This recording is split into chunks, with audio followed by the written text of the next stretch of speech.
1. The absence of Mr. Glass. The consulting rooms of Dr. Orion Hood, the eminent criminologist and specialist in certain moral disorders, lay along the seafront at Scarborough, in a series of very large and well-lighted French windows, which showed the North Sea like one endless outer wall of blue-green marble. In such a place, the sea had something of the monotony of a blue-green dado, for the chambers themselves were ruled throughout by a terrible tidiness, not unlike the terrible tidiness of the sea. It must not be supposed that Dr. Hood's apartments excluded luxury or even poetry. These things were there in their place, but one felt that they were never allowed out of their place. Luxury was there stood upon a special table 8 or 10 boxes of the best cigars, but they were built upon a plan, so that the strongest were always nearest the wall, and the mildest nearest the window. A tantalus, containing 3 kinds of spirit, all of a liqueur excellence, stood always on this table of luxury. But the fanciful have asserted that the whiskey, brandy, and rum seemed always to stand at the same level. Poetry was there. The left-hand corner of the room was lined with as complete a set of English classics as the right hand could show of English and foreign physiologists. But if one took a volume of Chaucer or Shelley from that rank, its absence irritated the mind like a gap in a man's front teeth. One could not say the books were never read. Probably they were, but there was a sense of their being chained to their places like the Bibles in the old churches. Dr. Hood treated his private bookshelf as if it were a public library, and if this strict scientific intangibility steeped even the shelves laden with lyrics and ballads, and the tables laden with drink and tobacco, it goes without saying that yet more of such heathen holiness protected the other shelves that held the specialist's library, and the other tables that sustained the frail and even fairy-like instruments of chemistry or mechanics. Dr. Hood paced the length of his string of apartments, bounded as the boys' geographies say on the east by the North Sea, and on the west by the serried ranks of his sociological and criminologist library. He was clad in an artist's velvet, but with none of an artist's negligence. His hair was heavily shot with grey, but growing thick and healthy.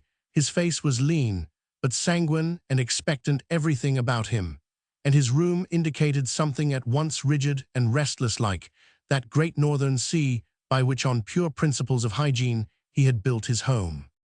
Fate, being in a funny mood, pushed the door open and introduced into those long, strict, sea-flanked apartments one who was perhaps the most startling opposite of them, and their master. In answer to a curt but civil summons, the door opened inwards, and there shambled into the room a shapeless little figure which seemed to find its own hat and umbrella as unmanageable as a mass of luggage. The umbrella was a black and prosaic bundle long past repair. The hat was a broad-curved black hat, clerical, but not common in England. The man was the very embodiment of all that is homely and helpless. The doctor regarded the newcomer with a restrained astonishment not unlike that he would have shown if some huge but obviously harmless sea-beast had crawled into his room. The newcomer regarded the doctor with that beaming but breathless geniality which characterizes a corpulent charwoman who has just managed to stuff herself into an omnibus. It is a rich confusion of social self-congratulation and bodily disarray. His hat tumbled to the carpet, his heavy umbrella slipped between his knees.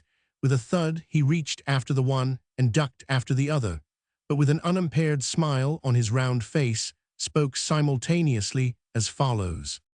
"My name is Brown. Pray excuse me. I've come about that business of the McNabs. I have heard you often help people out of such troubles. Pray excuse me if I am wrong." By this time he had sprawlingly recovered the hat and made an odd little bobbing bow over it, as if setting everything quite right. "I hardly understand you," replied the scientist, with a cold intensity of manner. "I fear you have mistaken the chambers. I am Dr. Hood, and my work is almost entirely literary and educational. It is true that I have sometimes been consulted by the police in cases of peculiar difficulty and importance, but oh, this is of the greatest importance," broke in the little man called Brown. "Why, her mother won't let them get engaged," and he leaned back in his chair in radiant rationality. The brows of Dr. Hood were drawn down darkly, but the eyes under them were bright with something that might be anger or might be amusement, and still he said, "I do not quite understand." "You see, they want to get married," said the man with the clerical hat. "Maggie McNab and young Todhunter want to get married. Now what can be more important than that?" The great Orion Hood's scientific triumphs had deprived him of many things, some said of his health, others of his God, but they had not wholly despoiled him of his sense of the absurd. At the last plea of the ingenuous priest, a chuckle broke out of him from inside, and he threw himself into an armchair in an ironical attitude of the consulting physician. "Mr. Brown," he said gravely, "it is quite 14.5 years since I was personally asked to test a personal problem. Then it was the case of an attempt to poison the French president at a Lord Mayor's banquet. It is now, I understand, a question of whether some friend of yours called Maggie is a suitable fiancé for some friend of hers called Todhunter. Well, Mr. Brown, I am a sportsman. I will take it on. I will give the MacNab family my best advice, as good as I gave the French Republic and the King of England. No, better 14 years. Better. I have nothing else to do this afternoon. Tell me your story." The little clergyman called Brown thanked him with unquestionable warmth, but still with a queer kind of simplicity.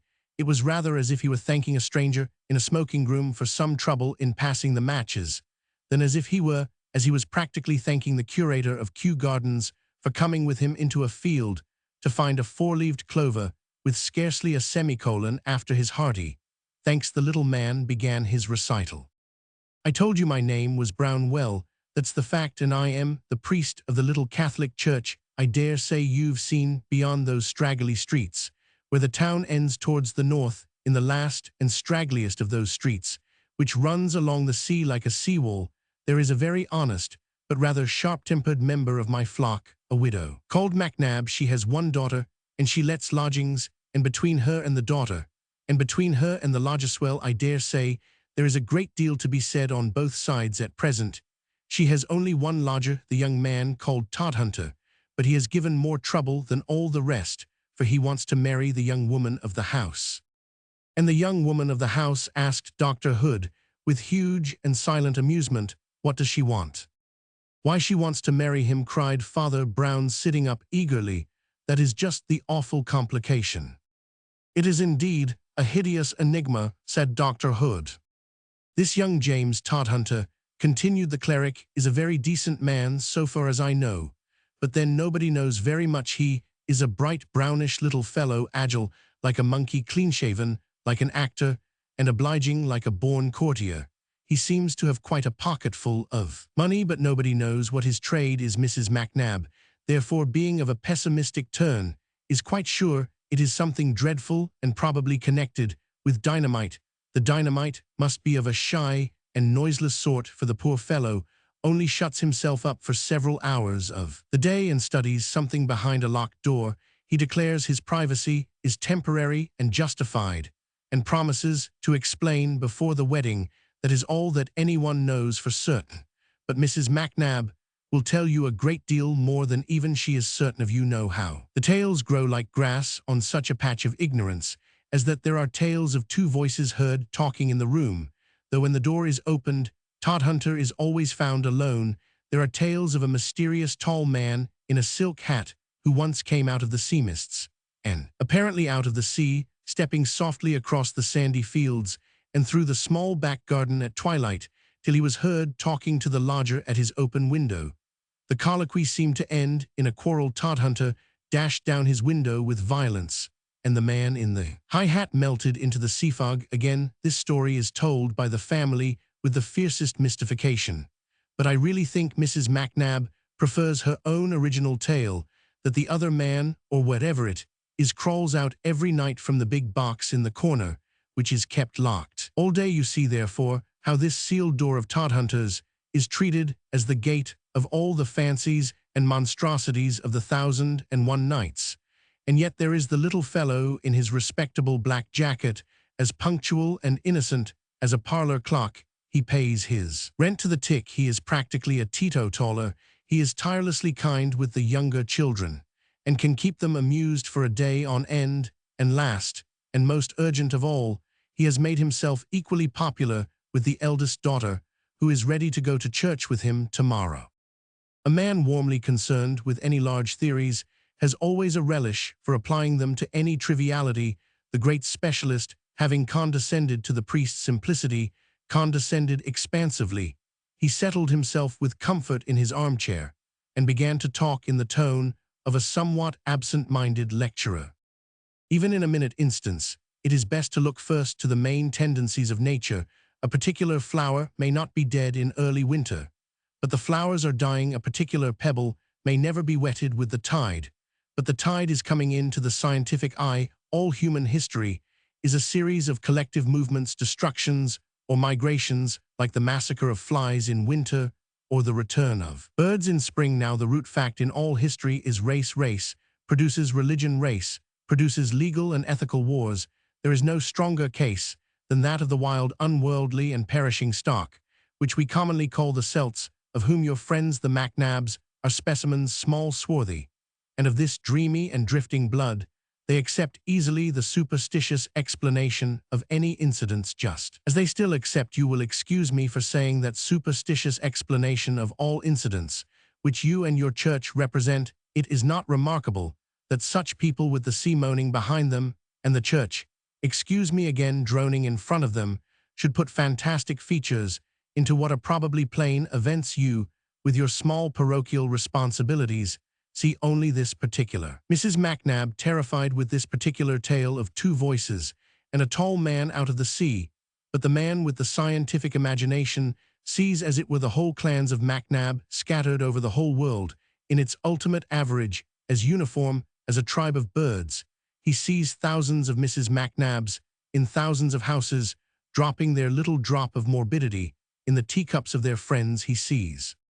Before the scientist could conclude his sentence, another and more impatient summons sounded from without. Someone with swishing skirts was marshaled hurriedly down the corridor, and the door opened on a young girl, decently dressed, but disordered and red-hot with haste. She had sea-blown blonde hair, and would have been entirely beautiful if her cheekbones had not been, in the Scotch manner, a little high in relief, as well as in color. Her apology was almost as abrupt as a command. "I am sorry to interrupt you, sir," she said, "but I had to follow Father Brown at once.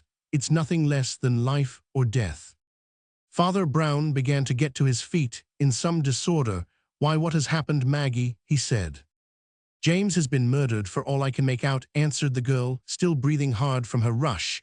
"That man Glass has been with him again. I heard them talking through the door, quite plain, two separate voices, for James speaks low with a burr, and the other voice was high and quavery." "That man Glass," repeated the priest, in some perplexity. "I know his name is Glass," answered the girl in great impatience.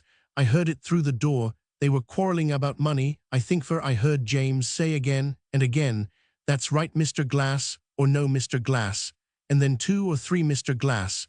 But we're talking too much. You must come at once, and there may be time yet." "But time for what?" asked Dr. Hood, who had been studying the young lady with marked interest. "What is there about Mr. Glass and his money troubles that should impel such urgency?"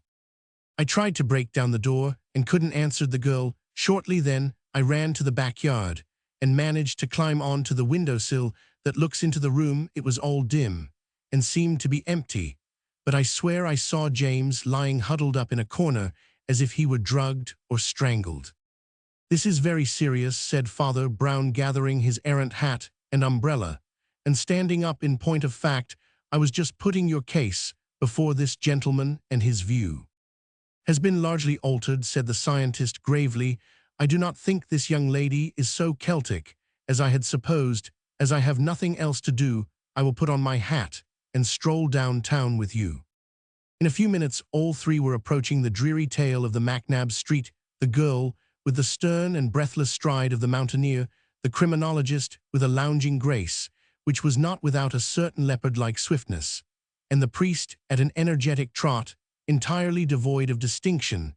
The aspect of this edge of the town was not entirely without justification. For the doctor's hints about desolate moods and environments, the scattered houses stood farther and farther apart, in a broken string along the seashore. The afternoon was closing with a premature and partly lurid twilight. The sea was of an inky purple, and murmuring ominously in the scrappy back garden of the MacNabs, which ran down towards the sand, 2 black barren-looking trees stood up like demon hands held up in astonishment, and as Mrs. MacNab ran down the street to meet them with lean hands similarly spread, and her fierce face in shadow, she was a little like a demon herself. The doctor, and the priest made scant reply to her shrill reiterations of her daughter's story, with more disturbing details of her own, to the divided vows of vengeance against Mr. Glass for murdering and against Mr. Todhunter for being murdered, or against the latter for having dared to want to marry her daughter, and for not having lived to do it. They passed through the narrow passage in the front of the house until they came to the lodger's door at the back, and there Dr. Hood, with the trick of an old detective, put his shoulder sharply to the panel and burst in the door. It opened on a scene of silent catastrophe. No one seeing it even for a flash could doubt that the room had been the theater of some thrilling collision between two or perhaps more persons. Playing cards lay littered across the table or fluttered about the floor as if a game had been interrupted. 2 wine glasses stood ready for wine on a side table, but a third lay smashed in a star of crystal upon the carpet. A few feet from it lay what looked like a long knife or short sword, straight, but with an ornamental and pictured handle. Its dull blade just caught a grey glint from the dreary window behind, which showed the black trees against the leaden level of the sea. Towards the opposite corner of the room was rolled a gentleman's silk top hat, as if it had just been knocked off his head, so much so indeed that one almost looked to see it still rolling, and in the corner behind it, thrown like a sack of potatoes, but corded like a railway trunk, lay Mr. James Todhunter, with a scarf across his mouth, and 6 or 7 ropes knotted round his elbows and ankles. His brown eyes were alive and shifted alertly. Dr. Orion Hood paused for one instant on the doormat and drank in the whole scene of voiceless violence. Then he stepped swiftly across the carpet, picked up the tall silk hat, and gravely put it upon the head of the yet pinioned Todhunter. It was so much too large for him that it almost slipped down onto his shoulders. "Mr. Glass' hat," said the doctor, returning with it and peering into the inside with a pocket lens. How to explain the absence of Mr. Glass and the presence of Mr. Glass' hat? For Mr. Glass is not a careless man with his clothes. That hat is of a stylish shape and systematically brushed and burnished, though not very new, an old dandy, I should think. "But good heavens," called out Miss Macnab, "aren't you going to untie the man first?" "I say old with intention, though not with certainty," continued the expositor. "My reason for it might seem a little far-fetched. The hair of human beings falls out in very varying degrees, but almost always falls out slightly, and with the lens I should see the tiny hairs in a hat recently worn. It has none, which leads me to guess that Mr. Glass is bald now." When this is taken with the high-pitched and querulous voice which Miss Macnab described so vividly, Patience, my dear lady, Patience. When we take the hairless head together with the tone common in senile anger, I should think we may deduce some advance in years. Nevertheless, he was probably vigorous, and he was almost certainly tall. I might rely in some degree on the story of his previous appearance at the window as a tall man in a silk hat, but I think I have more exact indication. This wineglass has been smashed all over the place, but one of its splinters lies on the high bracket beside the mantelpiece. No such fragment could have fallen there if the vessel had been smashed in the hand of a comparatively short man like Mr. Todhunter. "By the way," said Father Brown, "might it not be as well to untie Mr. Todhunter?" "Our lesson from the drinking vessels does not end here," proceeded the specialist. "I may say at once that it is possible that the man Glass was bald or nervous through dissipation, rather than age. Mr. Todhunter, as has been remarked, is a quiet, thrifty gentleman, essentially an abstainer. These cards and wine cups are no part of his normal habit. They have been produced for a particular companion. But as it happens, we may go farther. Mr. Todhunter may or may not possess this wine service, but there is no appearance of his possessing any wine. What then were these vessels to contain? I would at once suggest some brandy or whiskey, perhaps of a luxurious sort, from a flask in the pocket of Mr. Glass.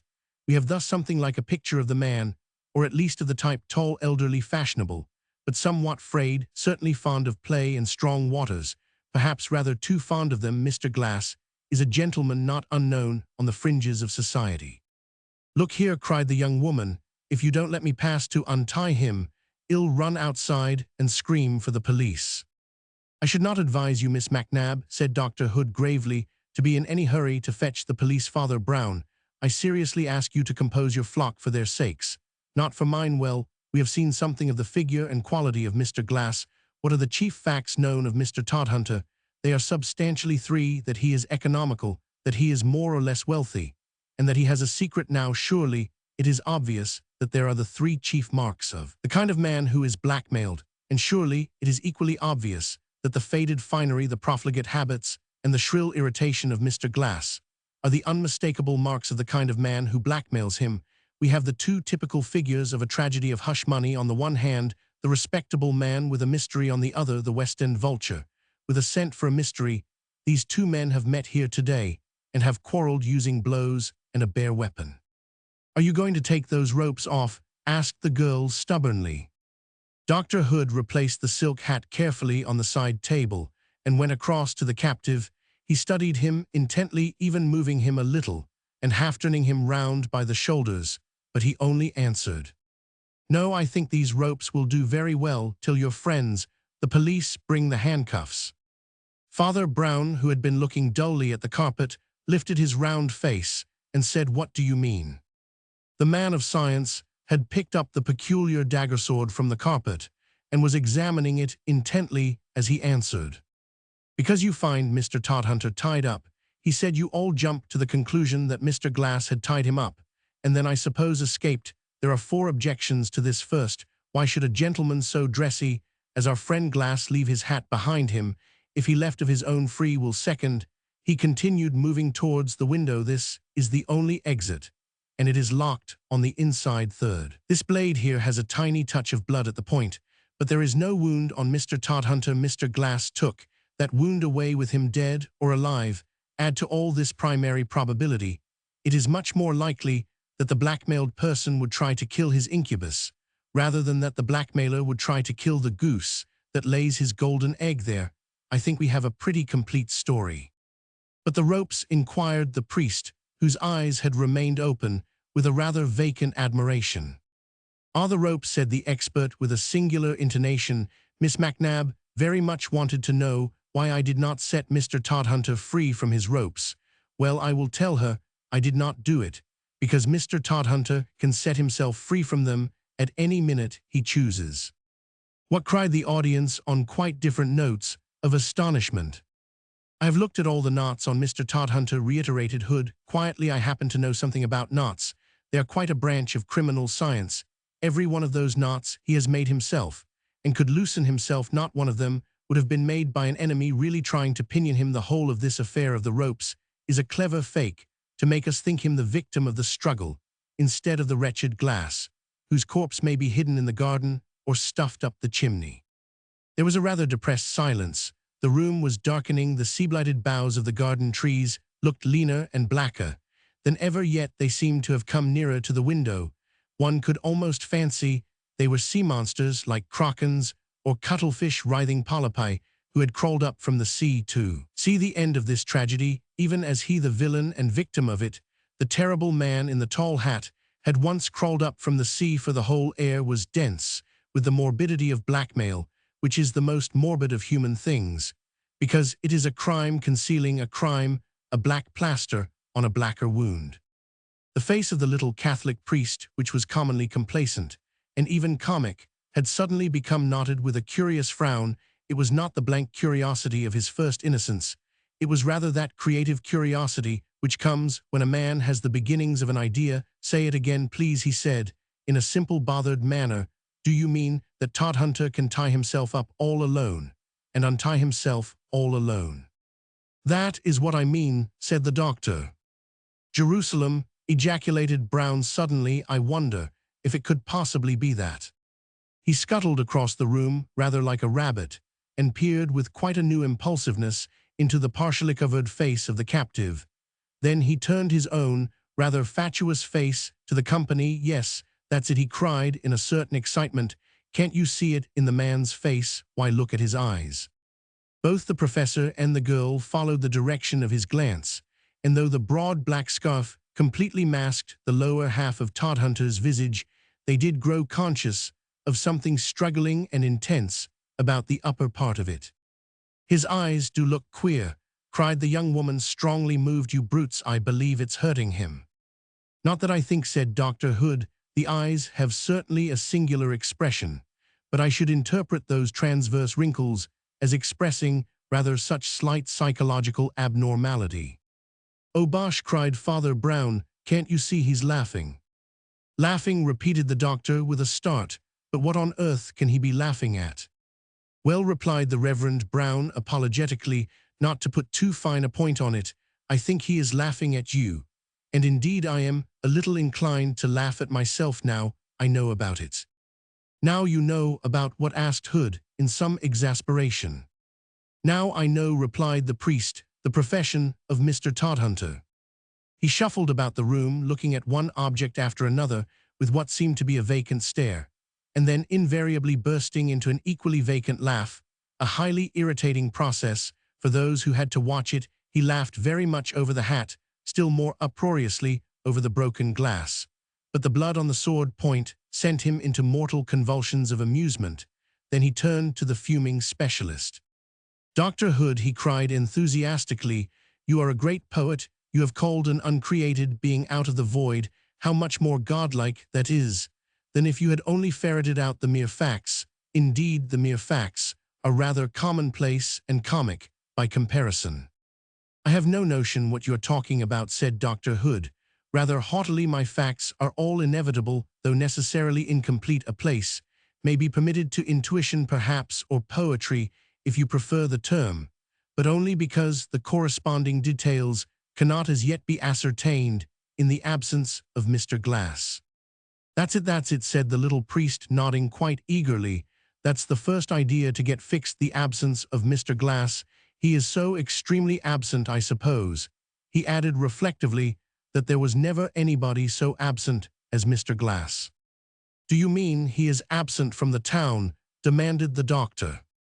"I mean he is absent from everywhere," answered Father Brown.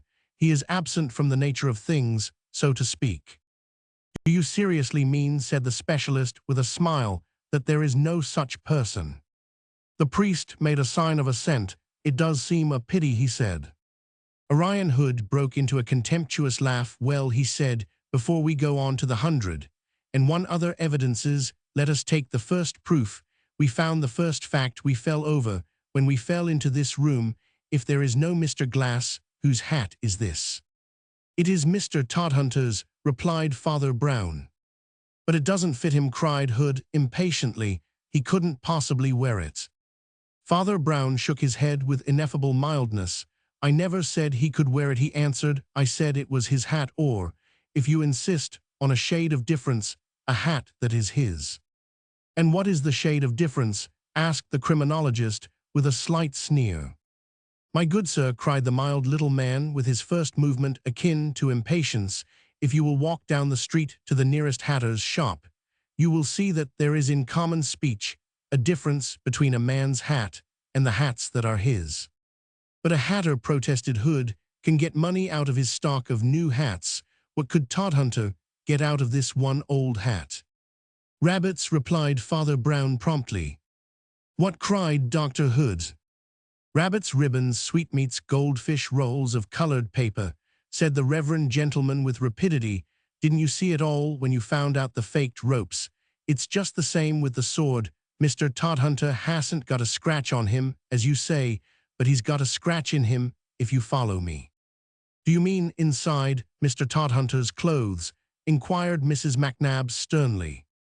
"I do not mean inside Mr. Todhunter's clothes," said Father Brown. "I mean inside Mr. Todhunter." "Well, what in the name of Bedlam do you mean?" "Mr. Todhunter," explained Father Brown placidly, "is learning to be a professional conjurer, as well as juggler, ventriloquist, and expert in the rope trick. The conjuring explains the hat. It is without traces of hair, not because it is worn by the prematurely bald Mr. Glass, but because it has never been worn by anybody.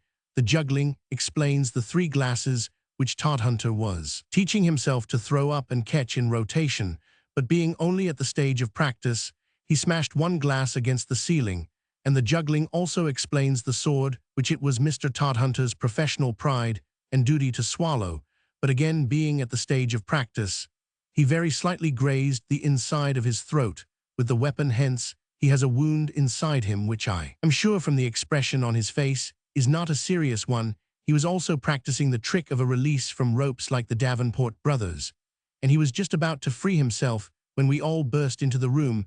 The cards, of course, are for card tricks, and they are scattered on the floor, because he had just been practicing one of those dodges of sending them flying through the air. He merely kept his trade secret, because he had to keep his tricks secret like any other conjurer. But the mere fact of an idler in a top hat having once looked in at his back window and been driven away by him with great indignation was enough to set us all on a wrong track of romance, and make us imagine his whole life overshadowed by the silk-hatted spectre of Mr. Glass. "But what about the two voices?" asked Maggie, staring. "Have you never heard a ventriloquist?" asked Father Brown. "Don't you know they speak first in their natural voice, and then answer themselves in just that shrill, squeaky, unnatural voice that you heard?" There was a long silence, and Dr. Hood regarded the little man who had spoken with a dark and attentive smile. "You are certainly a very ingenious person," he said. "It could not have been done better in a book. But there is just one part of Mr. Glass you have not succeeded in explaining away, and that is his name." Miss Macnab distinctly heard him so addressed by Mr. Todhunter.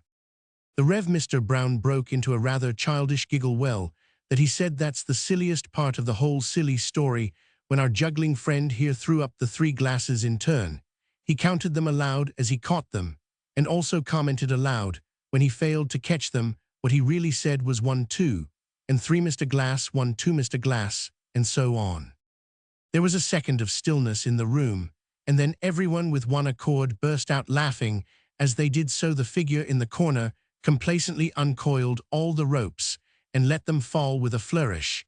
Then, advancing into the middle of the room with a bow, he produced from his pocket a big bill printed in blue and red, which announced that Zaladin, the world's greatest conjurer, contortionist, ventriloquist, and human kangaroo, would be ready with an entirely new series of tricks at the Empire Pavilion, Scarborough, on Monday next at 8 o'clock precisely. To the Paradise of Thieves. The great Masquerading, most original of the young Tuscan poets, walked swiftly into his favorite restaurant, which overlooked the Mediterranean, was covered by an awning, and fenced by little lemon and orange trees. Waiters in white aprons were already laying out on white tables the insignia of an early and elegant lunch, and this seemed to increase a satisfaction that already touched the top of swagger. Masquerading had an eagle nose like Dante. His hair and neckerchief were dark and flowing. He carried a black cloak, and might almost have carried a black mask. So much did he bear with him, a sort of Venetian melodrama. He acted as if a troubadour had still a definite social office. Like a bishop, he went as near as his century permitted to walking the world literally like Don Juan, with rapier and guitar. For he never traveled without a case of swords, with which he had fought many brilliant duels, or without a corresponding case for his mandolin, with which he had actually serenaded Miss Ethel Harrogate, the highly conventional daughter of a Yorkshire banker, on a holiday. Yet he was neither a charlatan nor a child, but a hot logical Latin who liked a certain thing, and was it his poetry was as straightforward as anyone else's prose. He desired fame or wine or the beauty of women with a torrid directness, inconceivable among the cloudy ideals or cloudy compromises of the North. To vaguer races his intensity smelt of danger or even crime like fire or the sea. He was too simple to be trusted. The banker and his beautiful English daughter were staying at the hotel attached to Mascara's restaurant. That was why it was his favorite restaurant. A glance flashed around the room, told him at once, however, that the English party had not descended. The restaurant was glittering, but still comparatively empty too. Priests were talking at a table in a corner, but Masquerading, an ardent Catholic, took no more notice of them than of a couple of crows. But from a yet farther seat, partly concealed behind a dwarf tree golden with oranges, there rose and advanced towards the poet a person whose costume was the most aggressively opposite to his own. This figure was clad in tweeds of a piebald check, with a pink tie, a sharp collar, and protuberant yellow boots. He contrived, in the true tradition of a Rye at Margate, to look at once startling and commonplace. But as the Cockney apparition drew nearer, Masquerading was astounded to observe that the head was distinctly different from the body. It was an Italian head, fuzzy, swarthy, and very vivacious, that rose abruptly out of the standing collar like cardboard and the comic pink tie. In fact, it was a head, he knew, he recognized it, above all the dire. Erection of English holiday array as the face of an old, but forgotten friend name, as this youth had been a prodigy at college and European fame, was promised him when he was barely 15. But when he appeared in the world, he failed first publicly as a dramatist and a demagogue, and then privately for years on end. As an actor, a traveler, a commission agent, or a journalist, Masquerading had known him last behind the footlights. He was but too well attuned to the excitements of that profession, and it was believed that some moral calamity had swallowed him up. "Ezra," cried the poet, rising and shaking hands in a pleasant astonishment, "well, I've seen you in many costumes in the green room, but I never expected to see you dressed up as an Englishman." "This," answered Ezra gravely, "is not the costume of an Englishman, but of the Italian of the future." "In that case," remarked Masquerading, "I confess, I prefer the Italian of the past." "That is your old mistake, Masquerading," said the man in tweeds, shaking his head, "and the mistake of Italy in the 16th century. We Tuscans made the morning, we had the newest steel, the newest carving, the newest chemistry. Why should we not now have the newest factories, the newest motors, the newest finance, the newest clothes?" "Because they are not worth having," answered Masquerading. "You cannot make Italians really progressive. They are too intelligent men who see the short cut to good living, will never go by the new elaborate roads." "Well, to me Marconi, or D'Annunzio, is the star of Italy," said the other. "That is why I have become a futurist and a courier." "A courier," cried Masquerading, laughing. "Is that the last of your list of trades, and whom are you conducting?" "Oh, a man of the name of Harrogate, and his family, I believe." "Not the banker in this hotel?" inquired the poet with some eagerness. "That's the man," answered the courier. "Does it pay well?" asked the troubadour innocently. "It will pay me," said Ezra with a very enigmatic smile, "but I am a rather curious sort of courier." Then, as if changing the subject, he said abruptly, "He has a daughter and a son." "The daughter is divine," affirmed Masquerading. "The father and son are, I suppose, human. But granted his harmless qualities, doesn't that banker strike you as a splendid instance of my argument? Harrogate has millions in his safes, and I have a hole in my pocket, but you daren't say, you can't say that he's cleverer than I, or bolder than I, or even more energetic. He's not clever, he's got eyes like blue buttons, he's not energetic, he moves from chair to chair like a paralytic, he's a conscientious, kindly old blockhead. But he's got money simply because he collects money as a boy collects stamps. You're too strong-minded for business. Ezra, you won't get on to be clever enough to get all that money. One must be stupid enough to want it." "I am stupid enough for that," said Ezra gloomily, "but I should suggest a suspension of your critique of the banker, for here he comes." Mr. Harrogate, the great financier, did indeed enter the room, but nobody looked at him. He was a massive elderly man with a boiled blue eye and faded gray sandy mustaches. But for his heavy stoop, he might have been a colonel. He carried several unopened letters in his hand. His son Frank was a really fine lad, curly-haired, sunburnt, and strenuous, but nobody looked at him either. All eyes, as usual, were riveted for the moment at least upon Ethel Harrogate, whose golden Greek head and color of the dawn seemed set purposely above that sapphire sea like a goddess. The poet Masquerading drew a deep breath, as if he were drinking something, as indeed he was. He was drinking the classic, which his fathers made. Ezra studied her with a gaze equally intense and far more baffling. Miss Harrogate was specially radiant and ready for conversation on this occasion, and her family had fallen into the easier continental habit, allowing the stranger Masquerading and even the courier Ezra to share their table, and their talk in Ethel Harrogate conventionality crowned itself with a perfection and splendor of its own, proud of her father's prosperity, fond of fashionable pleasures, a fond daughter, but an errant flirt. She was all these things with a sort of golden good nature that made her very pride pleasing and her worldly respectability a fresh and hearty thing.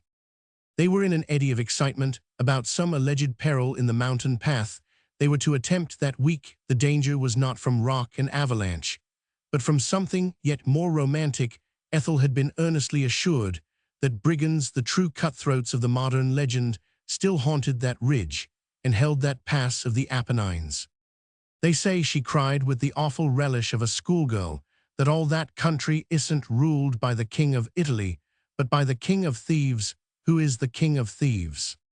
A great man, replied Masquerading, worthy to rank with your own Robin Hood, Signorina Montano.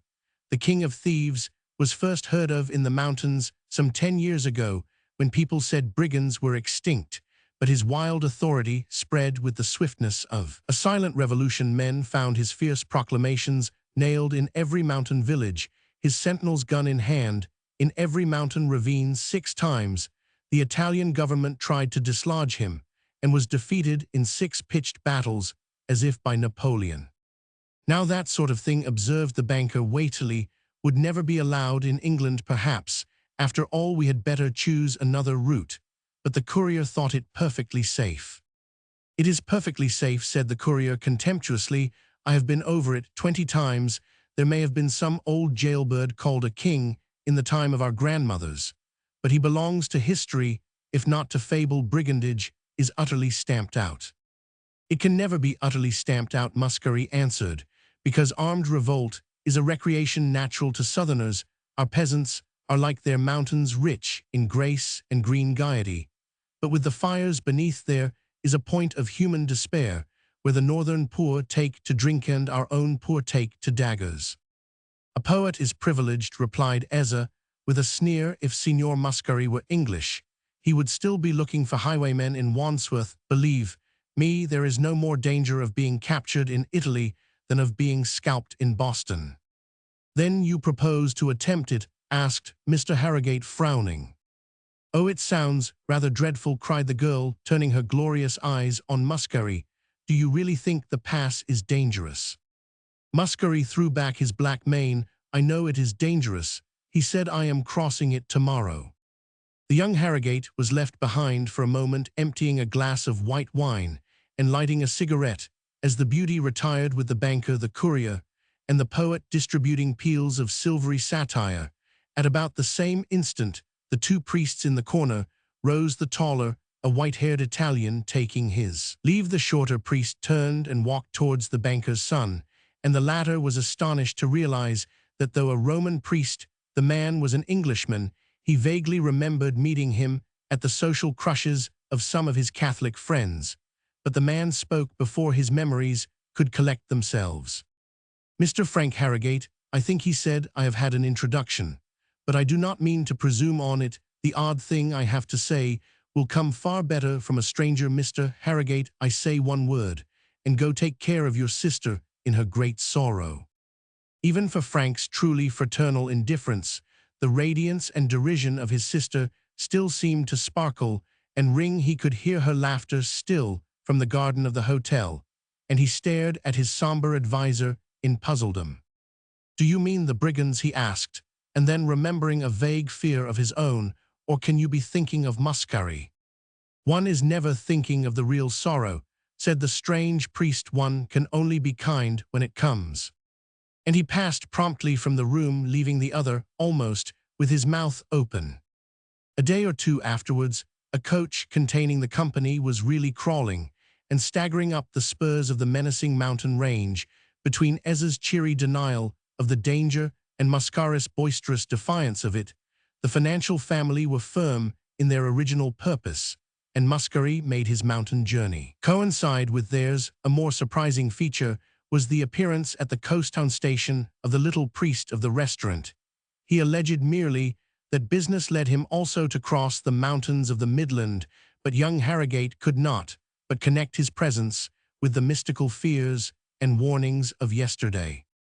The coach was a kind of commodious wagonette invented by the modernist talent of the courier, who dominated the expedition with his scientific activity, and breezy wit. The theory of danger from thieves was banished from thought and speech, though so far conceded in formal act that some slight protection was employed. The courier and the young banker carried loaded revolvers, and Masquerading, with much boyish gratification, buckled on a kind of cutlass under his black cloak.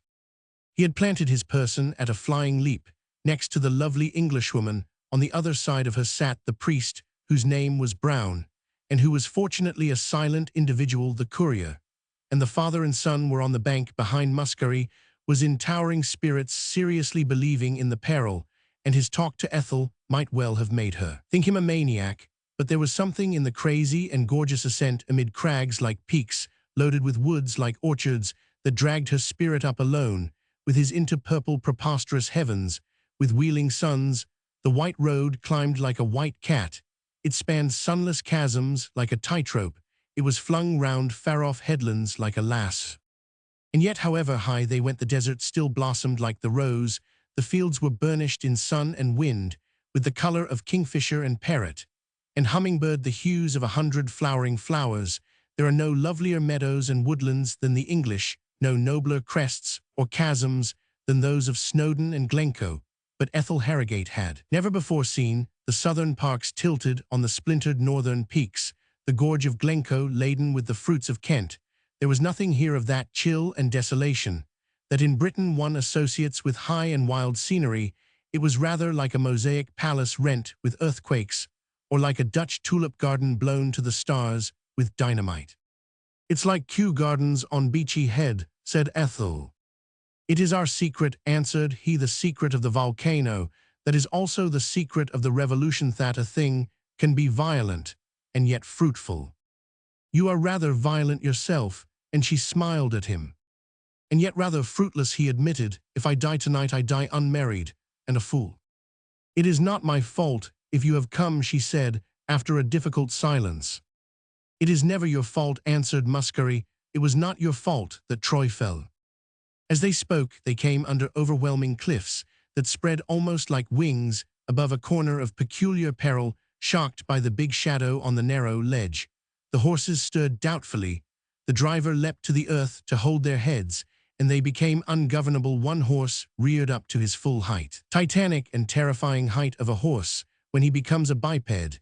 It was just enough to alter the equilibrium. The whole coach heeled over like a ship and crashed through the fringe of bushes over the cliff. Masquerading threw an arm round Ethel, who clung to him, and shouted aloud. It was for such moments that he lived. At the moment when the gorgeous mountain walls went round the poet's head like a purple windmill, a thing happened which was superficially even more startling. The elderly and lethargic banker sprang erect in the coach and leapt over the precipice before the tilted vehicle could take him there. In the first flash, it looked as wild as suicide, but in the second, it was as sensible as a safe investment. The Yorkshireman had evidently more promptitude, as well as more sagacity, than Masquerading had given him credit for he landed in a lap of land, which might have been specially padded with turf and clover to receive him. As it happened, indeed, the whole company were equally lucky, if less dignified in their form of ejection. Immediately under this abrupt turn of the road was a grassy and flowery hollow, like a sunken meadow, a sort of green velvet pocket in the long green trailing garments of the hills. Into this they were all tipped or tumbled with little damage, save that their smallest baggage and even the contents of their pockets were scattered in the grass around them. The wrecked coach still hung above, entangled in the tough hedge, and the horses plunged painfully down the slope. The first to sit up was the little priest, who scratched his head with a face of foolish wonder. Frank Harrogate heard him say to himself, "Now why on earth have we fallen just here?" He blinked at the litter around him and recovered his own very clumsy umbrella. Beyond it lay the broad sombrero fallen from the head of Masquerading, and beside it a sealed business letter, which, after a glance at the address, he returned to the elder Harrogate. On the other side of him, the grass partly hid Miss Ethel's sunshade, and just beyond it lay a curious little glass bottle, hardly 2 inches long. The priest picked it up in a quick, unobtrusive manner. He uncorked and sniffed it, and his heavy face turned the color of clay. "Heaven deliver us," he muttered. "It can't be hers. Has her sorrow come on her already?" He slipped it into his own waistcoat pocket. "I think I am justified," he said, "till I know a little more." He gazed painfully at the girl at that moment being raised out of the flowers by Masquerading, who was saying, "We have fallen into heaven. It is a sign mortals climb up, and they fall down, but it is only gods and goddesses who can fall upwards." And indeed she rose out of the sea of colors, so beautiful and happy a vision, that the priest felt his suspicion shaken and shifted. After all, he thought, perhaps the poison isn't hers. Perhaps it's one of Masquerading's melodramatic tricks. Masquerading set the lady lightly on her feet, made her an absurdly theatrical bow. and then drawing his cutlass hacked hard at the taut reins of the horses, so that they scrambled to their feet and stood in the grass trembling. When he had done so, a most remarkable thing occurred. A very quiet man, very poorly dressed and extremely sunburnt, came out of the bushes and took hold of the horses' heads. He had a queer-shaped knife, very broad and crooked, buckled on his belt. There was nothing else remarkable about him except his sudden and silent appearance. The poet asked him who he was, and he did not answer. Looking around him at the confused and startled group in the hollow masquerading, then perceived that another tanned and tattered man with a short gun under his arm was looking at them from the ledge just below, leaning his elbows on the edge of the turf. Then he looked up at the road from which they had fallen and saw looking down on them the muzzles of 4 other carbines and 4 other brown faces with bright but quite motionless eyes. "The brigands," cried Masquerading with a kind of monstrous gaiety. "This was a trap, Eza. If you will oblige me by shooting the coachman first, we can cut our way out. Yet there are only 6 of them." "The coachman," said Eza, who was standing grimly with his hands in his pockets, "happens to be a servant of Mr. Harrogate's." "Then shoot him all the more," cried the poet impatiently. "He was bribed to upset his master. Then put the lady in the middle, and we will break the line up there with a rush." And wading in wild grass and flowers, he advanced fearlessly on the 4 carbines, but finding that no one followed except young Harrogate, he turned, brandishing his cutlass, to wave the others on. He beheld the courier still standing slightly astride in the center of the grassy ring, his hands in his pockets, and his lean, ironical Italian face seemed to grow longer and longer in the evening light. "You thought, Masquerading, I was the failure among our schoolfellows," he said, "and you thought you were the success, but I have succeeded more than you, and fill a bigger place in history. I have been acting epics while you have been writing them." "Come on, I tell you," thundered Masquerading from above. "Will you stand there talking nonsense about yourself, with a woman to save, and 3 strong men to help you? What do you call yourself?" "I call myself Montano," cried the strange courier in a voice equally loud and full. "I am the king of thieves, and I welcome you all to my summer palace." And even as he spoke, 5 more silent men with weapons ready came out of the bushes and looked towards him for their orders. One of them held a large paper in his hand. "This pretty little nest, where we are all picnicking," went on the courier brigand with the same easy yet sinister smile, "is, together with some caves underneath it, known by the name of the Paradise of Thieves. It is my principal stronghold on these hills, for, as you have doubtless noticed, the Erie is invisible both from the road above and from the valley below. It is something better than impregnable. It is unnoticeable here. I mostly live, and here I shall certainly die if the gendarmes ever track me here. I am not the kind of criminal that reserves his defense, but the better kind that reserves his last bullet." All was staring at him, thunderstruck, and still except Father Brown, who heaved a huge sigh as of relief and fingered the little file in his pocket. "Thank God," he muttered, "that's much more probable. The poison belongs to this robber chief, of course. He carries it so that he may never be captured like Cot." The king of thieves was, however, continuing his address with the same kind of dangerous politeness. "It only remains for me," he said, "to explain to my guests the social conditions upon which I have the pleasure of entertaining them. I need not expound the quaint old ritual of ransom, which it is incumbent upon me to keep up, and even this only applies to a part of the company, the Reverend Father Brown and the celebrated Signor Masquerading. I shall release tomorrow at dawn, and escort to my outposts poets and priests. If you will pardon my simplicity of speech, never have any money, and so, since it is impossible to get anything out of them, let us seize the opportunity to show our admiration for classic literature and our reverence for Holy Church." He paused with an unpleasing smile, and Father Brown blinked repeatedly at him and seemed suddenly to be listening with great attention. The brigand captain took the large paper from the attendant brigand and, glancing over it, continued, "My other intentions are clearly set forth in this public document, which I will hand round in a moment, and which after that will be posted on a tree by every village in the valley and every crossroad in the hills. I will not weary you with the verbalism, since you will be able to check it. The substance of my proclamation is this: I announce first that I have captured the English millionaire, the colossus of finance Mr. Samuel Harrogate, I next announce that I have found on his person notes and bonds for £2,000 which he has given up to me now, since it would be really immoral to announce such a thing to a credulous public. If it had not occurred, I suggest it should occur without further delay. I suggest that Mr. Harrogate Sr. should now give me the £2,000 in his pocket." The banker looked at him, under lowering brows, red-faced and sulky, but seemingly cowed. That leap from the failing carriage seemed to have used up his last virility he had held back in a hangdog style, when his son and Masquerading had made a bold movement to break out of the brigand trap. And now his red and trembling hand went reluctantly to his breast pocket and passed a bundle of papers and envelopes to the brigand. "Excellent," cried that outlaw gaily. "So far, we are all cozy. I resume the points of my proclamation, so soon to be published to all Italy. The third item is that of ransom. I am asking from the friends of the Harrogate family a ransom of £3,000, which I am sure is almost insulting to that family in its moderate estimate of their importance, who would not pay triple this sum for another day's association with such a domestic circle. I will not conceal from you that the document ends with certain legal phrases about the unpleasant things that may happen if the money is not paid. But meanwhile, ladies and gentlemen, let me assure you that I am comfortably off here for accommodation, wine and cigars, and bid you for the present a sportsmanlike welcome to the luxuries of the paradise of thieves."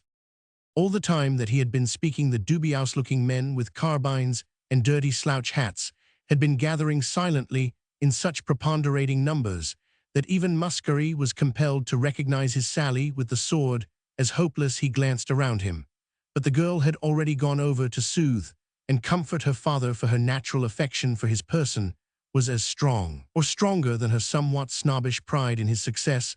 Masquerading, with the illogicality of a lover, admired this filial devotion, and yet was irritated by it. He slapped his sword back in the scabbard and went and flung himself somewhat sulkily on one of the green banks. The priest sat down within a yard or two, and Masquerading turned his aquiline nose on him in an instantaneous irritation. "Well," said the poet tartly, "do people still think me too romantic? Are there, I wonder, any brigands left in the mountains?"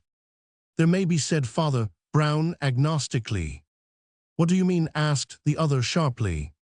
"I mean I am puzzled," replied the priest. "I am puzzled about Ezza or Montano, or whatever his name is. He seems to me much more inexplicable as a brigand even than he was as a courier."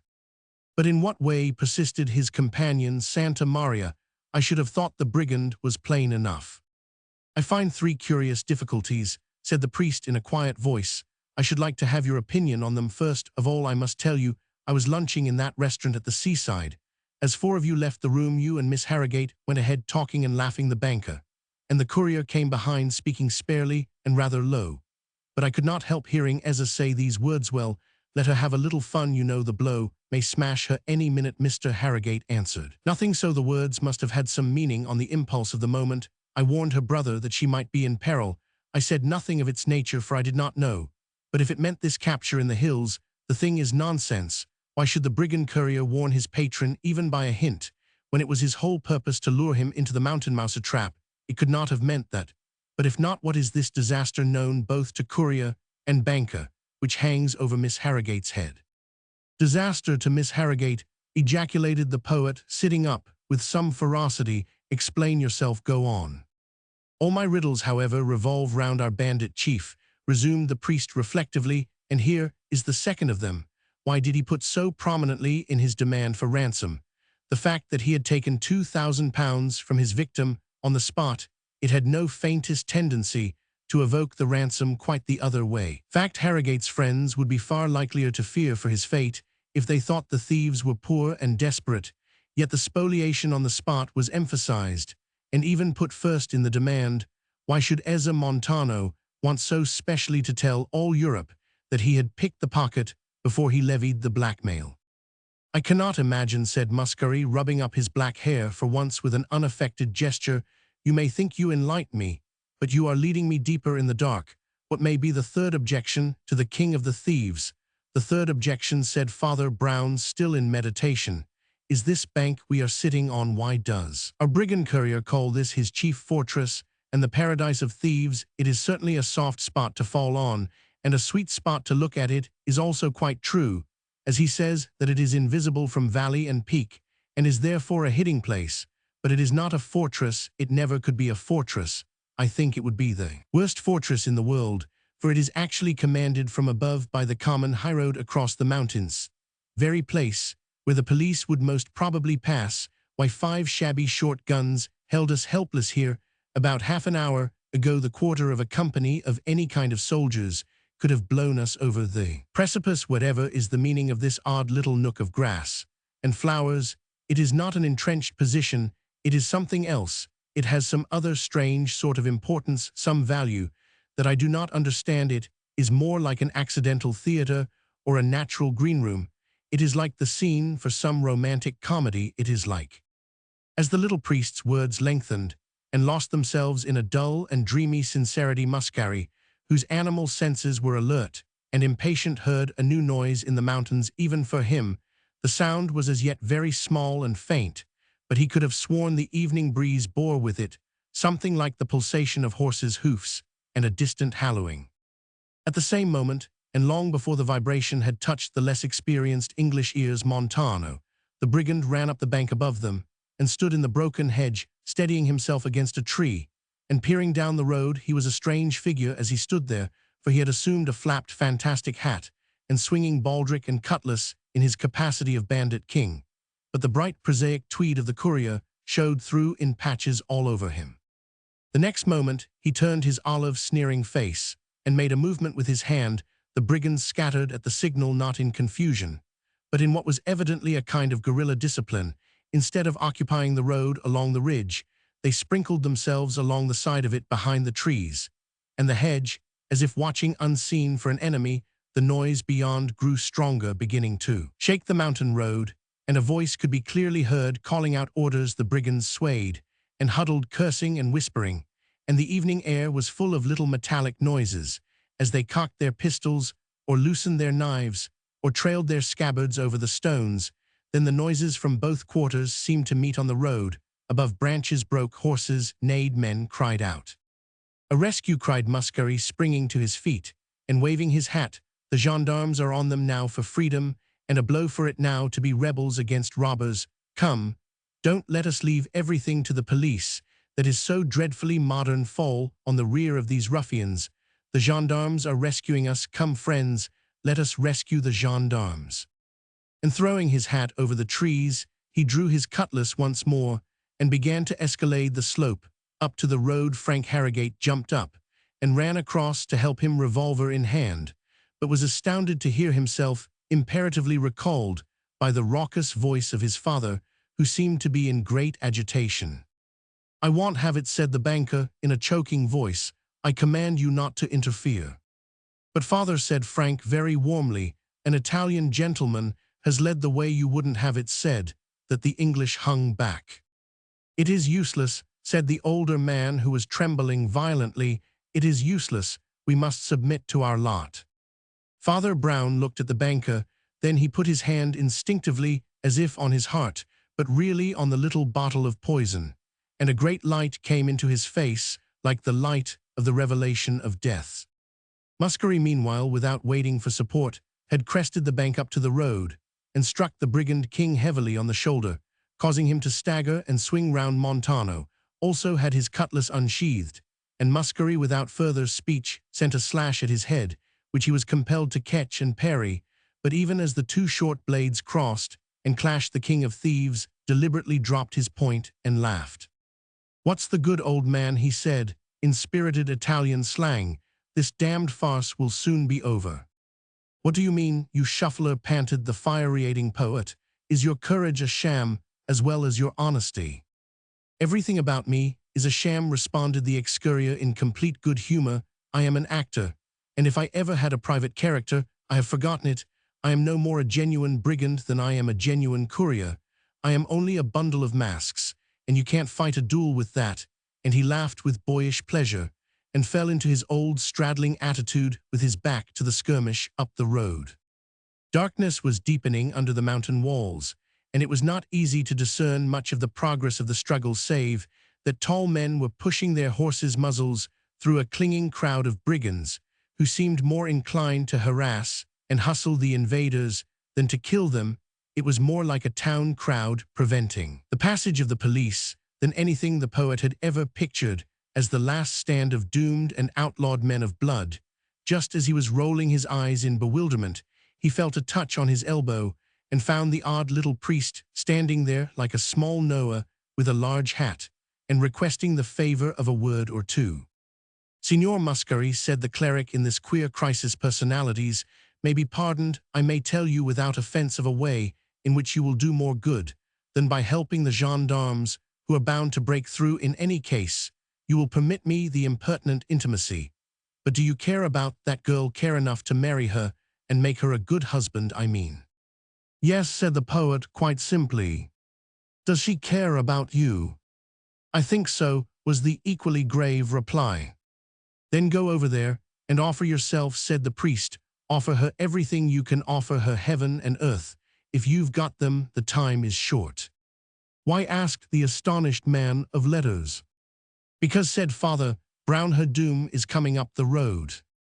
"Nothing is coming up the road," argued Mascari, "except the rescue." "Well, you go over there," said his advisor, "and be ready to rescue her from the rescue." Almost as he spoke, the hedges were broken all along the ridge.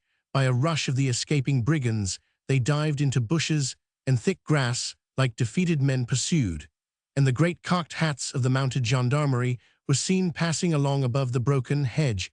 Another order was given. There was noise of dismounting, and a tall officer with cocked hat, a grey imperial, and a paper in his hand appeared in the gap that was the gate of the paradise of thieves. There was a momentary silence, broken in an extraordinary way by the banker, who cried out in a hoarse and strangled voice, "Robbed, I've been robbed."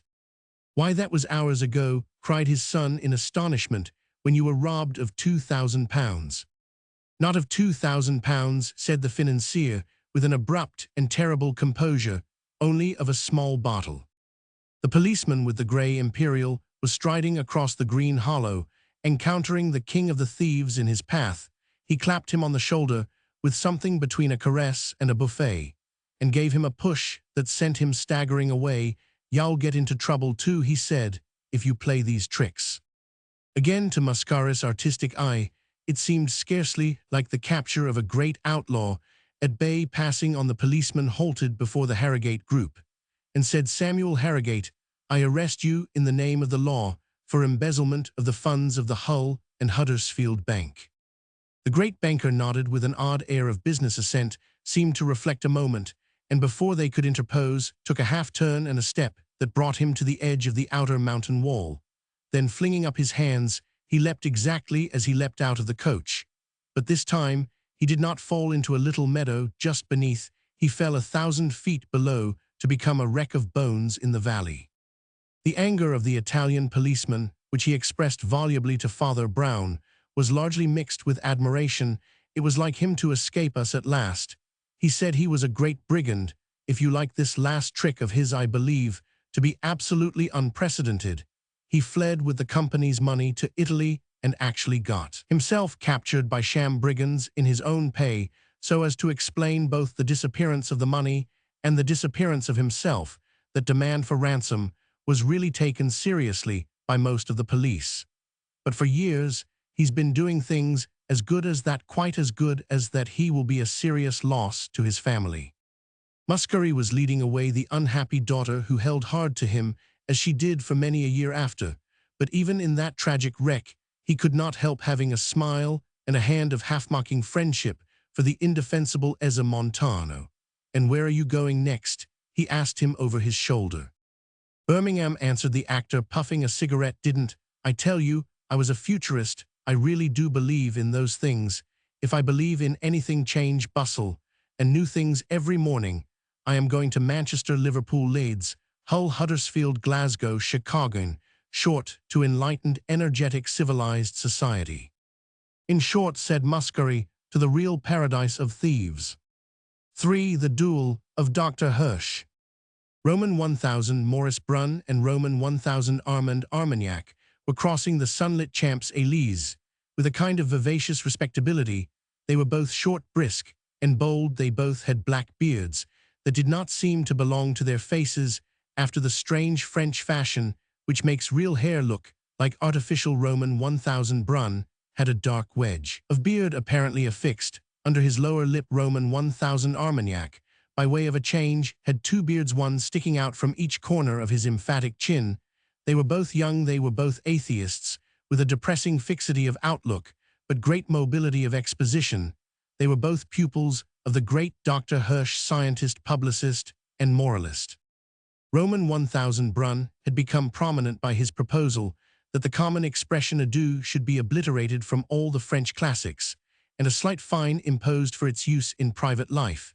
Then, he said, the very name of your imagined God will have echoed for the last time in the ear of man. Roman 1000 Armagnac specialized rather in a resistance to militarism, and wished the chorus of the Marseillaise altered from aux armes citoyens to aux greves citoyens, but his anti-militarism was of a peculiar and Gallic sort. An eminent and very wealthy English Quaker, who had come to see him to arrange for the disarmament of the whole planet, was rather distressed by Armagnac's proposal that by way of beginning the soldiers should shoot their officers.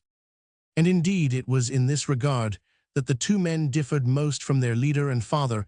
In philosophy, Dr. Hirsch, though born in France and covered with the most triumphant favors of French education, was temperamentally of another type, mild, dreamy, humane, and despite his skeptical system not devoid of transcendentalism, he was in short more like a German than a Frenchman, and much as they admired him, something in the subconsciousness of these Gauls was irritated at his pleading for peace in so peaceful a manner to their party throughout Europe. However, Paul Hirsch was a saint of science. His large and daring cosmic theories advertised his austere life, and innocent, if somewhat frigid morality.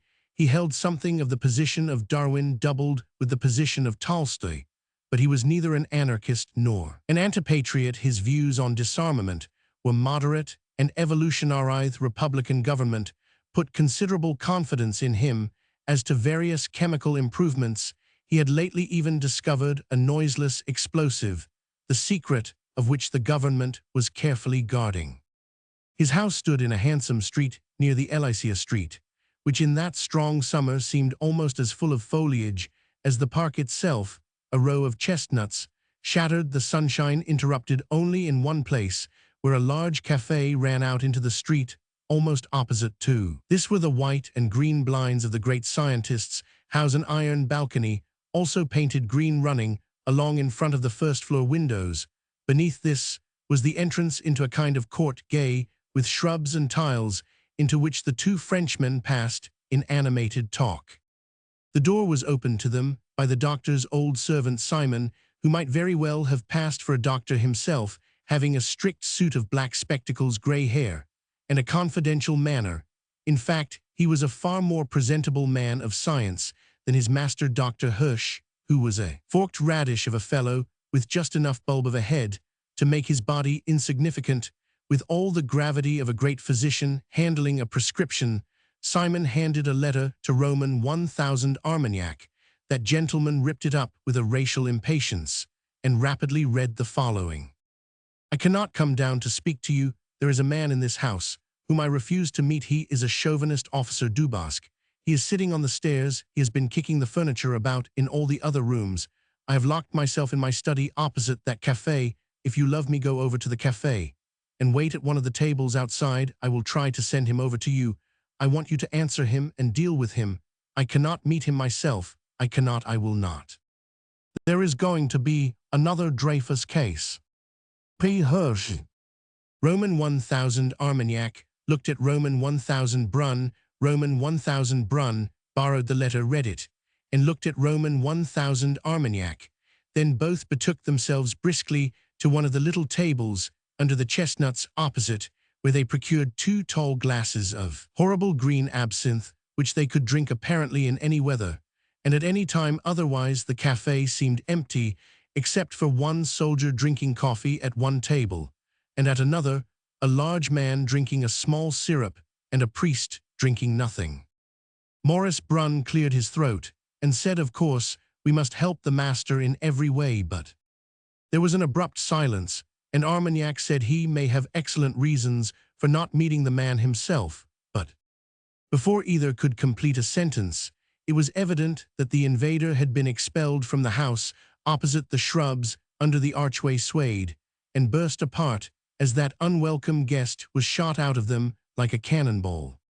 He was a sturdy figure in a small and tilted Tyrolean felt hat, a figure that had indeed something generally Tyrolean about it. The man's shoulders were big and broad, but his legs were neat and active in knee breeches and knitted stockings.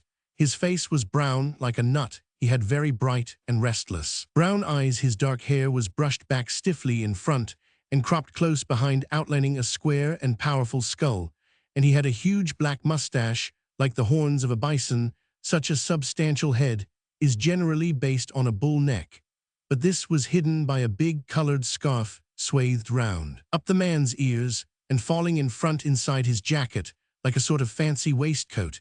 It was a scarf of strong dead colors, dark red and old gold, and purple, probably of Oriental fabrication. Altogether, the man had something a shade barbaric about him, more like a Hungarian squire than an ordinary French officer. His French, however, was obviously that of a native, and his French patriotism was so impulsive as to be slightly absurd. His first act, when he burst out of the archway, was to call in a clarion voice down the street, "Are there any Frenchmen here?" as if he were calling for Christians in Mecca. Armagnac and Brun instantly stood up, but they were too late. Men were already running from the street corners. There was a small but ever-clustering crowd, with the prompt French instinct for the politics of the street. The man with the black mustache had already run across to a corner of the café, sprung on one of the tables, and seizing a branch of chestnut to steady himself, shouted, as Camille Desmoulins once shouted when he scattered the oak leaves among the populace.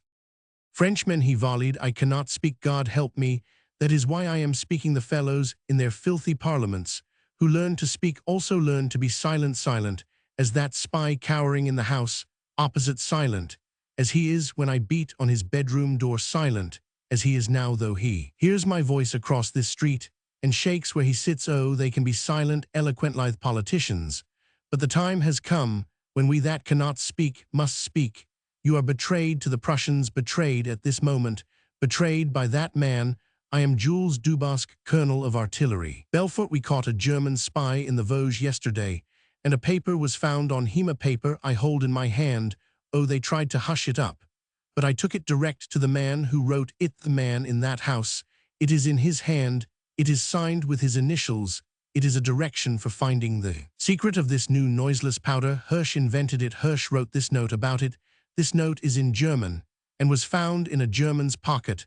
Tell the man the formula for powder is in gray envelope, in first drawer to the left of secretary's desk, War Office, in red ink. He must be careful, PH. He rattled short sentences like a quick-firing gun, but he was plainly the sort of man who is either mad or right. The mass of the crowd was nationalist and already in threatening uproar, and a minority of equally angry intellectuals, led by Armagnac and Brun, only made the majority more militant. "If this is a military secret," shouted Brun, "why do you yell about it in the street?" "I will tell you why I do," roared Dubosc above the roaring crowd. "I went to this man in straight and civil style. If he had any explanation, it could have been given in complete confidence. He refuses to explain. He refers me to two strangers in a café as to two flunkies. He has thrown me out of the house, but I am going back into it, with the people of Paris behind me." A shout seemed to shake the very facade of mansions, and two stones flew, one breaking a window above the balcony. The indignant colonel plunged once more under the archway, and was heard crying and thundering inside. Every instant the human sea grew wider and wider. It surged up against the rails and steps of the traitor's house. It was already certain that the place would be burst into like the Bastille when the broken French window opened, and Dr. Hirsch came out. On the balcony, for an instant, the fury half turned to laughter, for he was an absurd figure in such a scene. His long bare neck and sloping shoulders were the shape of a champagne bottle. But that was the only festive thing about him. His coat hung on him as on a peg. He wore his carrot-colored hair long and weedy. His cheeks and chin were fully fringed with one of those irritating beards that begin far from the mouth. He was very pale, and he wore blue spectacles. Livid as he was, he spoke with a sort of prim decision, so that the mob fell silent in the middle of his third sentence. Only two things to say to you now. The first is to my foes, the second to my friends, to my foes.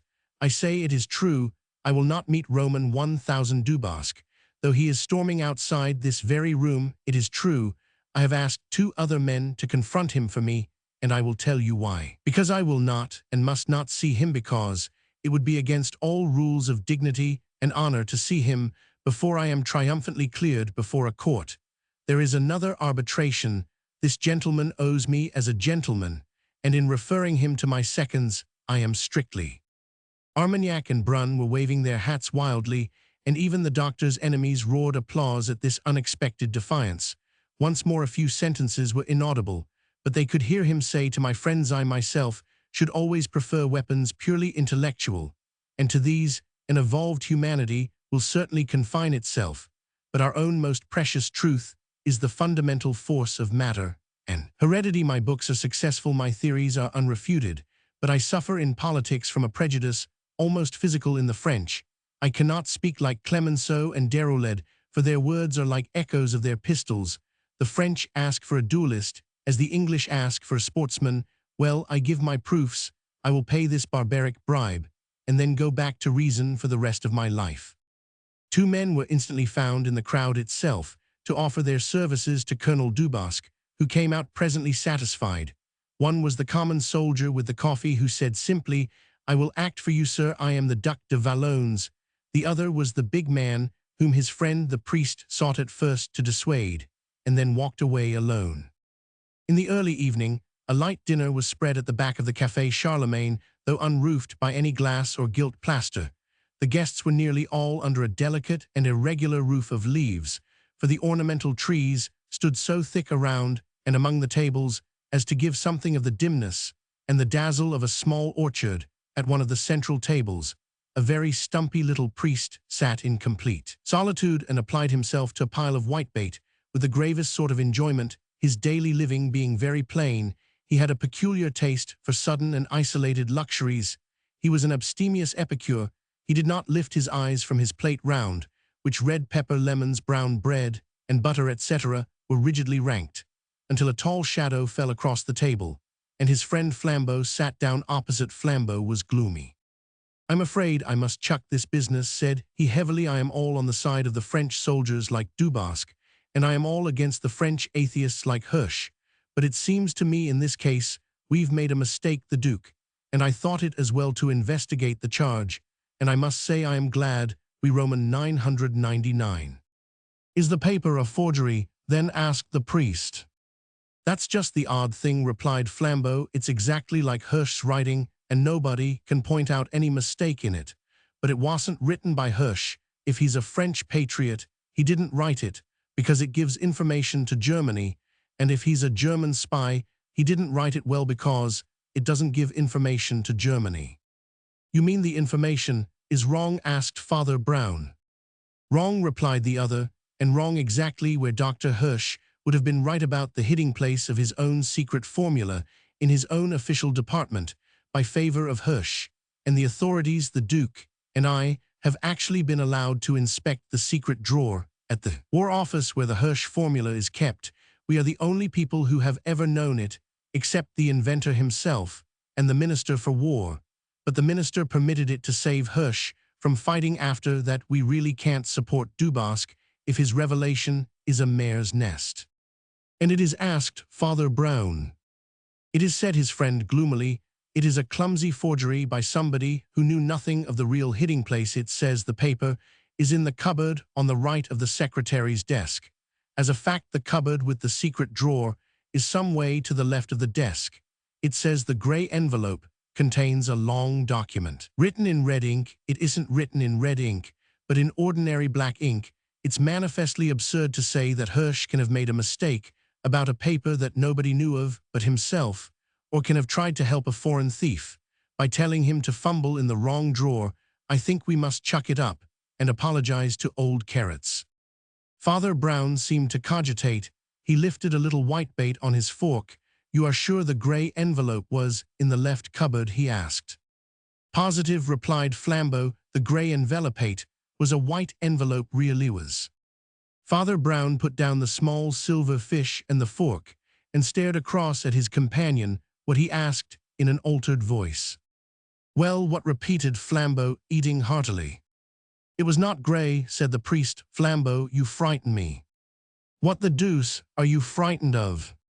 I am frightened of a white envelope, said the other seriously. If it had only just been grey, hang it all, it might as well have been grey. But if it was white, the whole business is black.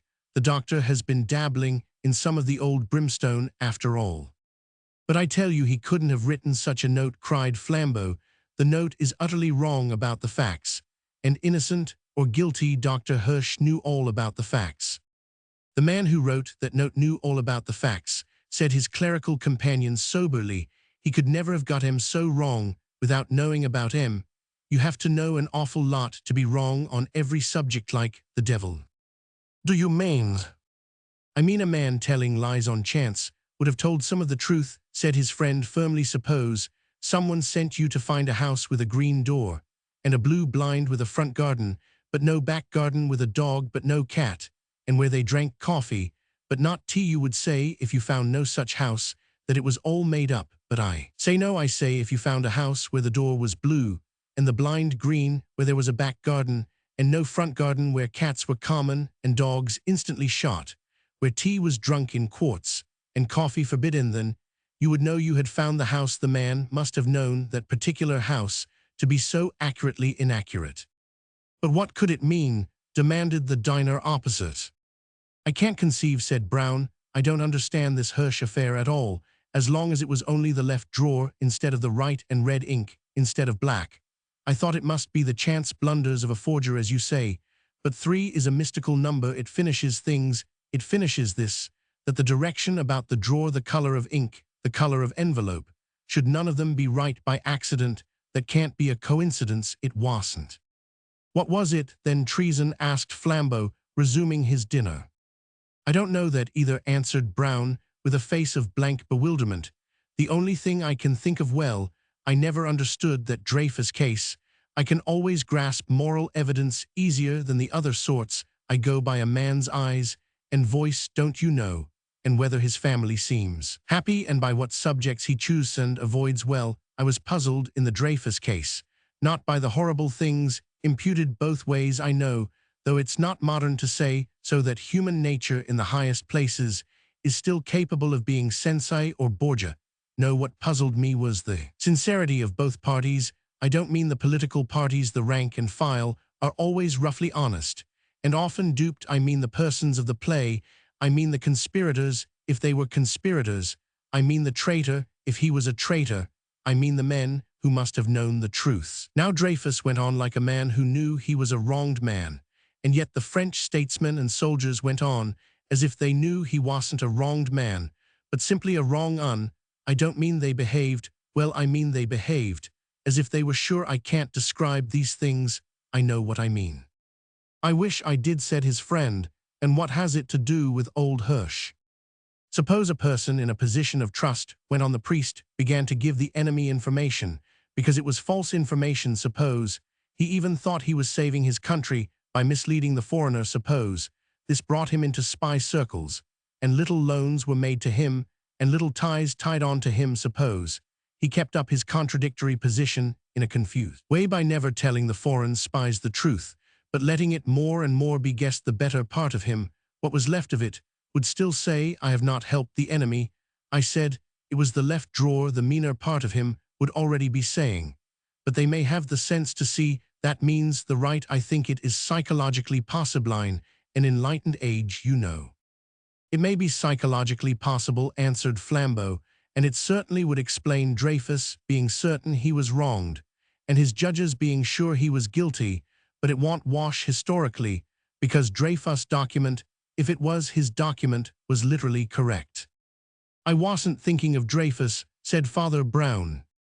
Silence had sunk around them with the emptying of the tables. It was already late, though the sunlight still clung to everything, as if accidentally entangled in the trees. In the stillness, Flambeau shifted his seat, sharply making an isolated and echoing noising through his elbow over the angle of it.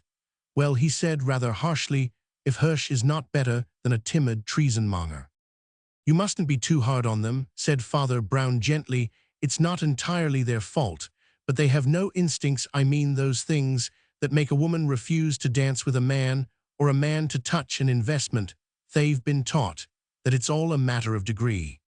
Anyhow, cried Flambeau impatiently, he's not a patch on my principle, and I shall go through with it. Old Dubosc may be a bit mad, but he's a sort of patriot after all. Father Brown continued to consume whitebait. Something in the stolid way he did so caused Flambeau's fierce black eyes to ramble over his companion afresh. What's the matter with you, Flambeau demanded Dubosc's. All right in that way, you don't doubt him. My friend, said the small priest, laying down his knife and fork in a kind of cold despair, I doubt everything I mean that has happened today. I doubt the whole story, though it has been acted before my face. I doubt every sight that my eyes have seen since morning. There is something in this business quite different from the ordinary police mystery, where one man is more or less lying, and the other man more or less telling the truth. Here both men, well, I've told you the only theory I can think of that could satisfy anybody. It doesn't satisfy me. Nor me either, replied Flambeau, frowning, while the other went on eating fish with an air of entire resignation. If all you can suggest is that notion of a message conveyed by contraries, I call it uncommonly clever, but well, what would you call it? I should call it thin, said the priest promptly. I should call it uncommonly thin. But that's the queer thing about the whole business. The lie is like a schoolboy's. There are only three versions, Dubosc's and Hirsch's, and that fancy of mine, either that note was written by a French officer to ruin a French official, or it was written by the French official to help German officers, or it was written by the French official to mislead German officers. Very well, you'd expect a secret paper passing between such people, officials or officers, to look quite different from that. You'd expect probably a cipher, certainly abbreviations, most certainly scientific and strictly professional terms. But this thing's elaborately simple, like a penny dreadful in the purple grotto. You will find the golden casket. It looks as if it were meant to be seen through at once. Almost before they could take it, in a short figure in French uniform had walked up to their table like the wind and sat down with a sort of thump. I have extraordinary news, said the Duc de Valognes. I have just come from this colonel of ours. He is packing up to leave the country, and he asks us to make his excuses sur le terrain.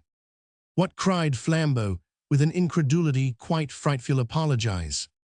Yes, said the Duke gruffly, then, and they're for everybody when the swords are drawn, and you and I have to do it, while he is leaving the country. But what can this mean? Cried Flambeau. He can't be afraid of that little Hirsch, confound it. He cried in a kind of rational rage. Nobody could be afraid of Hirsch. I believe it's some plot, snapped Valagin, some plot of the Jews and Freemasons. It's meant to work up glory for Hirsch. The face of Father Brown was commonplace, but curiously contented. It could shine with ignorance as well as with knowledge, but there was always one flash when the foolish mask fell, and the wise mask fitted itself in its place, and Flambeau, who knew his friend, knew that his friend had suddenly understood. Brown said nothing, but finished his plate of fish. Where did you last see our precious colonel? Asked Flambeau irritably. He's round at the Hotel St. Louis, by the Élysée, where we drove with him. He's packing up, I tell you. Will he be there still, do you think? Asked Flambeau, frowning at the table. I don't think he can get away yet, replied the Duke. He's packing to go a long journey. No, said Father Brown quite simply, but suddenly standing up, for a very short journey, for one of the shortest in fact, but we may still be in time to catch him if we go there in a motor cab. Nothing more could be got out of him until the cab swept round the corner by the Hotel St. Louis, where they got out, and he led the party up a side lane already in deep shadow with the growing dusk. Once, when the Duke impatiently asked whether Hirsch was guilty of treason or not, he answered, rather absently, no, only of ambition like Caesar. Then he somewhat inconsequently added, he lives a very lonely life. He has had to do everything for himself. Well, if he's ambitious, he ought to be satisfied. Now, said Flambeau, rather bitterly, all Paris will cheer him now our cursed colonel has turned tail. Don't talk so loud, said Father Brown, lowering his voice. Your cursed colonel is just in front." The other two started and shrank farther back into the shadow of the wall, for the sturdy figure of their runaway principal could indeed be seen shuffling along in the twilight in front, a bag in each hand. He looked much the same as when they first saw him, except that he had changed his picturesque mountaineering knickers for a conventional pair of trousers. It was clear he was already escaping from the hotel. The lane down which they followed him was one of those that seemed to be at the back of things and looked like the wrong side of the stage scenery. A colorless, continuous wall ran down one flank of it, interrupted at intervals by dull-hued and dirt-stained doors, all shut fast and featureless save for the chalk scribbles of some passing gamin. The tops of trees, mostly rather depressing evergreens, showed at intervals over the top of the wall, and beyond them, in the grey and purple gloaming, could be seen the back of some long terrace of tall Parisian houses, really comparatively close, but somehow looking as inaccessible as a range of marble mountains. On the other side of the lane ran the high gilt railings of a gloomy park. Flambeau was looking round him in rather a weird way. "Do you know," he said, "there is something about this place that—" "Hullo," called out the Duke sharply. "That fellow's disappeared, vanished like a blasted fairy." "He has a key," explained their clerical friend. "He's only gone into one of these garden doors." And as he spoke they heard one of the dull wooden doors close again with a click in front of them. Flambeau strode up to the door thus shut almost in his face, and stood in front of it for a moment, biting his black mustache in a fury of curiosity. Then he threw up his long arms and swung himself aloft like a monkey, and stood on the top of the wall, his enormous figure dark against the purple sky like the dark treetops. The Duke looked at the priest. "Dubosc's escape is more elaborate than we thought," he said, "but I suppose he is escaping from France." "He is escaping from everywhere," answered Father Brown. Valognes' eyes brightened, but his voice sank. "Do you mean suicide?" he asked. "You will not find his body," replied the other. A kind of cry came from Flambeau on the wall above. "My God," he exclaimed in French, "I know what this place is now. Why, it's the back of the street where old Hirsch lives.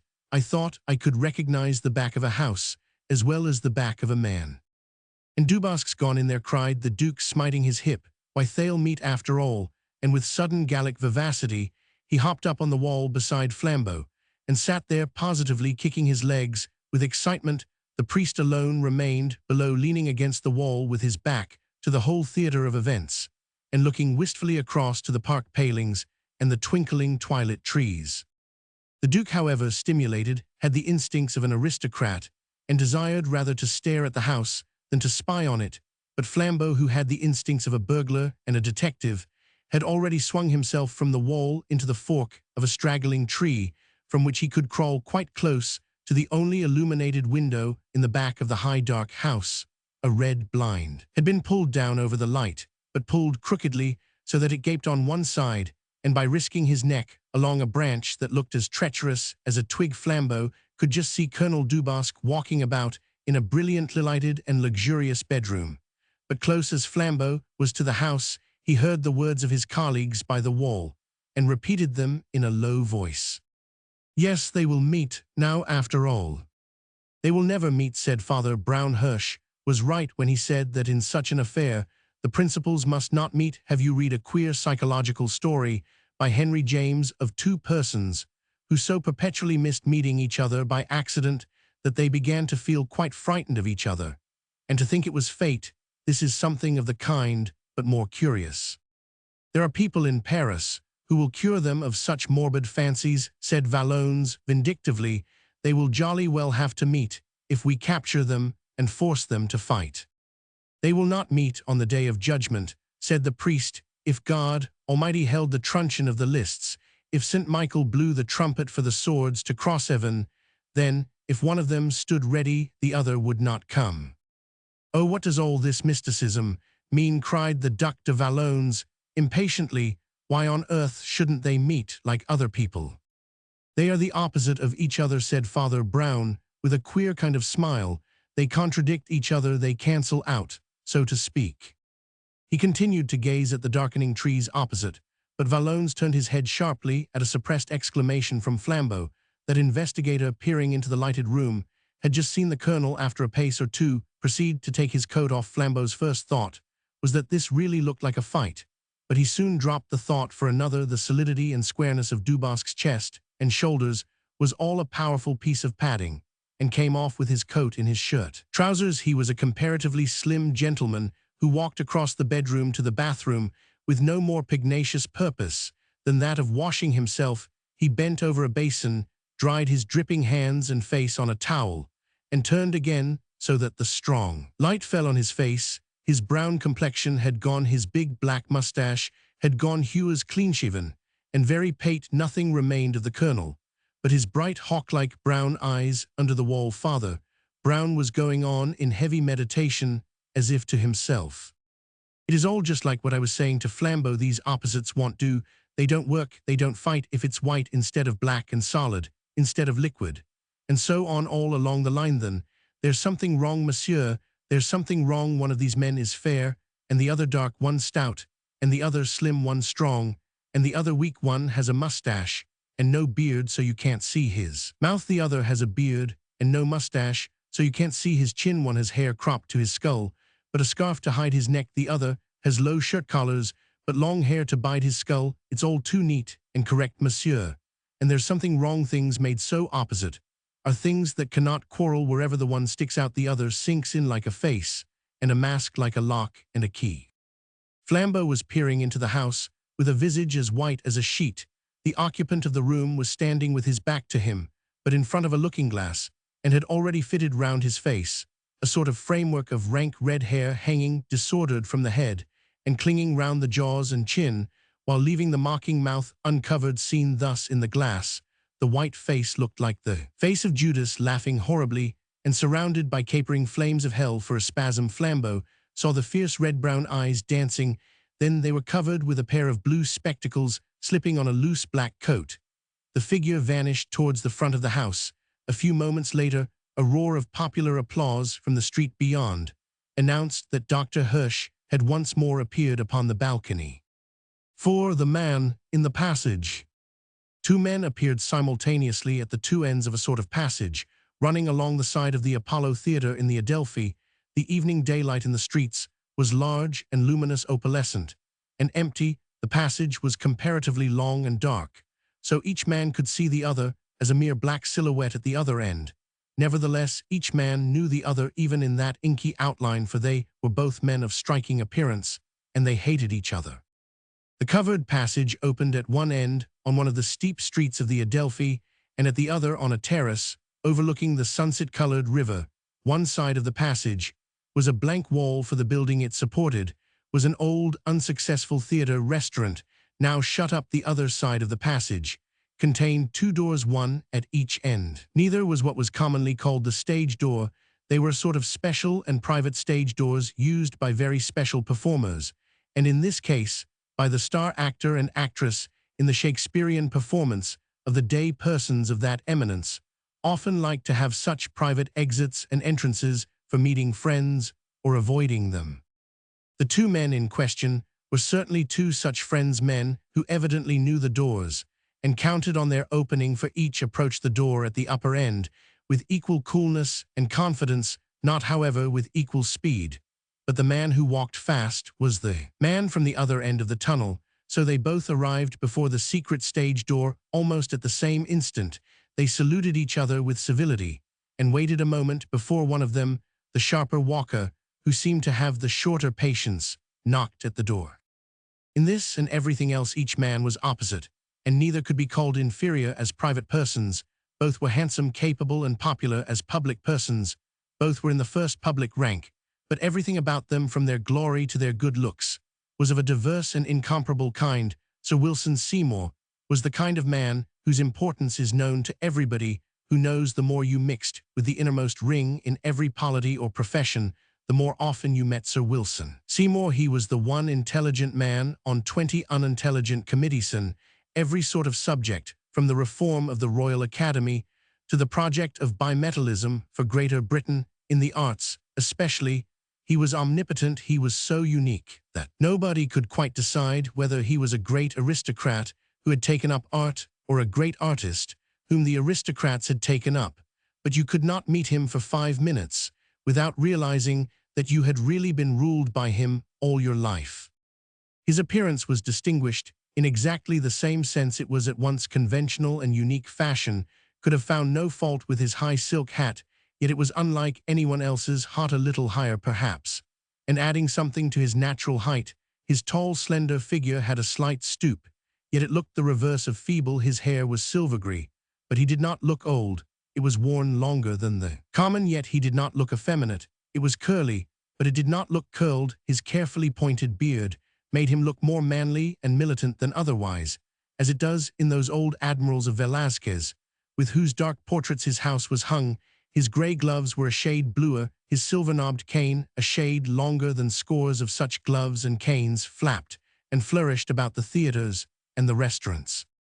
The other man was not so tall, yet would have struck nobody as short, but merely as strong and handsome. His hair also was curly but fair, and cropped close to a strong, massive head, the sort of head you break a door with, as Chaucer said of the millers.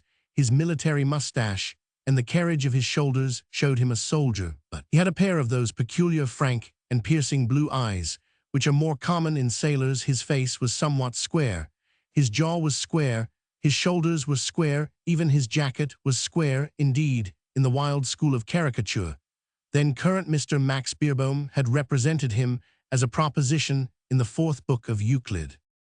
For he also was a public man, though with quite another sort of success. You did not have to be in the best society to have heard of Captain Cutler, of the siege of Hong Kong and the great march across China. You could not get away from hearing of him. Wherever you were, his portrait was on every other postcard, his maps and battles in every other illustrated paper, songs in his honor in every other music-hall turn, or on every other barrel organ. His fame, though probably more temporary, was 10 times more wide, popular, and spontaneous than the other man's in thousands of English homes. He appeared enormous above England like Nelson, yet he had infinitely less power in England than Sir Wilson Seymour.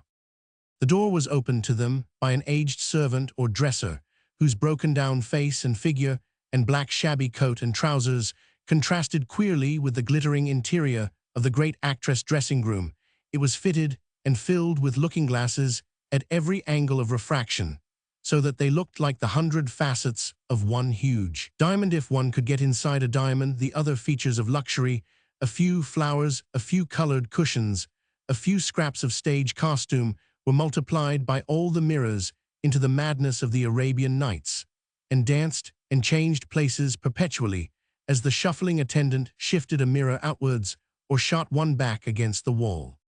They both spoke to the dingy dresser by name, calling him Parkinson, and asking for the lady, as Miss Aurora Rome Parkinson said she was in the other room, but he would go and tell her. A shade crossed the brow of both visitors, for the other room was the private room of the great actor with whom Miss Aurora was performing, and she was of the kind that does not inflame admiration without inflaming jealousy in about half a minute. However, the inner door opened, and she entered, as she always did even in private life, so that the very silence seemed to be a roar of applause, and one well-deserved. She was clad in a somewhat strange garb of peacock green and peacock blue satins that gleamed like blue and green metals, such as delight children and aesthetes, and her heavy hot brown hair framed one of those magic faces which are dangerous to all men, but especially to boys, and to men growing gray in company with her male colleague, the great American actor Isidore Bruno. She was producing a particularly poetical and fantastic interpretation of Midsummer Night's Dream, in which the artistic prominence was given to Oberon and Titania, or in other words to Bruno and herself, set in dreamy and exquisite scenery, and moving in mystical dances. The green costume, like burnished beetlewings, expressed all the elusive individuality of an elfin queen, but when personally confronted, in what was still broad daylight, a man looked only at the woman's face. She greeted both men with the beaming and baffling smile which kept so many males at the same just dangerous distance from her. She accepted some flowers from Cutler, which were as tropical and expensive as his victories, and another sort of present from Sir Wilson Seymour, offered later on and more nonchalantly by that gentleman, for it was against his breeding to show eagerness, and against his conventional unconventionality to give anything so obvious as flowers. He had picked up a trifle, he said, which was rather a curiosity. It was an ancient Greek dagger of the Mycenaean epoch, and might well have been worn in the time of Theseus and Hippolyta. It was made of brass like all the heroic weapons, but oddly enough sharp enough to prick anyone still. He had really been attracted to it by the leaf-like shape. It was as perfect as a Greek vase. If it was of any interest to Miss Rome, or could come in anywhere in the play, he hoped she would. The inner door burst open, and a big figure appeared who was more of a contrast to the explanatory Seymour than even Captain Cutler, nearly 6'6", and of more than theatrical thews and muscles. Isidore Bruno, in the gorgeous leopard skin and golden-brown garments of Oberon, looked like a barbaric god. He leaned on a sort of hunting spear, which across a theatre looked a slight silvery wand, but which in the small and comparatively crowded room looked as plain as a pikestaff. As menacing, his vivid black eyes rolled volcanically, his bronzed face handsome as it was showed at that moment, a combination of high cheekbones with set white teeth, which recalled certain American conjectures about his origin in the southern plantations. "Aurora," he began in that deep voice, like a drum of passion that had moved so many audiences, "will you—" He stopped indecisively, because a sixth figure had suddenly presented itself just inside the doorway, a figure so incongruous in the scene as to be almost comic. It was a very short man in the black uniform of the Roman secular clergy, and looking, especially in such a presence as Bruno's and Aurora's, rather like the wooden Noah out of an ark. He did not, however, seem conscious of any contrast, but said with dull civility, "I believe Miss Rome sent for me." A shrewd observer might have remarked that the emotional temperature rather rose at so unemotional an interruption. The detachment of a professional celibate seemed to reveal to the others that they stood round the woman as a ring of amorous rivals, just as a stranger coming in with frost on his coat will reveal that a room is like a furnace. The presence of the one man who did not care about her increased Miss Rome's sense that everybody else was in love with her, and each in a somewhat dangerous way. The actor with all the appetite of a savage, and a spoilt child the soldier with all the simple selfishness of a man of will rather than mind. Sir Wilson with that daily hardening concentration with which old hedonists take to a hobby, nay, even the abject Parkinson who had known her before her triumphs, and who followed her about the room with eyes or feet with the dumb fascination of a dog. A shrewd person might also have noted a yet odder thing. The man, like a black wooden Noah, who was not wholly without shrewdness, noted it with a considerable but contained amusement. It was evident that the great Aurora, though by no means indifferent to the admiration of the other sex, wanted at this moment to get rid of all the men who admired her and be left alone with the man who did not admire her in that sense. At least, for the little priest did admire, and even enjoy, the firm feminine diplomacy with which she set about her task. There was perhaps only one thing that Aurora Rome was clever about, and that was one half of humanity, other half the little priest watched. Like a Napoleonic campaign, the swift precision of her policy for expelling all while banishing none. Bruno, the big actor, was so babyish that it was easy to send him off in brute sulks, banging the door. Cutler, the British officer, was pachydermatous to ideas, but punctilious about behavior. He would ignore all hints, but he would die rather than ignore a definite commission from a lady. As to old Seymour, he had to be treated differently. He had to be left to the last. The only way to move him was to appeal to him in confidence as an old friend, to let him into the secret of the clearance. The priest did really admire Miss Rome, as she achieved all these three objects in one selected action. She went across to Captain Cutler and said in her sweetest manner, "I shall value all these flowers, because they must be your favorite flowers, but they won't be complete, you know, without my favorite flower. Do go over to that shop round the corner and get me some lilies off the valley, and then it will be quite lovely."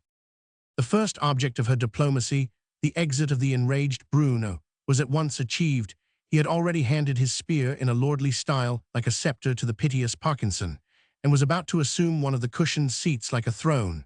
But at this open appeal to his rival, there glowed in his opal eyeballs all the sensitive insolence of the slave. He knotted his enormous brown fists for an instant, and then, dashing open the door, disappeared into his own apartments beyond. But meanwhile Miss Rome's experiment in mobilizing the British army had not succeeded so simply as seemed probable, Cutler had indeed risen stiffly and suddenly, and walked towards the door hatless, as if at a word of command. But perhaps there was something ostentatiously elegant about the languid figure of Seymour leaning against one of the looking-glasses that brought him up short at the entrance, turning his head this way, and that like a bewildered bulldog. "I must show this stupid man where to go," said Aurora in a whisper to Seymour, and ran out to the threshold to speed the parting guest. Seymour seemed to be listening, elegant and unconscious, as was his posture, and he seemed relieved when he heard the lady call out some last instructions to the captain, and then turn sharply and run laughing down the passage towards the other end, the end on the terrace above the Thames. Yet a second or two after, Seymour's brow darkened again. A man in his position has so many rivals, and he remembered that at the other end of the passage was the corresponding entrance to Bruno's private room. He did not lose his dignity. He said some civil words to Father Brown about the revival of Byzantine architecture in the Westminster Cathedral, and then quite naturally strolled out himself into the upper end of the passage. Father Brown and Parkinson were left alone, and they were neither of them men with a taste for superfluous conversation. The dresser went round the room, pulling out looking-glasses, and pushing them in again, his dingy dark coat and trousers looking all the more dismal since he was still holding the festive fairy spear of King Oberon.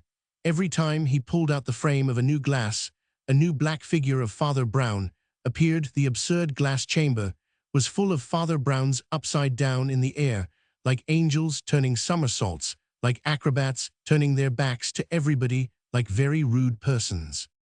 Father Brown seemed quite unconscious of this cloud of witnesses, but followed Parkinson with an idly attentive eye till he took himself and his absurd spear into the farther room of Bruno.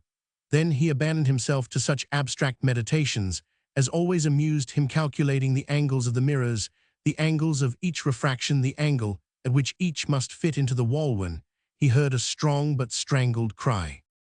He sprang to his feet and stood rigidly listening. At the same instant, Sir Wilson Seymour burst back into the room, white as ivory.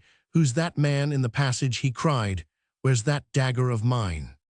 Before Father Brown could turn in his heavy boots, Seymour was plunging about the room looking for the weapon, and before he could possibly find that weapon or any other, a brisk running of feet broke upon the pavement outside, and the square face of Cutler was thrust into the same doorway. He was still grotesquely grasping a bunch of lilies off the valley. "What's this?" he cried. "What's that creature down the passage? Is this some of your tricks?" "My tricks," hissed his pale rival, and made a stride towards him. In the instant of time in which all this happened, Father Brown stepped out into the top of the passage, looked down it, and at once walked briskly towards what he saw. At this, the other two men dropped their quarrel and darted after him, Cutler calling out, "What are you doing? Who are you?" "My name is Brown," said the priest sadly, as he bent over something and straightened himself again. "Miss Rome sent for me, and I came as quickly as I could. I have come too late." The three men looked down, and in one of them at least the life died in that late light of afternoon. It ran along the passage like a path of gold, and in the midst of it Aurora Rome lay lustrous in her robes of green and gold, with her dead face turned upwards. Her dress was torn away, as in a struggle, leaving the right shoulder bare, but the wound from which the blood was welling was on the other side. The brass dagger lay flat and gleaming a yard or so away. There was a blank stillness for a measurable time, so that they could hear far off a flower girl's laugh outside Charing Cross and someone whistling furiously for a taxicab in one of the streets off the Strand. Then the captain, with a movement so sudden that it might have been passion or play-acting, took Sir Wilson Seymour by the throat. Seymour looked at him steadily, without either fight or fear. "You need not kill me," he said, in a voice quite cold. "I shall do that on my own account." The captain's hand hesitated and dropped, and the other added with the same icy candor, "If I find I haven't the nerve to do it with that dagger, I can do it in a month with drink." "Drink isn't good enough for me," replied Cutler, "but I'll have blood for this before I die. Not yours, but I think I know whose." And before the others could appreciate his intention, he snatched up the dagger, sprang at the other door at the lower end of the passage, burst it open, bolt and all, and confronted Bruno in his dressing-room.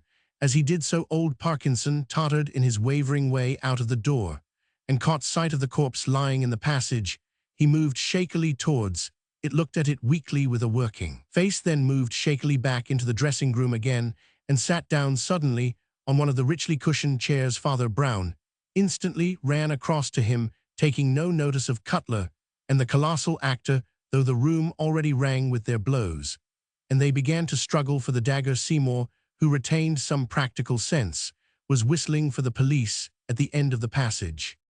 When the police arrived, it was to tear the two men from an almost ape-like grapple, and after a few formal inquiries, to arrest Isidore Bruno upon a charge of murder brought against him by his furious opponent. The idea that the great national hero of the hour had arrested a wrongdoer with his own hand doubtless had its weight with the police, who are not without elements of the journalist. They treated Cutler with a certain solemn attention and pointed out that he had got a slight slash on the hand, even as Cutler bore him back across tilted chair and table. Bruno had twisted the dagger out of his grasp and disabled him just below the wrist. The injury was really slight, but till he was removed from the room, the half-savage prisoner stared at the running blood with a steady smile. "Looks a cannibal sort of chap, don't?" he said the constable confidentially to Cutler. Cutler made no answer, but said sharply, "A moment after we must attend to death," and his voice escaped from articulation. The two deaths came in the voice of the priest from the farther side of the room. "This poor fellow was gone when I got across to him," and he stood looking down at old Parkinson, who sat in a black huddle on the gorgeous chair. He also had paid his tribute, not without eloquence, to the woman who had died. The silence was first broken by Cutler, who seemed not untouched by a rough tenderness. "I wish I was him," he said huskily. "I remember he used to watch her wherever she walked more than anybody. She was his heir, and he's dried up. He's just dead." "We are all dead," said Seymour in a strange voice, looking down the road. They took leave of Father Brown at the corner of the road, with some random apologies for any rudeness they might have shown. Both their faces were tragic, but also cryptic.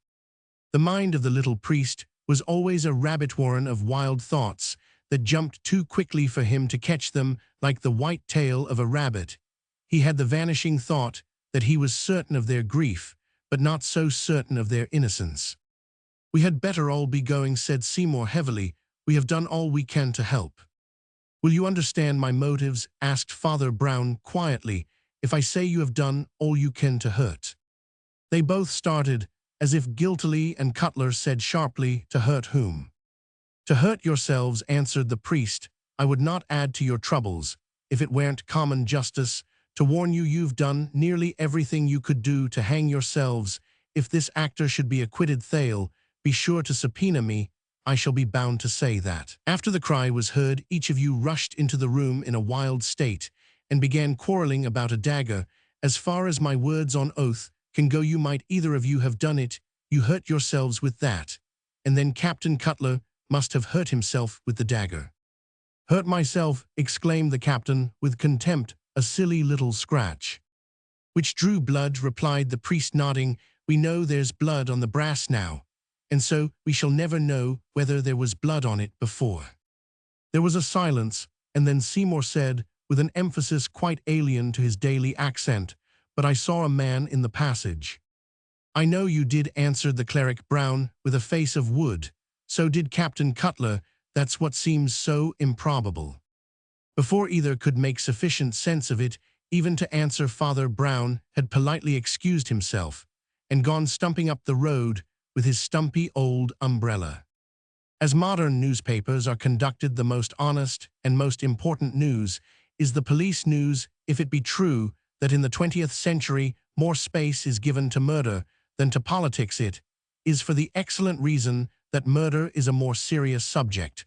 But even this would hardly explain the enormous omnipresence and widely distributed detail of the Bruno case, or the passage mystery in the press of London and the provinces. So vast was the excitement that for some weeks the press really told the truth, and the reports of examination and cross-examination, if interminable, even if intolerable, are at least reliable. The true reason, of course, was the coincidence of persons.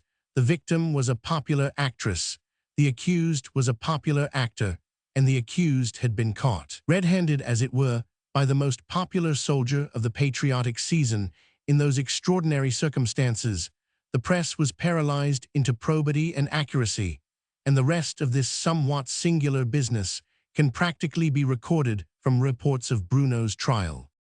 The trial was presided over by Mr. Justice Monkhouse, one of those who are jeered at as humorous judges, but who are generally much more serious than the serious judges, for their levity comes from a living impatience of professional solemnity, while the serious judge is really filled with frivolity, because he is filled with vanity. All the chief actors being of a worldly importance, the barristers were well balanced. The prosecutor for the Crown was Sir Walter Cowdray, a heavy but weighty advocate of the sort that knows how to seem English and trustworthy, and how to be rhetorical with reluctance.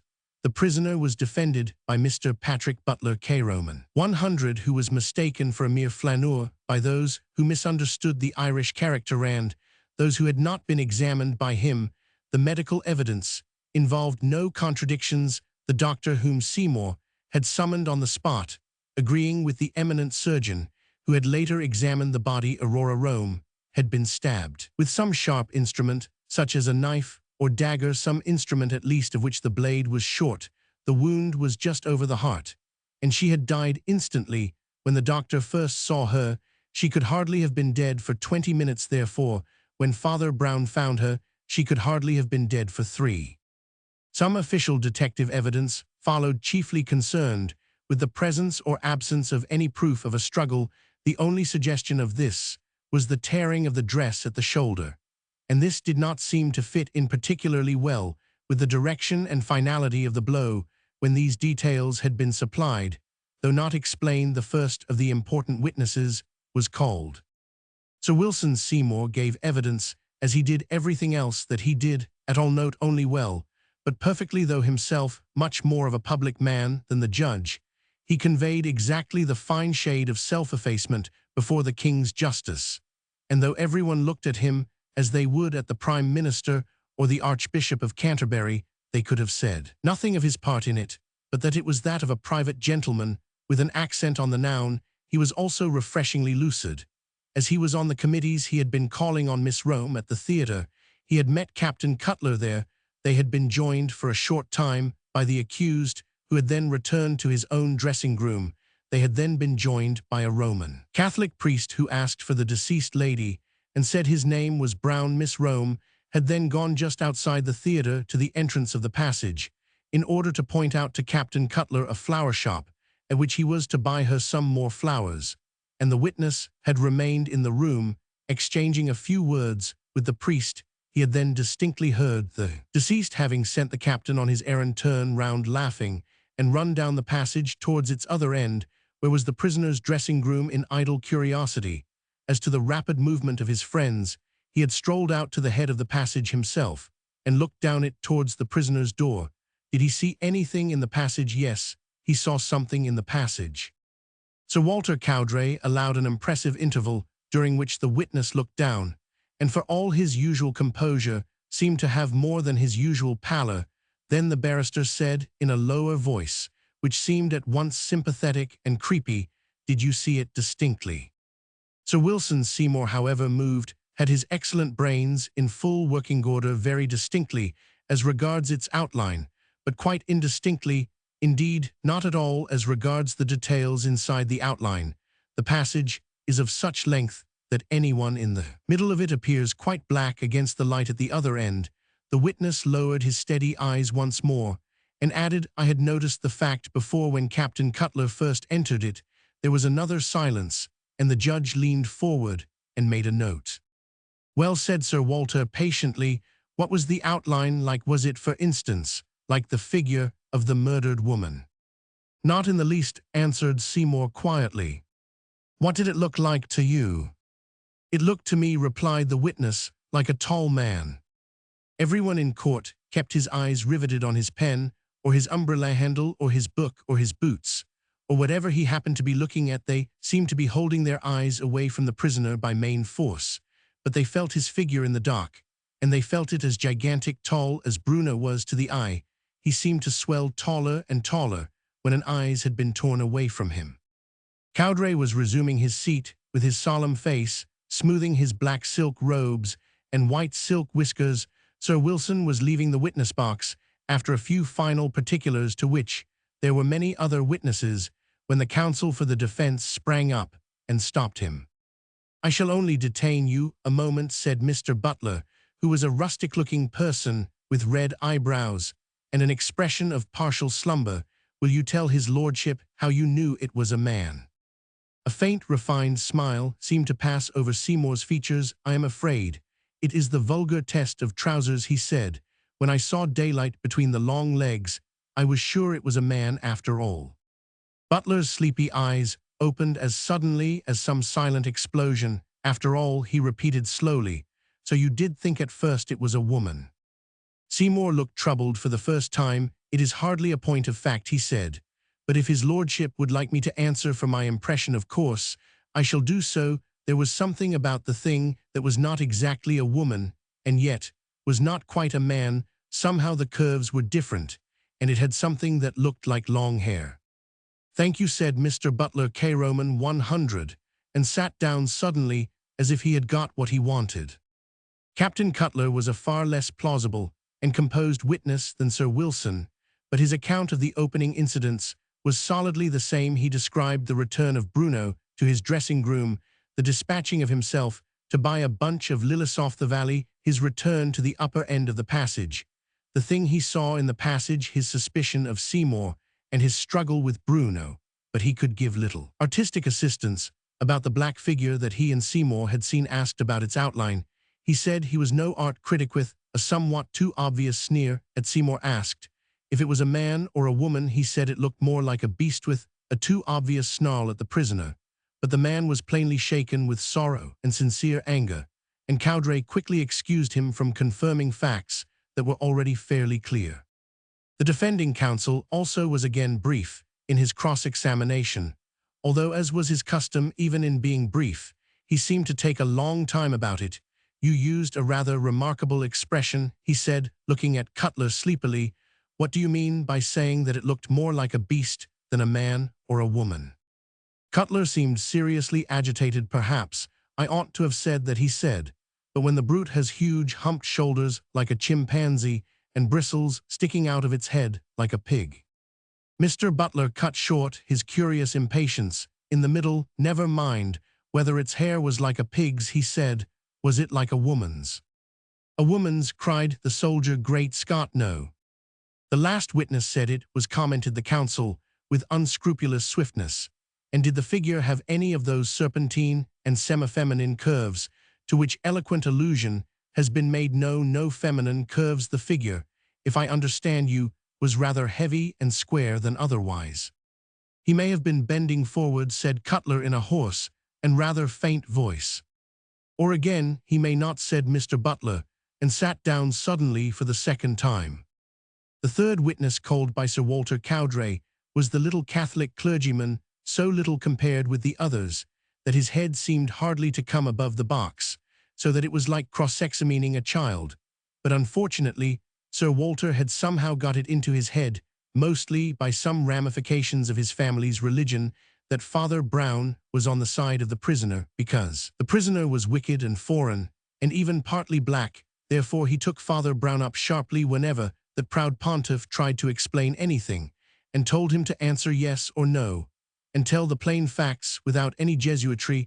When Father Brown began, in his simplicity, to say who he thought the man in the passage was, the barrister told him that he did not want his theories. "A black shape was seen in the passage, and you say you saw the black shape. Well, what shape was it?" Father Brown blinked as under rebuke, but he had long known the literal nature of obedience. The shape, he said, was short and thick, but had two sharp black projections curved upwards on each side of the head or top, rather like horns. "And oh, the devil with horns, no doubt," ejaculated Cowdray, sitting down in triumphant jocularity. "It was the devil come to eat Protestants." "No," said the priest dispassionately, "I know who it was." Those in court had been wrought up to an irrational but real sense of some monstrosity.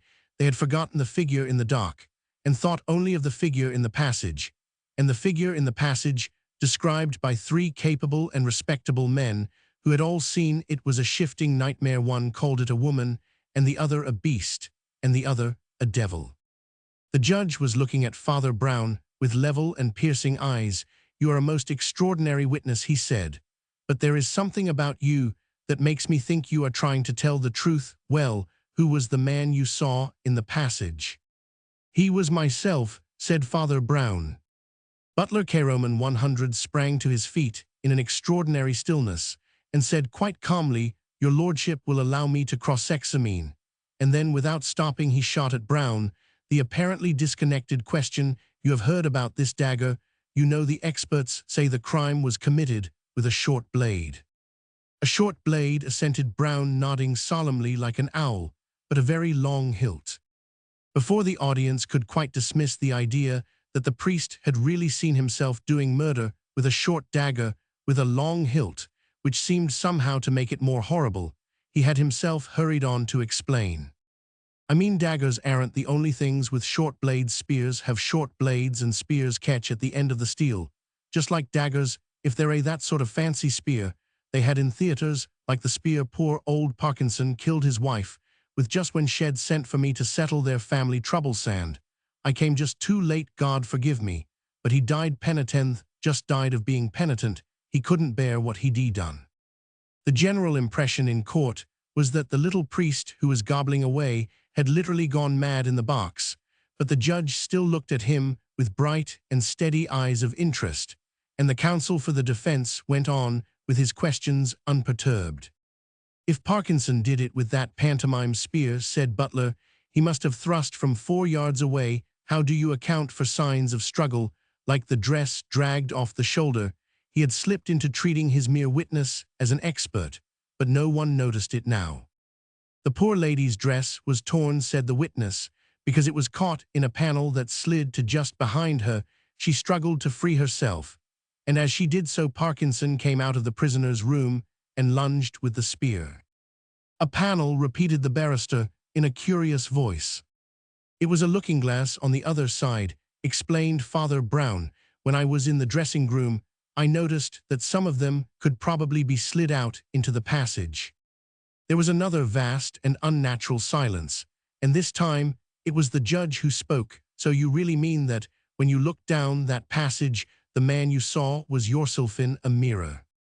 "Yes, my lord, that was what I was trying to say," said Brown, "but they asked me for the shape, and our hats have corners just like horns, and so I—" The judge leaned forward, his old eyes yet more brilliant, and said in specially distinct tones, "Do you really mean to say that when Sir Wilson Seymour saw that wild, what I'll call him, with curves and a woman's hair and a man's trousers, what he saw was Sir Wilson Seymour?"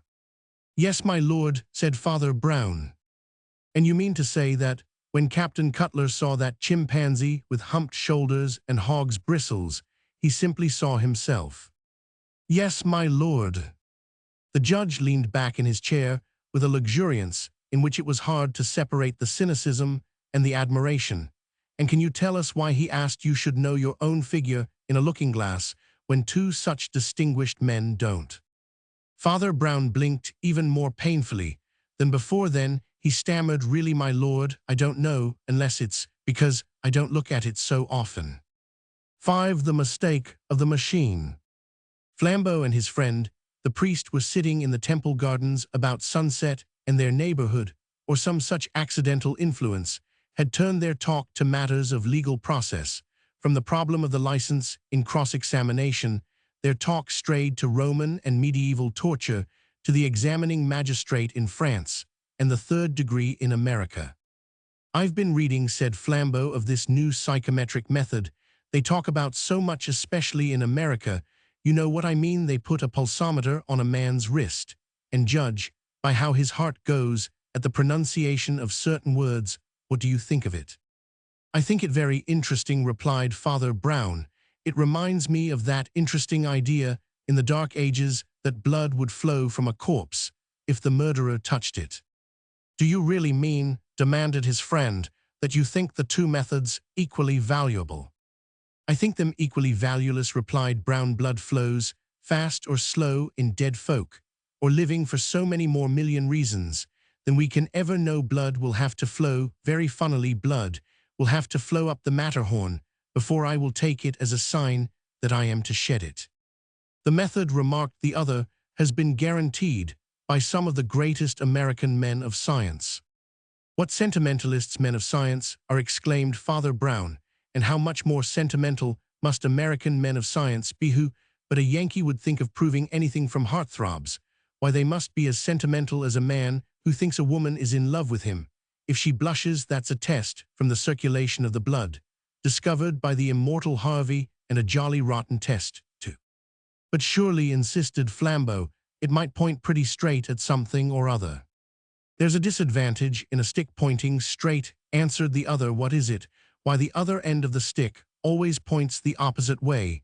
It depends whether you get hold of the stick by the right end. I saw the thing done once, and I've never believed in it since, and he proceeded to tell the story of his disillusionment. It happened nearly 20 years before, when he was chaplain to his co-religionists in a prison in Chicago. The Irish population displayed a capacity both for crime and penitence, which kept him tolerably busy. The official second-in-command under the governor was an ex-detective named Greywood Usher, a cadaverous, careful-spoken Yankee philosopher, occasionally varying a very rigid visage with an odd apologetic grimace. He liked Father Brown in a slightly patronizing way, and Father Brown liked him, though he heartily disliked his theories. His theories were extremely complicated and were held with extreme simplicity. One evening he had sent for the priest, who, according to his custom, took a seat in silence at a table piled and littered with papers, and waited the official selected from the papers a scrap of newspaper cutting, which he handed across to the cleric, who read it gravely. It appeared to be an extract from one of the pinkest of American society papers, and ran as follows. Society's brightest widower is once more on the freak dinner stunt. All our exclusive citizens will recall the perambulator parade dinner, in which last Trick Todd, at his palatial home at Pilgrim's Pond, caused so many of our prominent debutantes to look even younger than their years, equally elegant and more miscellaneous. And larger-hearted in social outlook was last Trick's show the year previous, the popular Cannibal Crush lunch, at which the confections handed round were sarcastically molded in the forms of human arms and legs, and during which more than one of our gayest mental gymnasts was heard offering to eat his partner. The witticism which will inspire this evening is as yet in Mr. Todd's pretty reticent intellect, or locked in the jeweled bosoms of our city's gayest leaders. But there is talk of a pretty parody of the simple manners and customs at the other end of society's scale. This would be all the more telling as hospitable Todd is entertaining in Lord Fauconroy, the famous traveller. True-blooded aristocrat fresh from England's oak groves, Lord Fauconroy's travels began before his ancient feudal title was resurrected. He was in the Republic in his youth, and fashion murmurs a sly reason for his return. Miss Etta Todd is one of our deep-souled New Yorkers, and comes into an income of nearly $1,200 million. Well, asked Usher, does that interest you? Why, words rather fail me, answered Father Brown. I cannot think at this moment of anything in this world that would interest me less, and unless the just anger of the Republic is at last going to electrocute journalists for writing like that, I don't quite see why it should interest you either. Ah, said Mr. Usher dryly, and handing across another scrap of newspaper. Well, does that interest you? The paragraph was headed "Savage Murder of a Warder Convict Escapes," and ran just before dawn this morning. A shout for help was heard in the convict settlement at Sequa. In this state, the authorities, hurrying in the direction of the cry, found the corpse of the warder who patrols the top of the north wall of the prison. The steepest and most difficult exit, for which one man has always been found sufficient. The unfortunate officer had, however, been hurled from the high wall, his brains beaten out as with a club, and his gun was missing. Further inquiries showed that one of the cells was empty. It had been occupied by a rather sullen ruffian. Giving his name as Oscar Ryan, he was only temporarily detained for some comparatively trivial assault, but he gave everyone the impression of a man with a black past and a dangerous future. Finally, when daylight had fully revealed the scene of murder, it was found that he had written on the wall above the body. Fragmentary sentence, apparently with a finger dipped in blood. This was self-defense. And he had the gun. I meant no harm to him or any man. But one I am keeping the bullet for pilgrims Pondoar. A man must have used most fiendish treachery or most savage and amazing bodily daring to have stormed such a wall in spite of an armed man. Well, the literary style is somewhat improved, admitted the priest cheerfully. But still, I don't see what I can do for you. I should cut a poor figure with my short legs running about this state. After an athletic assassin of that sort, I doubt whether anybody could find him. The convict settlement at Sequa is 30 miles from here. The country between is wild and tangled enough, and the country beyond, where he will surely have the sense to go, is a perfect no man's land, tumbling away to the prairies. He may be in any hole or up any tree. He isn't in any hole, said the governor. He isn't up any tree. Why, how do you know? Asked Father Brown, blinking. Would you like to speak to him? Inquired Usher. Father Brown opened his innocent eyes wide. He is here, he exclaimed. Why, how did your men get hold of him? I got hold of him myself, drawled the American, rising and lazily stretching his lanky legs. Before the fire I got hold of him with the crooked end of a walking stick. Don't look so surprised. I really Roman 999. You know, I sometimes take a turn in the country lanes. Outside this dismal place, well, I was walking early this evening up a steep lane with dark hedges and grey-looking ploughed fields on both sides, and a young moon was up, and silvering the road by the light of it, I saw a man running across the field towards the road, running with his body bent, and at a good miler race trot. He appeared to be much exhausted, but when he came to the thick black hedge, he went through it as if it were made of spiders' webs, or rather, for I heard the strong branches breaking and snapping like bayonets, as if he himself were made of stone. In the instant in which he appeared up against the moon, crossing the road, I slung my hooked cane at his legs, tripping him and bringing him down. Then I blew my whistle long and loud, and our fellows came running up to secure him. It would have been rather awkward, remarked Brown, if you had found he was a popular athlete practicing a mile race. He was not, said Usher grimly. We soon found out who he was, but I had guessed it with the first glint of the moon on him. You thought it was the runaway convict, observed the priest, simply because you had read in the newspaper cutting that morning that a convict had run away. I had somewhat better grounds, replied the governor coolly. I pass over the first as too simple to be emphasized. I mean that fashionable athletes do not run across ploughed fields or scratch their eyes out in bramble hedges, nor do they run all doubled up like a crouching dog. There were more decisive details to a fairly well-trained eye. The man was clad in coarse and ragged clothes, but they were something more than merely coarse and ragged. They were so ill-fitting as to be quite grotesque, even as he appeared in black outline against the moonrise. The coat collar in which his head was buried made him look like a hunchback, and the long loose sleeves looked as if he had no hands. It at once occurred to me that he had somehow managed to change his convict clothes for some Confederate's clothes, which did not fit him. Second, there was a pretty stiff wind against which he was running, so that I must have seen the streaky look of blowing hair if the hair had not been very short. Then I remembered that beyond these ploughed fields he was crossing lay Pilgrim's Pond, for which you will remember the convict was keeping his bullet, and I sent my walking stick flying. A brilliant piece of rapid deduction, said Father Brown, but had he got a gun? As Usher stopped abruptly in his walk, the priest added apologetically, I've been told a bullet is not half so useful without it. He had no gun, said the other gravely, but that was doubtless due to some very natural mischance or change of plans, probably the same policy that made him change. The clothes made him drop the gun. He began to repent the coat he had left behind him in the blood of his victim. Well, that is possible enough, answered the priest. And it's hardly worth speculating on, said Usher, turning to some other papers, for we know it's the man by this time. His clerical friend asked faintly, but how? And Greywood. Usher threw down the newspapers and took up the two press cuttings again. Well, since you are so obstinate, he said, let's begin at the beginning. You will notice that these two cuttings have only one thing in common, which is the mention of Pilgrim's Pond the estate. As you know of the millionaire Ayrton Todd, you also know that he is a remarkable character, one of those that rose on stepping stones. Of our dead selves to higher things, assented his companion. Yes, I know that petroleum, I think. Anyhow, said Usher, last trick Todd counts for a great deal in this rum affair. He stretched himself once more before the fire and continued talking in his expansive, radiantly explanatory style.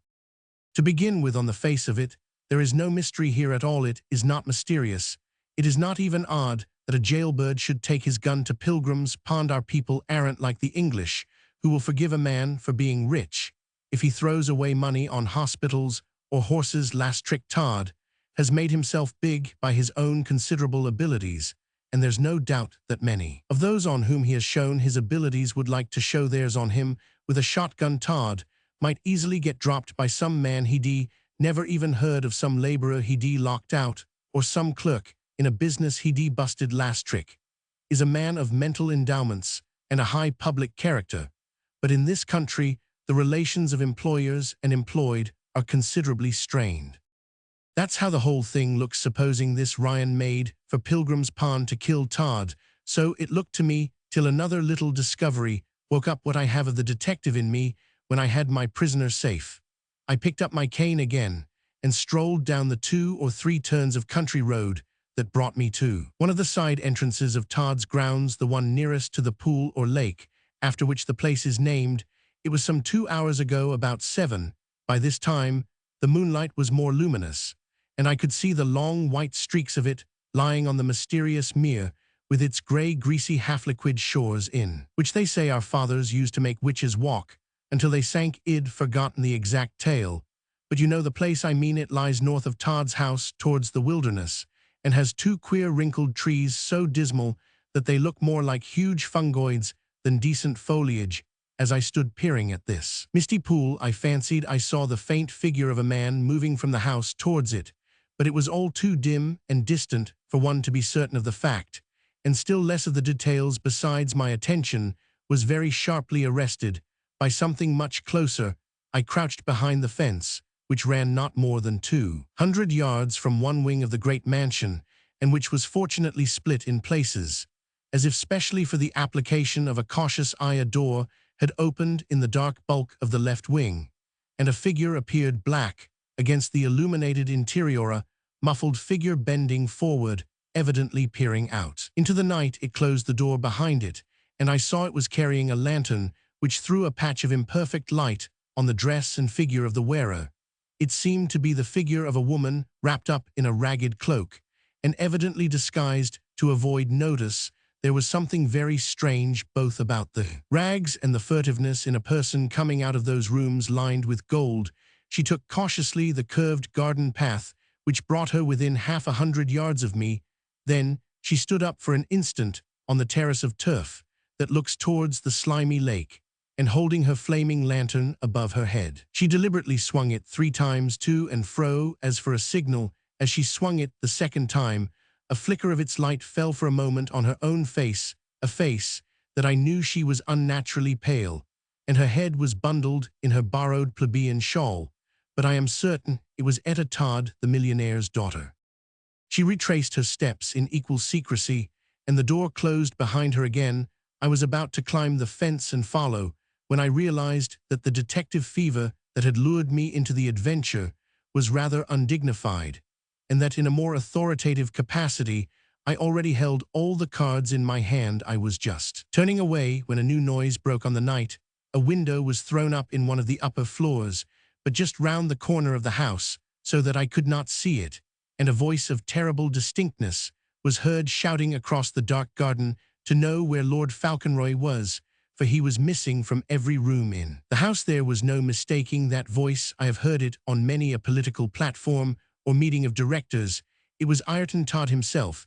Some of the others seemed to have gone to the lower windows or on to the steps, and were calling up to him that Fauconroy had gone for a stroll down to the Pilgrim's Pond an hour before and could not be traced. Since then Todd cried mighty murder and shut down the window violently, and I could hear him plunging down the stairs. Inside, repossessing myself of my former and wiser purpose. I whipped out of the way of the general search that must follow and returned here not later than 8 o'clock. I now ask you to recall that little society paragraph, which seemed to you so painfully lacking in interest. If the convict was not keeping the shot for Todd, as he evidently wasn't, it is most likely that he was keeping it for Lord Fauconroy, and it looks as if he had delivered the goods no more handy place to shoot a man than in the curious geological surroundings of that pool, where a body thrown down would sink through thick slime to a depth practically unknown. Let us suppose then that our friend with the cropped hair came to kill Fauconroy and not Todd. But as I have pointed out, there are many reasons why people in America might want to kill Todd. There is no reason why anybody in America should want to kill an English lord newly landed, except for the one reason mentioned in the pink paper that the lord is paying his attentions to the millionaire's daughter. Our croffared friend, despite his ill-fitting clothes, must be an aspiring lover. I know the notion will seem to you jarring and even comic, but that's because you are English. It sounds to you like saying the Archbishop of Canterbury's daughter will be married in St. George's, Hanover Square, to a crossing sweeper on ticket-off leave. You don't do justice to the climbing and aspiring power of our more remarkable citizens. You see a good-looking gray-haired man in evening dress, with a sort of authority about him. You know he is a pillar of the state, and you fancy he had a father. You are in error. You do not realize that a comparatively few years ago he may have been in a tenement, or quite likely in a jail. You don't allow for our national buoyancy and uplift. Many of our most influential citizens have not only risen recently, but risen comparatively late in life.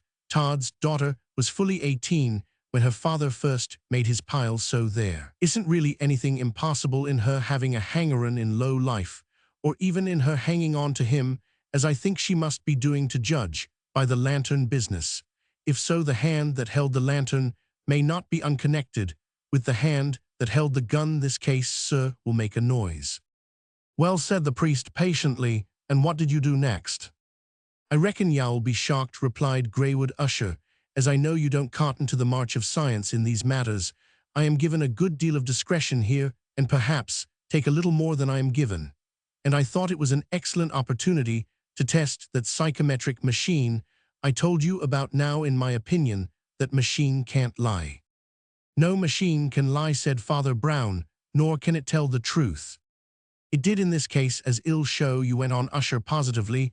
I sat the man in the ill-fitting clothes in a comfortable chair and simply wrote words on a blackboard, and the machine simply recorded the variations of his pulse, and I simply observed his manner. The trick is to introduce some word connected with the supposed crime in a list of words connected with something quite different, yet a list in which it occurs quite naturally. Thus I wrote heron and eagle and owl, and when I wrote falcon, he was tremendously agitated, and when I began to make an R at the end of the word, that machine just bounded. Who else in this republic has any reason to jump at the name of a newly arrived Englishman like Fauconroy, except the man who's shot him? Isn't that better evidence than a lot of gabble from witnesses? If the evidence of a reliable machine. You always forget, observed his companion, that the reliable machine always has to be worked by an unreliable machine. Why, what do you mean? Asked the detective. I mean, man, said Father Brown, the most unreliable machine I know of. I don't want to be rude, and I don't think you will consider man to be an offensive or inaccurate description of yourself. You say you observed his manner, but how do you know you observed it right? You say the words have to come in a natural way, but how do you know that you did it naturally? How do you know, if you come to that he did not observe your manner? Who is to prove that you were not tremendously agitated? There was no machine tied on to your pulse. I tell you, cried the American in the utmost excitement, I was as cool as a cucumber.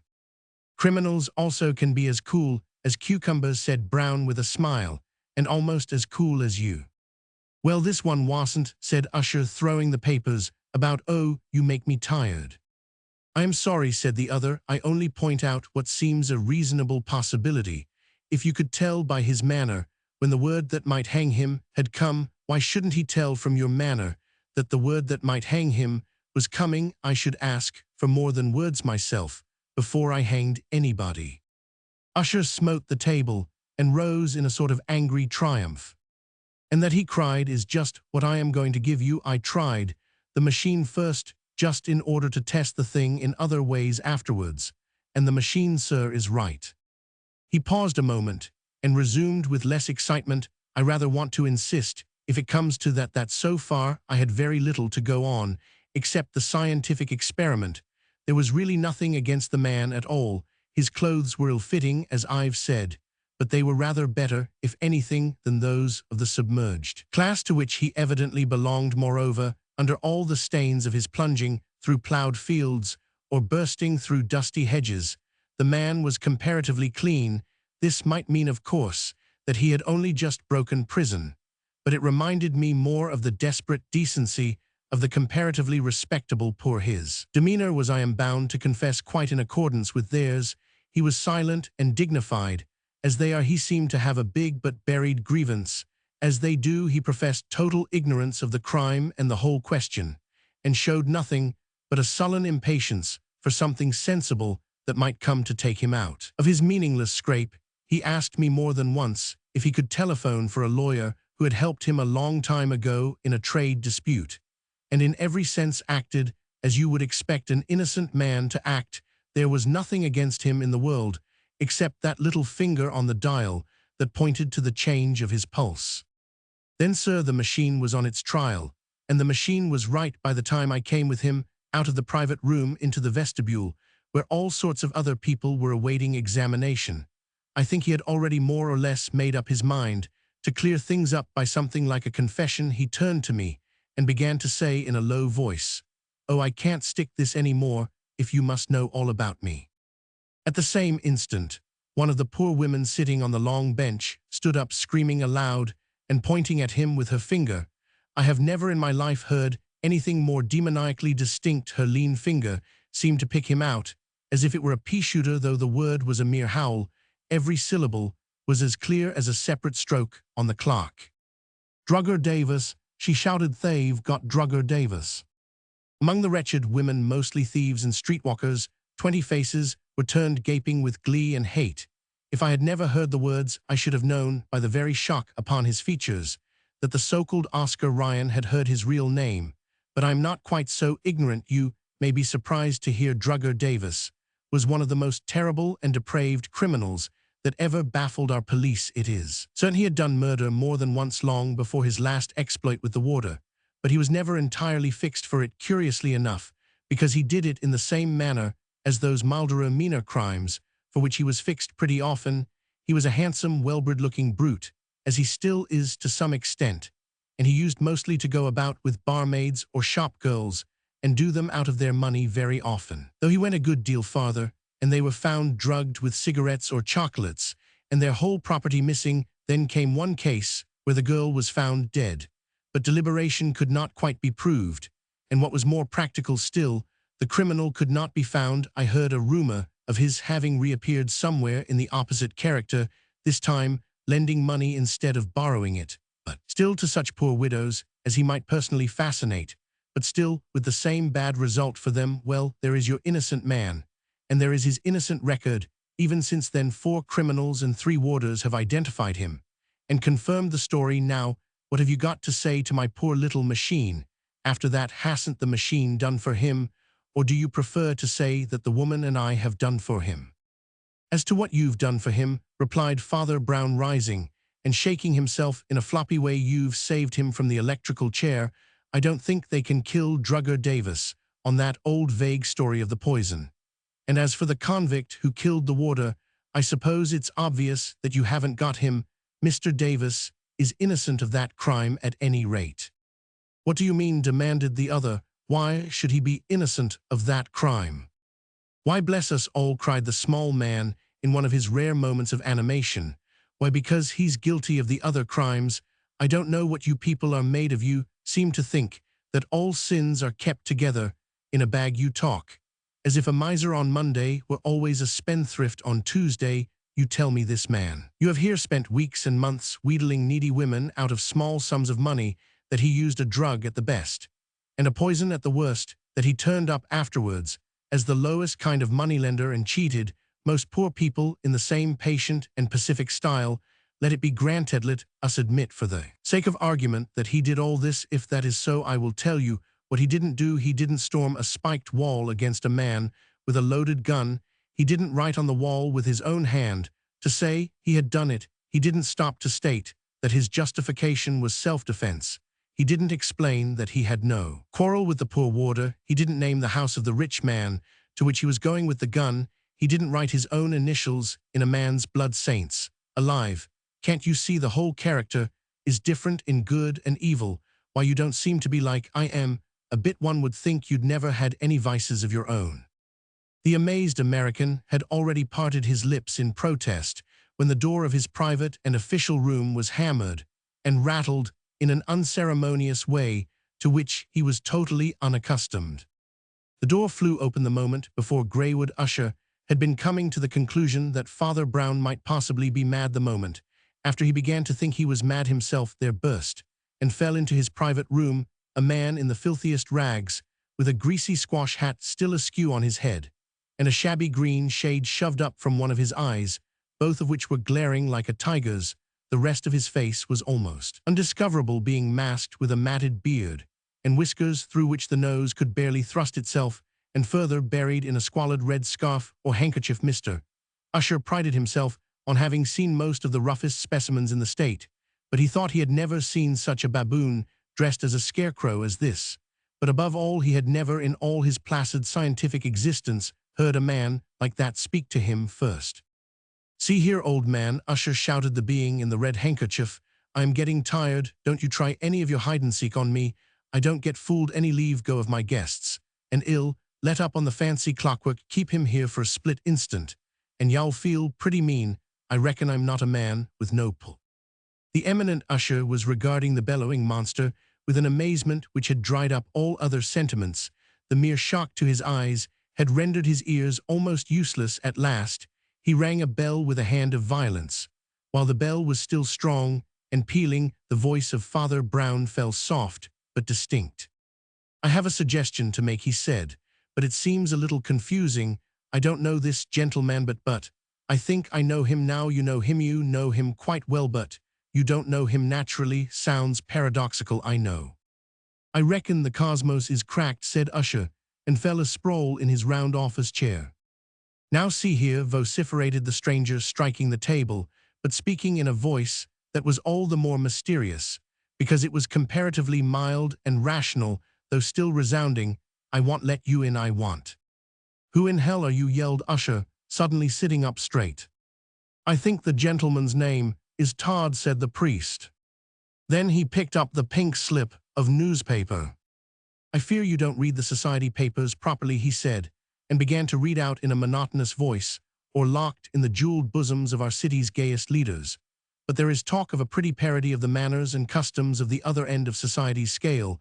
There's been a big slum dinner up at Pilgrim's Pond tonight, and a man, one of the guests, disappeared. Mr. Ayrton Todd is a good host, and has tracked him here without even waiting to take off his fancy dress." "What man do you mean?" "I mean the man with comically ill-fitting clothes you saw running across the plowed field. Hadn't you better go and investigate him? He will be rather impatient to get back to his champagne, from which he ran away in such a hurry when the convict with the gun hove in sight." "Do you seriously mean—" began the official. "Why, look here, Mr. Usher," said Father Brown quietly, "you said the machine couldn't make a mistake, and in one sense it didn't, but the other machine did. The machine that worked it. You assumed that the man in rags jumped at the name of Lord Fauconroy because he was Lord Fauconroy's murderer. He jumped at the name of Lord Fauconroy because he is Lord Fauconroy." "Then why the blazes didn't he say so?" demanded the staring Usher. "He felt his plight and recent panic were hardly patrician," replied the priest, "so he tried to keep the name back at first, but he was just going to tell it you when." And Father Brown looked down at his boots. "When a woman found another name for him." "But you can't be so mad as to say," said Greywood Usher, very white, "that Lord Fauconroy was Drugger Davis." The priest looked at him very earnestly, but with a baffling and undecipherable face. "I'm not saying anything about it," he said. "I leave all the rest to you. Your pink paper says that the title was recently revived for him, but those papers are very unreliable. It says he was in the States in youth, but the whole story seems very strange. Davis and Falconroy are both pretty considerable cowards, but so are lots of other men. I would not hang a dog on my own opinion about this, but I think," he went on softly and reflectively, "I think you Americans are too modest. I think you idealize the English aristocracy, Evan, in assuming it to be so aristocratic. You see a good-looking Englishman in evening dress. You know he's in the House of Lords, and you fancy he has a father. You don't allow for our national buoyancy and uplift. Many of our most influential noblemen have not only risen recently, but—" "Oh, stop it," cried Greywood Usher, wringing one lean hand in impatience against a shade of irony in the other's face. "Don't stay talking to this lunatic," cried Todd brutally. "Take me to my friend." Next morning, Father Brown appeared with the same demure expression, carrying yet another piece of pink newspaper. "I'm afraid you neglect the fashionable press," rather, he said, "but this cutting may interest you." Usher read the headlines: "Last Tricks, Strayed Revelers, Mirthful Incident Near Pilgrim's Pond." The paragraph went on: "A laughable occurrence took place outside Wilkinson's motor garage. Last night, a policeman on duty had his attention drawn by larrikins to a man in prison dress, who was stepping with considerable coolness into the steering seat of a pretty heightened panhard. He was accompanied by a girl wrapped in a ragged shawl. On the police interfering, the young woman threw back the shawl, and all recognized millionaire Todd's daughter, who had just come from the slum freak dinner at the pond, where all the choicest guests were in a similar déshabille. She and the gentleman who had donned prison uniform were going for the customary joyride. Under the pink slip, Mr. Usher found a strip of a later paper headed "Astounding Escape of Millionaire's Daughter with Convict. She had arranged freak dinner, now safe in." Mr. Greenwood Usher lifted his eyes, but Father Brown was gone. 6. The Head of Caesar. There is somewhere in Brompton or Kensington an interminable avenue of tall houses, rich, but largely empty, that looks like a terrace of tombs. The very steps up to the dark front doors seem as steep as the side of pyramids. One would hesitate to knock at the door, lest it should be opened by a mummy, but a yet more depressing feature in the grey facade is its telescopic length and changeless continuity.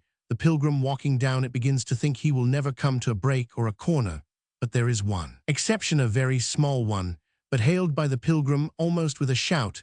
There is a sort of mews between two of the tall mansions, a mere slit, like the crack of a door by comparison with the street, but just large enough to permit a pygmy alehouse or eating house, still allowed by the rich to their stable servants, to stand in the angle.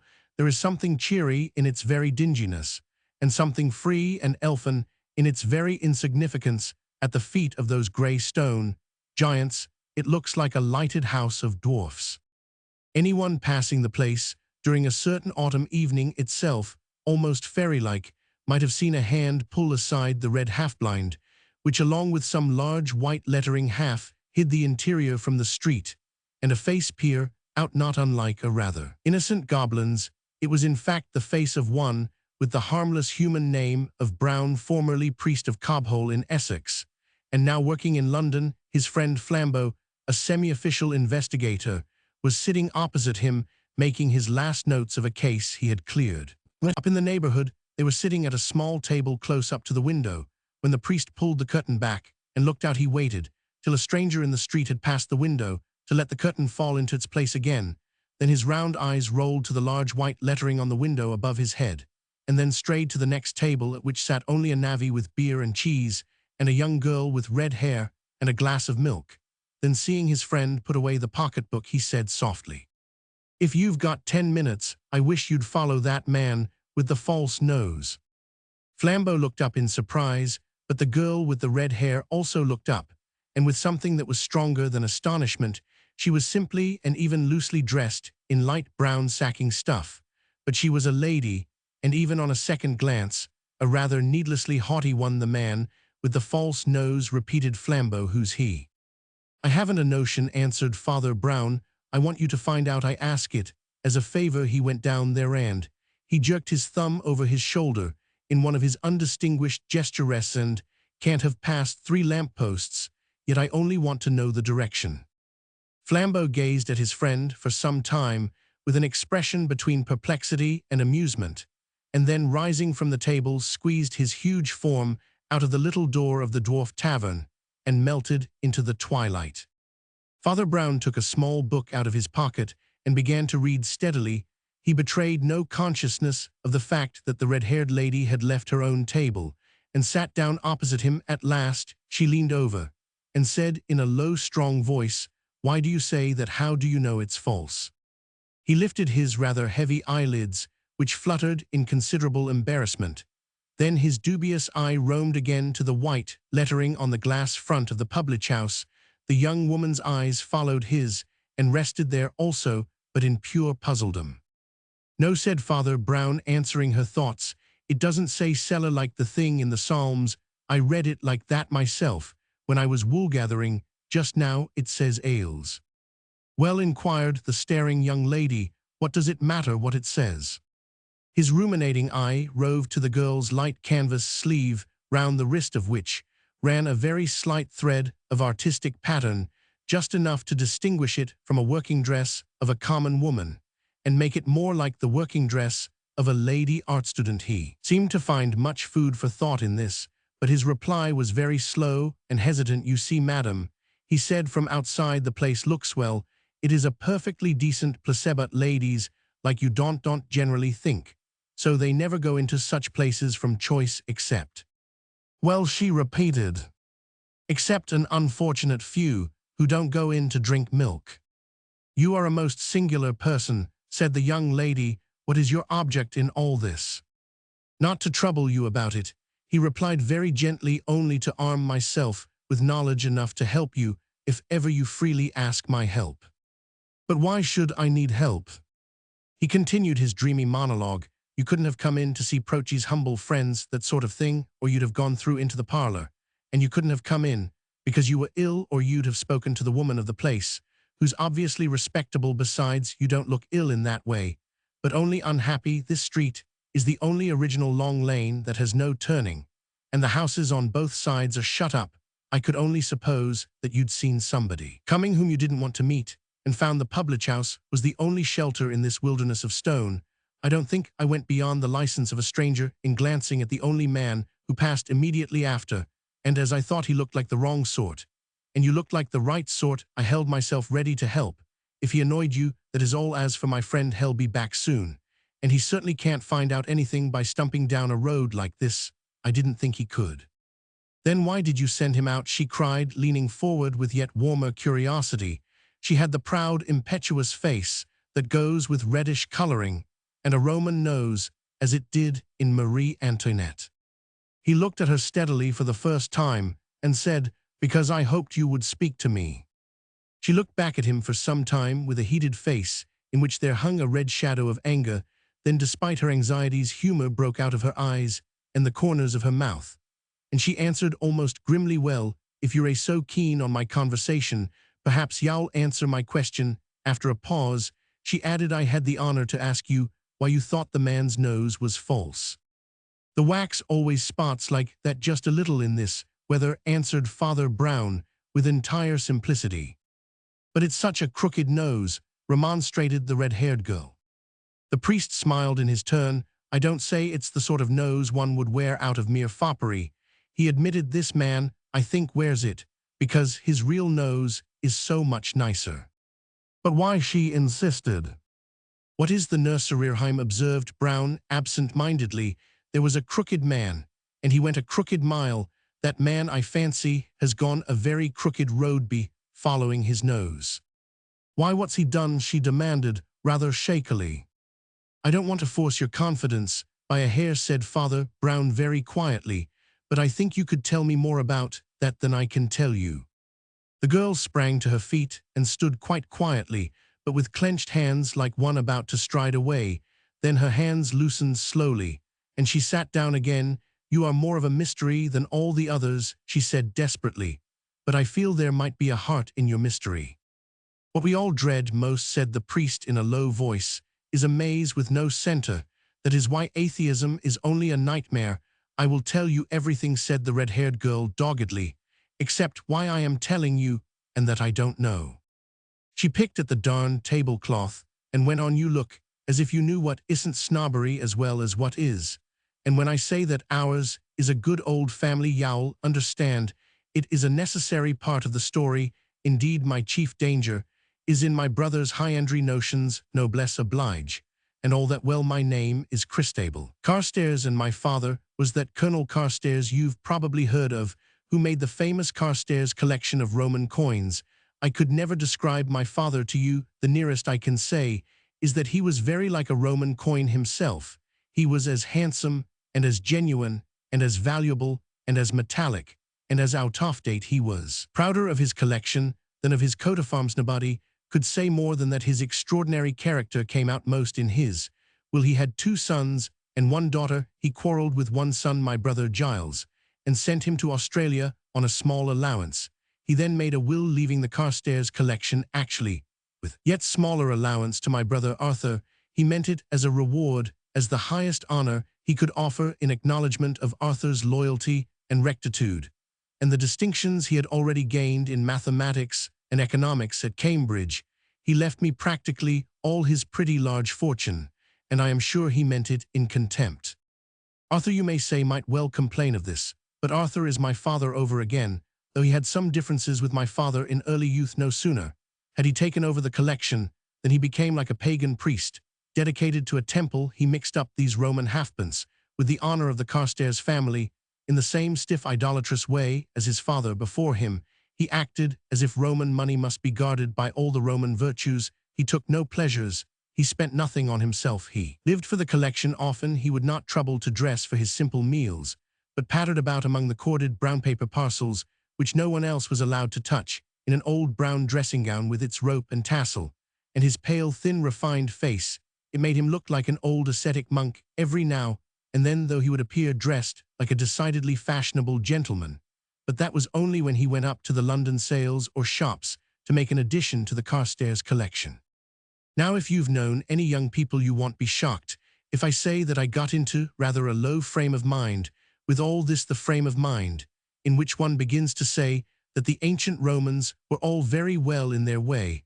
I am not like my brother Arthur. I can't help enjoying enjoyment. I got a lot of romance and rubbish, where I got my red hair from the other side of the family. Poor Giles was the same, and I think the atmosphere of coins might count in excuse for him, though he really did wrong and nearly went to prison, but he didn't behave any worse than I did, as you shall hear. I come now to the silly part of the story. I think a man as clever as you can guess the sort of thing that would begin to relieve the monotony for an unruly girl of 17 placed in such a position. But I am so rattled with more dreadful things that I can hardly read my own feeling, and don't know whether I despise it now as a flirtation or bear it as a broken heart. We lived then at a little seaside watering place in South Wales, and a retired sea captain living a few doors off had a son about 5 years older than myself, who had been a friend of Giles before he went to the colonies. His name does not affect my tale, but I tell you it was Philip Hawker, because I am telling you everything. We used to go shrimping together, and said and thought we were in love with each other. At least he certainly said he was, and I certainly thought I was. If I tell you he had bronzed curly hair and a falconish sort of face, bronzed by the sea also, it's not for his sake, I assure you, but for the story, for it was the cause of a very curious coincidence. One summer afternoon, when I had promised to go shrimping along the sands with Philip, I was waiting rather impatiently in the front drawing-room watching Arthur handle some packets of coins he had just purchased and slowly shunt them 1 or 2 at a time into his own dark study and museum, which was at the back of the house. As soon as I heard the heavy door close on him, finally, I made a bolt for my shrimping net and tam o' shanter, and was just going to slip out, when I saw that my brother had left behind him 1 coin that lay gleaming on the long bench by the window. It was a bronze coin, and the color combined with the exact curve of the Roman nose, and something in the very lift of the long wiry neck, made the head of Caesar on it the almost precise portrait of Philip Hawker. Then I suddenly remembered Giles telling Philip of a coin that was like him, and Philip wishing he had it. Perhaps you can fancy the wild, foolish thoughts with which my head went round. I felt as if I had had a gift from the fairies. It seemed to me that if I could only run away with this, and give it to Philip like a wild sort of wedding ring. It would be a bond between us. Forever I felt 1,000 such things at once. Then there yawned under me like the pit, the enormous awful notion of what I was doing above all the unbearable thought, which was like touching hot iron of what Arthur would think of it. A Carstairs a thief, and a thief of the Carstairs treasure. I believe my brother could see me burned like a witch for such a thing. But then the very thought of such fanatical cruelty heightened my old hatred of his dingy old antiquarian fussiness, and my longing for the youth and liberty that called to me from the sea outside was strong sunlight with a wind, and a yellow head of some broom or gorse in the garden rapped against the glass of the window. I thought of that living and growing gold calling to me from all the heaths of the world, and then of that dead dull gold and bronze and brass of my brothers growing dustier and dustier as life went by nature, and the Carstairs collection had come to grips at last. Nature is older than the Carstairs collection. As I ran down the streets to the sea, the coin clenched tight in my fist, I felt all the Roman Empire on my back, as well as the Carstairs pedigree. It was not only the old lion argent that was roaring in my ear, but all the eagles of the Caesars seemed flapping and screaming in pursuit of me, and yet my heart rose higher and higher like a child's kite, until I came over the loose, dry sandhills and to the flat, wet sands where Philip stood already up to his ankles in the shallow, shining water some 100 yards out to sea. There was a great red sunset, and the long stretch of low water hardly rising over the ankle for half a mile was like a lake of ruby flame. It was not till I had torn off my shoes and stockings and waded to where he stood, which was well away from the dry land, that I turned and looked round. We were quite alone in a circle of seawater and wet sand, and I gave him the head of Caesar. At the very instant I had a shock of fancy that a man far away on the sandhills was looking at me intently. I must have felt immediately after that it was a mere leap of unreasonable nerves, for the man was only a dark dot in the distance, and I could only just see that he was standing quite still and gazing with his head a little on one side.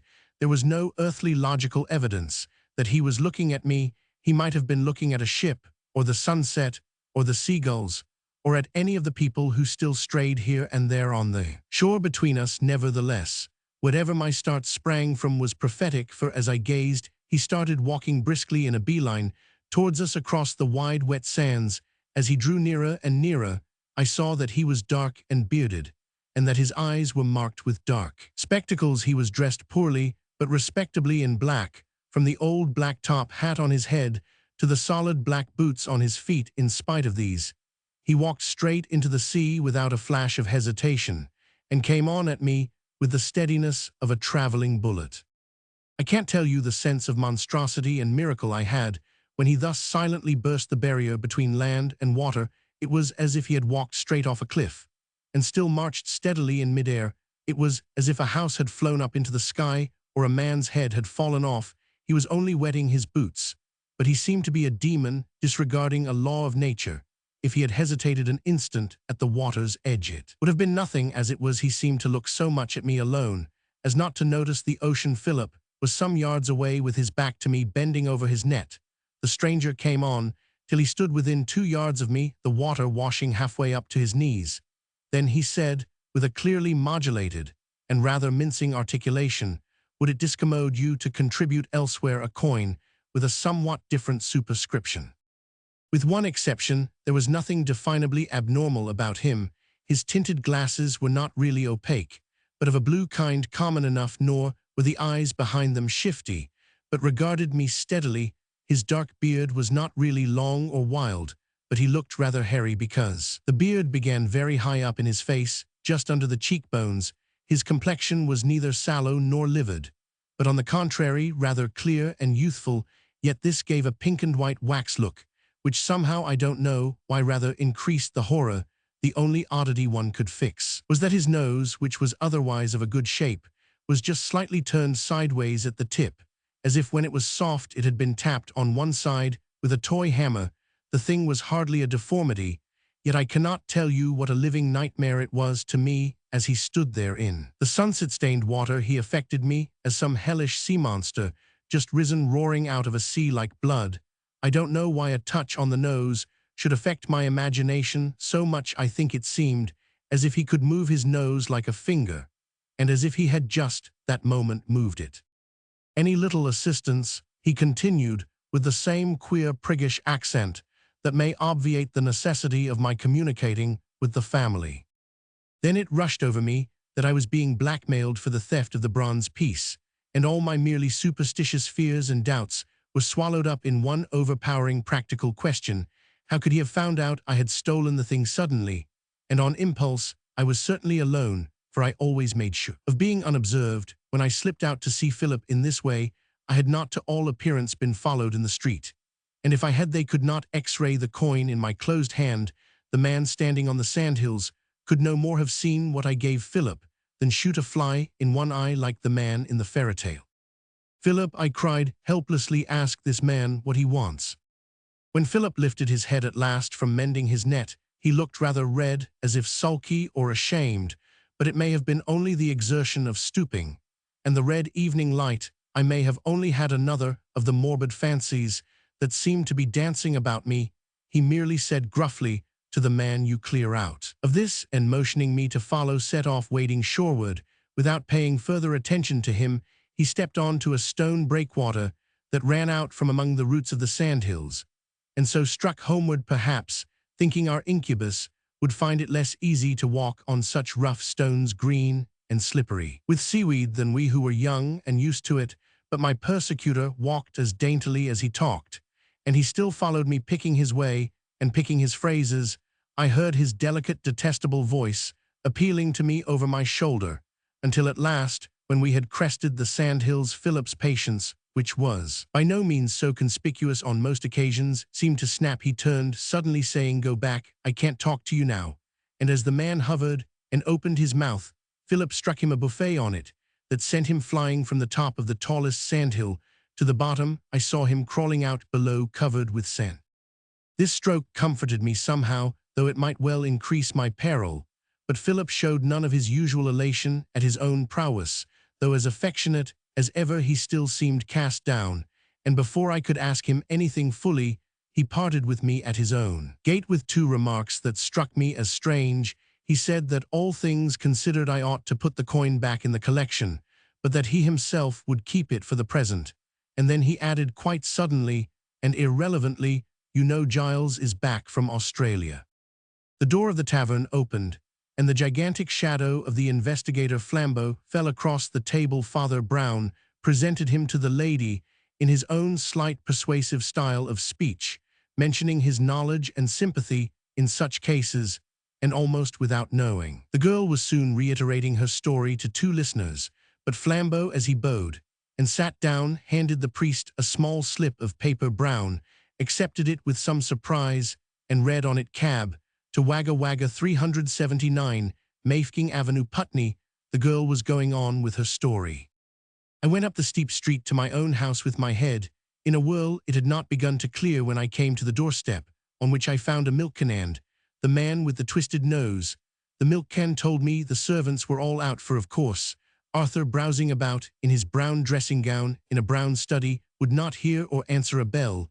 Thus there was no one to help me in the house, except my brother, whose help must be my ruin. In desperation, I thrust 2 shillings into the horrid thing's hand, and told him to call again in a few days. When I had thought it out, he went off sulking, but more sheepishly than I had expected. Perhaps he had been shaken by his Falland.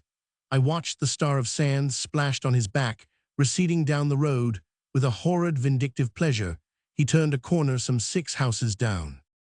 Then I let myself in, made myself some tea, and tried to think it out. I sat at the drawing-room window, looking on to the garden, which still glowed with the last full evening light. But I was too distracted and dreamy to look at the lawns and flower pots and flower beds with any concentration, so I took the shock the more sharply because I'd seen it so slowly. The man or monster I'd sent away was standing quite still in the middle of the garden. Oh, we've all read a lot about pale-faced phantoms in the dark, but this was more dreadful than anything of that kind could ever be, because though he cast a long evening shadow, he still stood in warm sunlight, and because his face was not pale but had that waxen bloom still upon it that belongs to a barber's dummy, he stood quite still with his face towards me, and I can't tell you how horrid he looked among the tulips, and all those tall, gaudy, almost hothouse-looking flowers. It looked as if we'd stuck up a waxwork, instead of a statue, in the center of our garden. Yet almost the instant he saw me move in the window, he turned and ran out of the garden by the back gate which stood open, and by which he had undoubtedly entered. This renewed timidity on his part was so different from the impudence with which he had walked into the sea, that I felt vaguely comforted. I fancied, perhaps, that he feared confronting Arthur more than I knew. Anyhow, I settled down at last, and had a quiet dinner alone, for it was against the rules to disturb Arthur when he was rearranging the museum, and my thoughts, a little released, fled to Philip and lost themselves, I suppose. Anyhow, I was looking blankly, but rather pleasantly than otherwise, at another window uncurtained, but by this time black as a slate with the final nightfall. It seemed to me that something like a snail was on the outside of the window pane, but when I stared harder, it was more like a man's thumb pressed on the pane. It had that curled look that a thumb has. With my fear and courage reawakened together, I rushed at the window, and then recoiled with a strangled scream that any man but Arthur must have heard. For it was not a thumb any more than it was a snail. It was the tip of a crooked nose crushed against the glass. It looked white with the pressure, and the staring face and eyes behind it were at first invisible and afterwards gray like a ghost. I slammed the shutters together, somehow rushed up to my room and locked myself in, but even as I passed, I could swear I saw a second black window with something on it that was like a snail. It might be best to go to Arthur after all. If the thing was crawling close all around the house, like a cat, it might have purposes worse even than blackmail. My brother might cast me out and curse me forever, but he was a gentleman and would defend me on the spot. After 10 minutes' curious thinking, I went down, knocked on the door, and then went in to see the last and worst sight. My brother's chair was empty, and he was obviously out, but the man with the crooked nose was sitting waiting for his return with his hat still insolently on his head, and actually reading one of my brother's books under my brother's lamp. His face was composed and occupied, but his nose tip still had the air of being the most mobile part of his face, as if it had just turned from left to right like an elephant's proboscis. I had thought him poisonous enough while he was pursuing and watching me, but I think his unconsciousness of my presence was more frightful still. I think I screamed loud and long, but that doesn't matter. What I did next does matter. I gave him all the money I had, including a good deal in paper, which, though it was mine, I dare say, I had no right to touch. He went off at last, with hateful, tactful regrets, all in long words, and I sat down feeling ruined in every sense.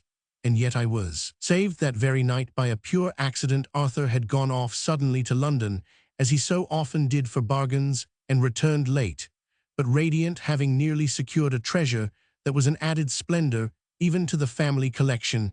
He was so resplendent that I was almost emboldened to confess the abstraction of the lesser gem. But he bore down all other topics with his overpowering projects, because the bargain might still misfire any moment. He insisted on my packing at once, and going up with him to lodgings he had already taken in Fulham, to be near the curio shop in question. Thus, in spite of myself, I fled from my foe almost in the dead of night. But from Philip also, my brother, was often at the South Kensington Museum, and in order to make some sort of secondary life for myself, I paid for a few lessons at the art schools. I was coming back from them this evening, when I saw the abomination of desolation walking alive down the long straight street, and the rest is as this gentleman has said. I've got only one thing to say: I don't deserve to be helped, and I don't question or complain of my punishment. It is just it ought to have happened, but I still question with bursting brains how it can have happened. Am I punished by miracle, or how can anyone but Philip and myself know I gave him a tiny coin in the middle of the sea? It is an extraordinary problem, admitted Flambeau.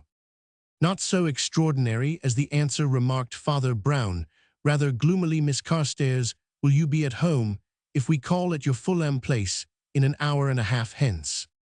The girl looked at him and then rose and put her gloves on. Yes, she said, I'll be there, and almost instantly left the place.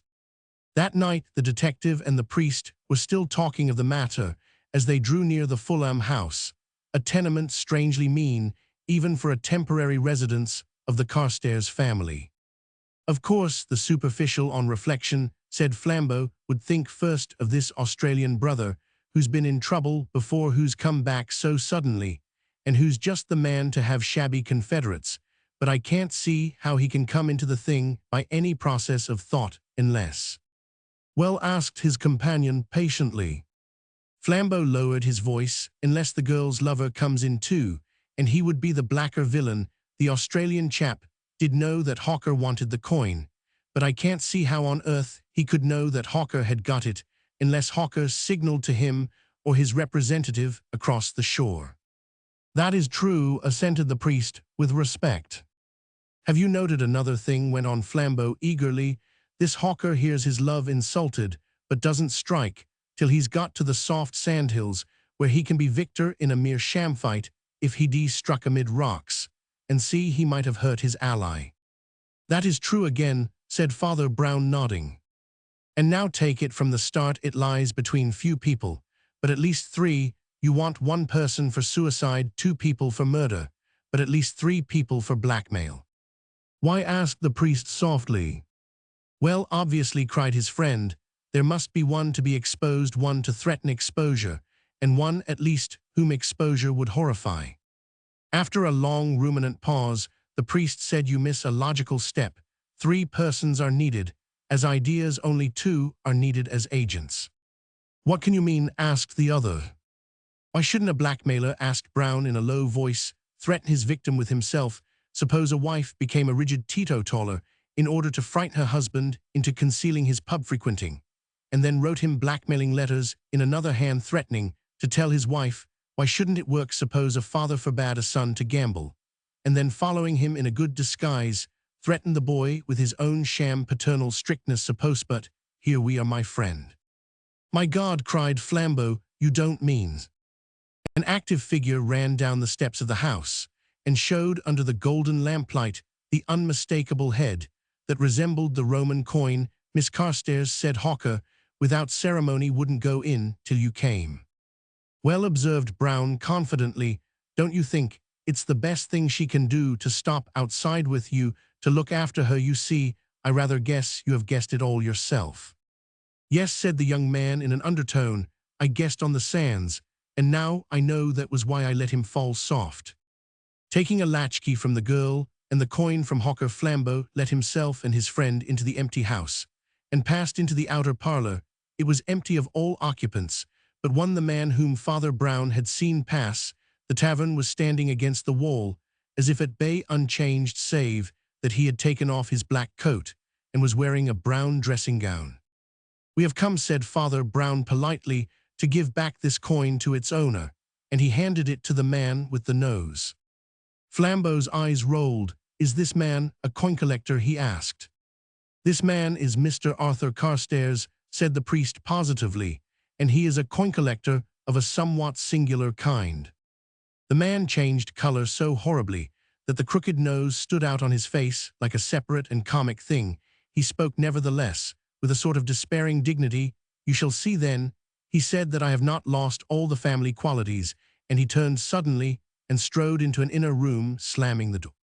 Stop him, shouted Father Brown, bounding and half falling over a chair, and after a wrench or two, Flambeau had the door open, but it was too late. In dead silence, Flambeau strode across and telephoned for doctor and police. An empty medicine bottle lay on the floor across the table. The body of the man in the brown dressing gown lay amid his burst and gaping brown paper parcels, out of which poured and rolled not Roman, but very modern English coins. The priest held up the bronze head of Caesar. This, he said, was all that was left of the Carstairs collection. After a silence, he went on with more than common gentleness. It was a cruel will his wicked father made, and you see he did resent it a little. He hated the Roman money he had, and grew fonder of the real money denied him. He not only sold the collection bit by bit, but sank bit by bit to the basest ways of making money, even to blackmailing his own family. In a disguise, he blackmailed his brother from Australia for his little forgotten crime. That is why he took the cab to Wagga Wagga in Putney. He blackmailed his sister for the theft he alone could have noticed. And that, by the way, is why she had that supernatural guess when he was away on the sand dunes. Mere figure and gait, however distant, are more likely to remind us of somebody than a well-made-up face quite close. There was another silence. Well, growled the detective, and so this great numismatist and coin collector was nothing but a vulgar miser. "Is there so great a difference?" asked Father Brown in the same strange, indulgent tone.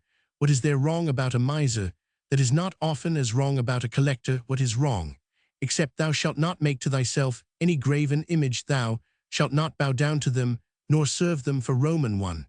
But we must go and see how the poor young people are getting on." "I think," said Flambeau, "that in spite of everything, they are probably getting on very well." 7. The Purple Wig. Mr. Edward Nutt, the industrious editor of the Daily Reformer, sat at his desk, opening letters and marking proofs to the merry tune of a typewriter worked by a vigorous young lady. He was a stoutish fair man in his shirt-sleeves. His movements were resolute, his mouth firm, and his tones final, but his round, rather babyish blue eyes had a bewildered and even wistful look that rather contradicted all this, nor indeed was the expression altogether misleading. It might truly be said of him, as for many journalists in authority, that his most familiar emotion was one of continuous fear of libel actions, fear of lost advertisements, fear of misprints, fear of the sack. His life was a series of distracted compromises between the proprietor of the paper and of him, who was a senile soapboiler with 3 ineradicable mistakes in his mind, and the very able staff he had collected to run the paper, some of whom were brilliant and experienced men, and what was even worse, sincere enthusiasts for the political policy of the paper. A letter from one of these lay immediately before him, and rapid and resolute as he was, he seemed almost to hesitate before opening it. He took up a strip of proof, instead ran down it with a blue eye, and a blue pencil altered the word adultery to the word impropriety, and the word Jew to the word alien, rang a bell, and sent it flying upstairs. Then, with a more thoughtful eye, he ripped open the letter from his more distinguished contributor, which bore a postmark of Devonshire, and read as follows: "Dear Nutt, as I see you're working spooks and dooks at the same time, what about an article on that rum business of the heirs of Exmoor? Or as the old women call it down here, the devil's ear of heir. The head of the family, you know, is the Duke of Exmoor. He is one of the few really stiff old Tory aristocrats, left a sound old crusted tyrant. It is quite in our line to make trouble about, and I think I am on the track of a story that will make trouble. Of course, I don't believe in the old legend about James and as for you, you don't believe in anything, not even in journalism. The legend you'll probably remember was about the blackest business in English history, the poisoning of Overbury by that witch's cat Frances Howard, and the quite mysterious terror which forced the king to pardon the murderers. There was a lot of alleged witchcraft mixed up with it, and the story goes that a manservant listening at the keyhole heard the truth in a talk between the king and Carr, and the bodily ear with which he heard grew large and monstrous, as by magic, so awful was the secret, and though he had to be loaded with lands and gold, and made an ancestor of dukes, the elf-shaped ear is still recurrent in the family. Well, you don't believe in black magic, and if you did, you couldn't use it for copy. If a miracle happened in your office, you'd have to hush it up. Now, so many bishops are agnostics, but that is not the point. The point is that there really is something queer about Exmoor and his family, something quite natural, I dare say, but quite abnormal, and the ear is in it. Somehow I fancy either a symbol or a delusion or disease or something. Another tradition says that cavaliers just after James I began to wear their hair long only to cover the ear of the first Lord Exmoor. This also is no doubt fanciful. The reason I point it out to you is this: it seems to me that we make a mistake in attacking aristocracy entirely for its champagne and diamonds. Most men rather admire the nobs for having a good time, but I think we surrender too much when we admit that aristocracy has made even the aristocrats happy. I suggest a series of articles pointing out how dreary, how inhuman, how downright diabolist is the very smell and atmosphere of some of these great houses. There are plenty of instances, but you couldn't begin with a better one than the ear of the heirs. By the end of the week, I think I can get you the truth about it. Yours ever, Francis Finn. Mr. Nutt reflected a moment, staring at his left boot. Then he called out in a strong, loud, and entirely lifeless voice, in which every syllable sounded alike, "Miss Barlow, take down a letter to Mr. Finn, please. Dear Finn, I think it would do. Copy should reach us second post Saturday. Yours, E. Nutt." This elaborate epistle he articulated as if it were all one word, and Miss Barlow rattled it down as if it were all one word. Then he took up another strip of proof and a blue pencil and altered the word supernatural to the word marvelous and the expression shoot down to the expression repress. In such happy, healthful activities did Mr. Nutt disport himself until the ensuing Saturday found him at the same desk, dictating to the same typist, and using the same blue pencil on the first installment of Mr. Finn's Revelations.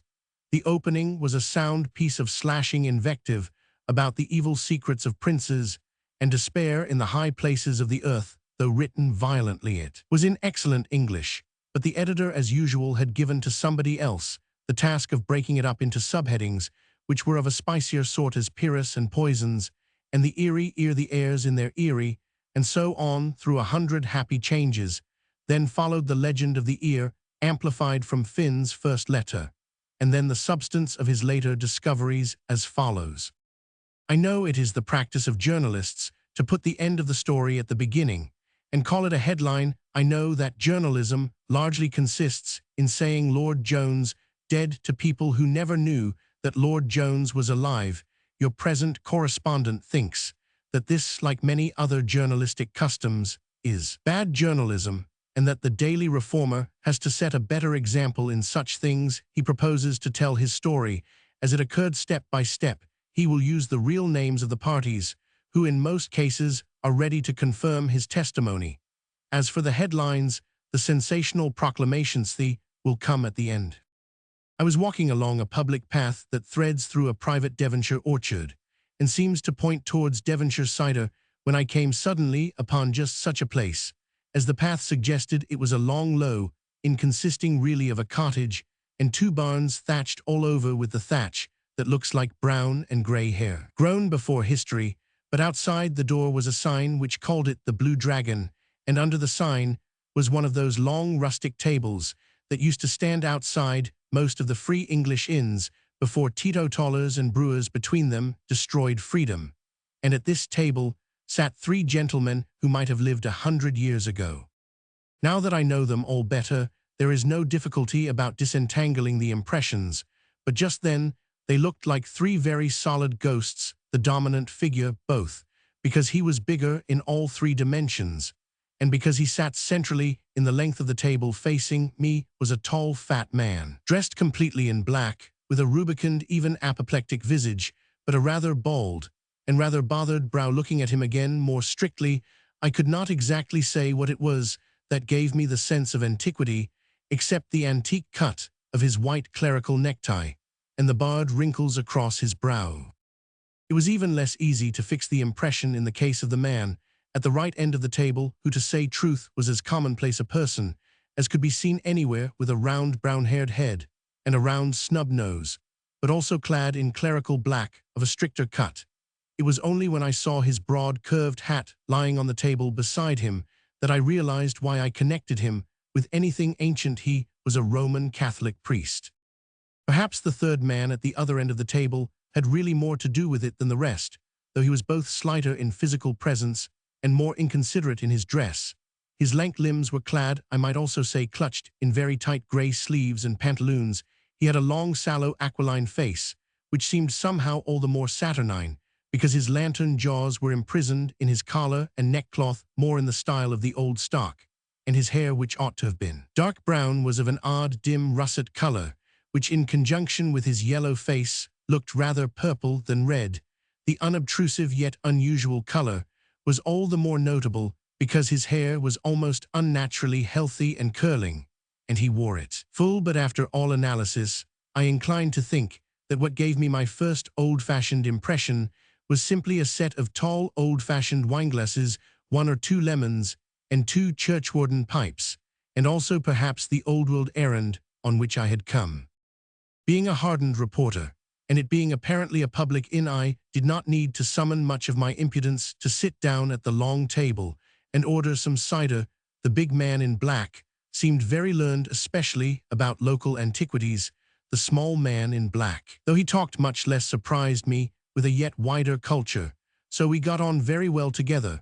But the third man, the old gentleman in the tight pantaloons, seemed rather distant and haughty, until I slid into the subject of the Duke of Exmoor and his ancestry. I thought the subject seemed to embarrass the other two a little, but it broke the spell of the third man's silence, most successfully speaking with restraint, and with the accent of a highly educated gentleman, and puffing at intervals at his long churchwarden pipe, he proceeded to tell me some of the most horrible stories I have ever heard in my life, how one of the heirs in the former ages had hanged his own father, and another had his wife scourged at the cart-tail through the village, and another had set fire to a church full of children, and so on. Some of the tales, indeed, are not fit for public print, such as the story of the Scarlet Nuns, the abominable story of the spotted dog, or the thing that was done in the quarry, and all this red roll of impieties came from his thin, genteel lips, rather primly than otherwise, as he sat sipping the wine out of his tall, thin glass. I could see that the big man opposite me was trying, if anything, to stop him, but he evidently held the old gentleman in considerable respect, and could not venture to do so at all abruptly, and the little priest at the other end of Theobald, though free from any such air of embarrassment, looked steadily at the table, and seemed to listen to the recital with great pain as well as he might. "You don't seem," I said to the narrator, "to be very fond of the Exmoor pedigree." He looked at me a moment, his lips still prim, but whitening and tightening. Then he deliberately broke his long pipe and glass on the table, and stood up, the very picture of a perfect gentleman with the framing temper of a fiend. "These gentlemen," he said, "will tell you, whether I have cause to like it, the curse of the heirs of old has lain heavy on this country, and many have suffered from it. They know there are none who have suffered from it, as I have, and—" with that he crushed a piece of the fallen glass under his heel, and strode away among the green twilight of the twinkling apple trees. "That is an extraordinary old gentleman," I said to the other two. "Do you happen to know what the Exmoor family has done to him? Who is he?" The big man in black was staring at me with the wild air of a baffled bull. He did not at first seem to take it in. Then he said at last, "Don't you know who he is?" I reaffirmed my ignorance, and there was another silence. Then the little priest said, still looking at the table, "That is the Duke of Exmoor." Then, before I could collect my scattered senses, he added equally quietly, but with an air of regularizing things, "My friend here is Dr. Mull, the Duke's librarian. My name is Brown."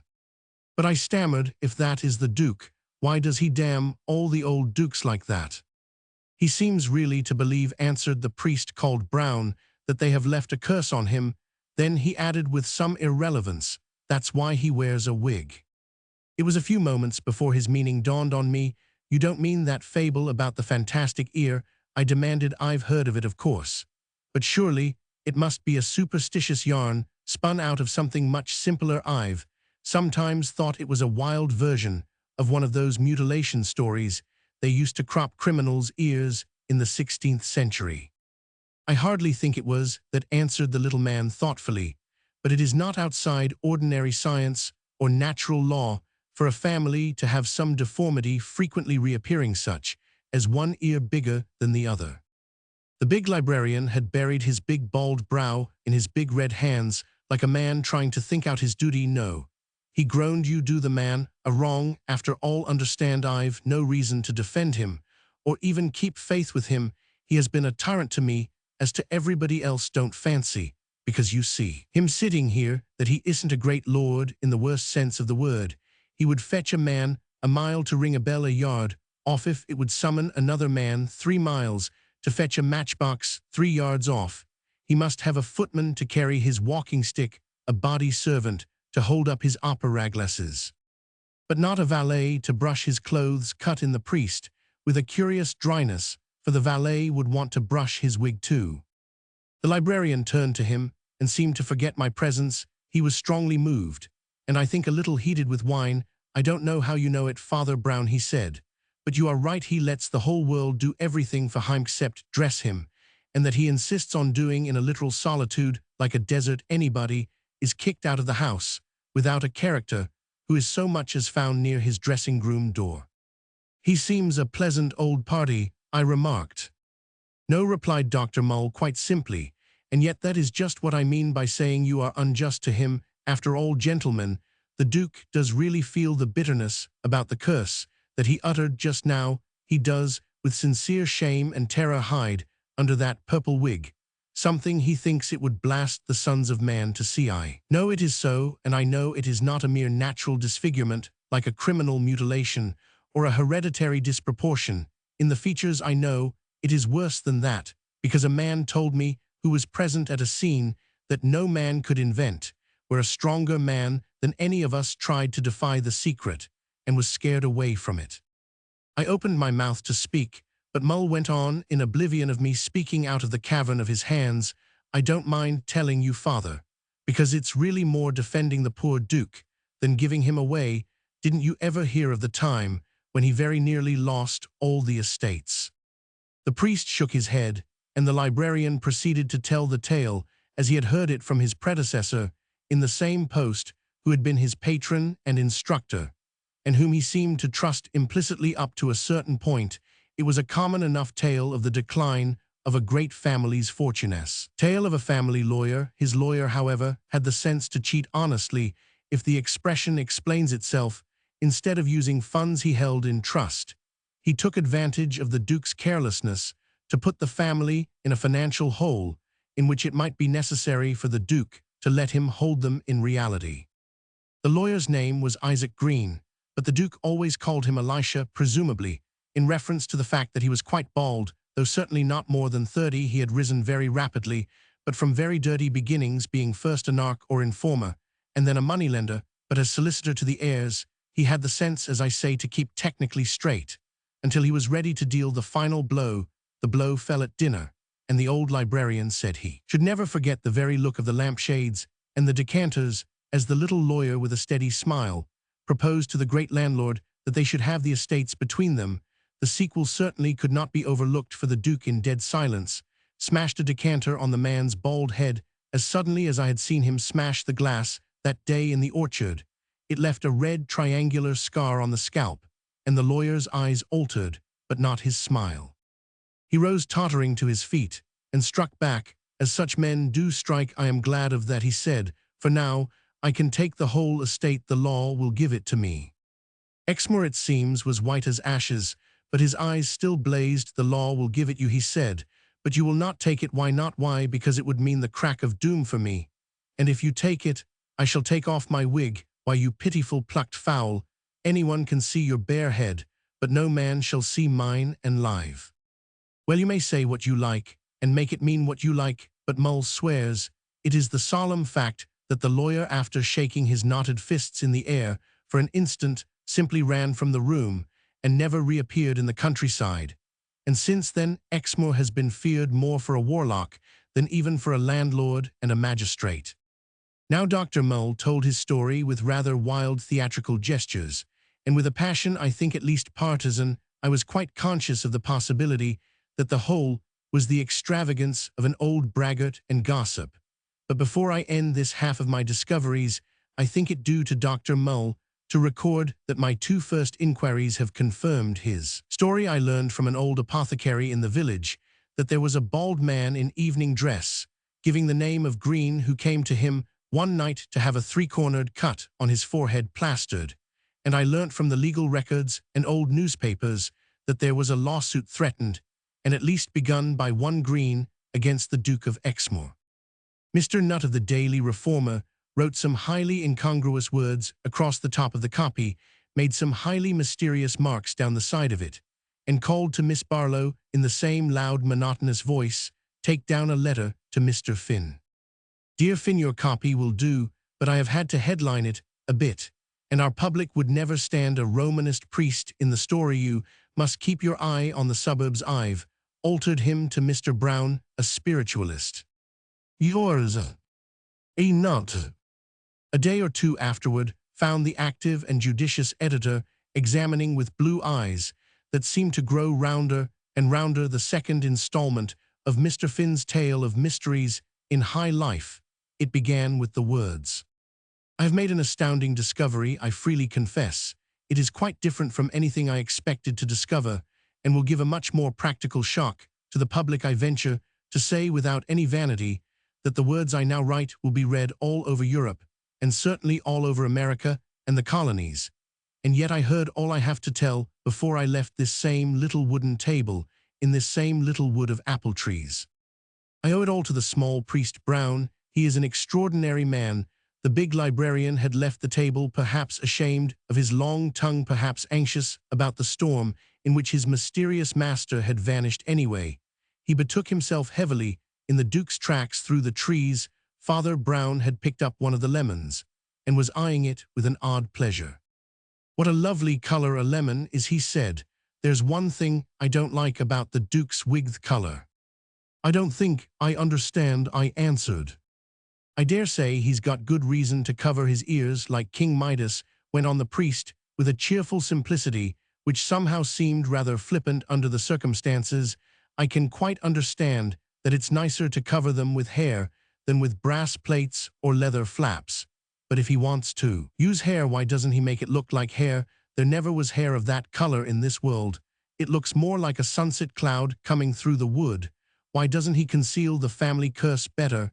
If he's really so ashamed of it, shall I tell you it's because he isn't ashamed of it, he's proud of it." "It's an ugly wig to be proud, often an ugly story," I said. "Consider," replied this curious little man, "how you yourself really feel about such things. I don't suggest you're either more snobbish or more morbid than the rest of us, but don't you feel in a vague way that a genuine old family curse is rather a fine thing to have? Would you be ashamed, wouldn't you be a little proud, if the heir of the Glamis horror called you his friend, or if Byron's family had confided to you only the evil adventures of their race? Don't be too hard on the aristocrats themselves, if their heads are as weak as ours would be, and they are snobs about their own sorrows." "By Jove," I cried, "and that's true enough. My own mother's family had a banshee, and now I come to think of it, it has comforted me in many a cold hour." "And think," he went on, "of that stream of blood and poison that spurted from his thin lips the instant you so much as mentioned his ancestors. Why should he show every stranger over such a chamber of horrors? Unless he is proud of it, he doesn't conceal his wig, he doesn't conceal his blood, he doesn't conceal his family curse, he doesn't conceal the family crimes." But the little man's voice changed so suddenly, he shut his hand so sharply, and his eyes so rapidly grew rounder and brighter like a waking owl's, that it had all the abruptness of a small explosion on the table. "But," he ended, "he does really conceal his toilet." It somehow completed the thrill of my fanciful nerves, that at that instant the Duke appeared again silently among the glimmering trees, with his soft foot and sun-soothed hair, coming round the corner of the house in company with his librarian. Before he came within earshot, Father Brown had added quite composedly, "Why does he really hide the secret of what he does with the purple wig? Because it isn't the sort of secret we suppose." The Duke came round the corner and resumed his seat at the head of the table with all his native dignity. The embarrassment of the librarian left him hovering on his hind legs like a huge bear. The Duke addressed the priest with great seriousness. "Father Brown," he said, "Dr. Mull informs me that you have come here to make a request. I no longer profess an observance of the religion of my fathers, but for their sakes, and for the sake of the days when we met before, I am very willing to hear you, but I presume you would rather be heard in private. Whatever I retain of the gentleman made me stand up. Whatever I have attained of the journalist made me stand still. Before this paralysis could pass, the priest had made a momentarily detaining motion. If he said, 'Your Grace will permit me my real petition,' or if I retain any right to advise you, I would urge that as many people as possible should be present all over this country. I have found hundreds, even of my own faith and flock, whose imaginations are poisoned by the spell which I implore you to break. I wish we could have all Devonshire here to see you do it." "To see me do what?" asked the Duke, arching his eyebrows. "To see you take off your wig," said Father Brown. The Duke's face did not move, but he looked at his petitioner with a glassy stare, which was the most awful expression I have ever seen on a human face. I could see the librarian's great legs wavering under him like the shadows of stems in a pool, and I could not banish from my own brain the fancy that the trees all around us were filling softly in the silence with devils instead of birds. I spare you, said the Duke, in a voice of inhuman pity. I refuse. If I gave you the faintest hint of the load of horror I have to bear alone, you would lie shrieking at these feet of mine, and begging to know no more. I will spare you the hint. You shall not spell the first letter of what is written on the altar of the unknown God. I know the unknown God, said the little priest, with an unconscious grandeur of certitude that stood up like a granite tower. I know his name. It is Satan. The true God was made flesh and dwelt among us. And I say to you, wherever you find men ruled merely by mystery, it is the mystery of iniquity. If the devil tells you something is too fearful to look at it. If he says something is too terrible to hear it. If you think some truth unbearable, bear it. I entreat your grace to end this nightmare now and here at this table. If I did, said the Duke in a low voice, you and all you believe, and all by which alone you live, would be the first to shrivel and perish. You would have an instant to know the great nothing before you died. The cross of Christ be between me and harm, said Father Brown. Take off your wig. I was leaning over the table in ungovernable excitement. In listening to this extraordinary duel, half a thought had come into my head. Your Grace, I cried, I call your bluff. Take off that wig or I will knock it off. I suppose I can be prosecuted for assault, but I am very glad I did it. When he said in the same voice of stone, I refuse, I simply sprang on him for 3 long instants. He strained against me as if he had all hell to help him, but I forced his head until the hairy cap fell off it. I admit that whilst wrestling I shut my eyes as it fell. I was awakened by a cry from Mull, who was also by this time at the Duke's side. His head and mine were both bending over the bald head of the wigless Duke. Then the silence was snapped by the librarian, exclaiming, what can it mean? Why, the man had nothing to hide. His ears are just like everybody else's. Yes, said Father Brown, that is what he had to hide. The priest walked straight up to him, but strangely enough did not even glance at his ears. He stared with an almost comical seriousness at his bald forehead, and pointed to a 3-cornered cicatrice, long-healed, but still discernible. Mr. Green, I think he said politely, and he did get the whole estate after all. And now let me tell the readers of the Daily Reformer what I think the most remarkable thing in the whole affair. This transformation scene, which will seem to you as wild and purple as a Persian fairy tale, has been, except for my technical assault, strictly legal and constitutional from its first beginnings. This man with the odd scar and the ordinary ears is not an impostor, though in one sense he wears another man's wig and claims another man's ear.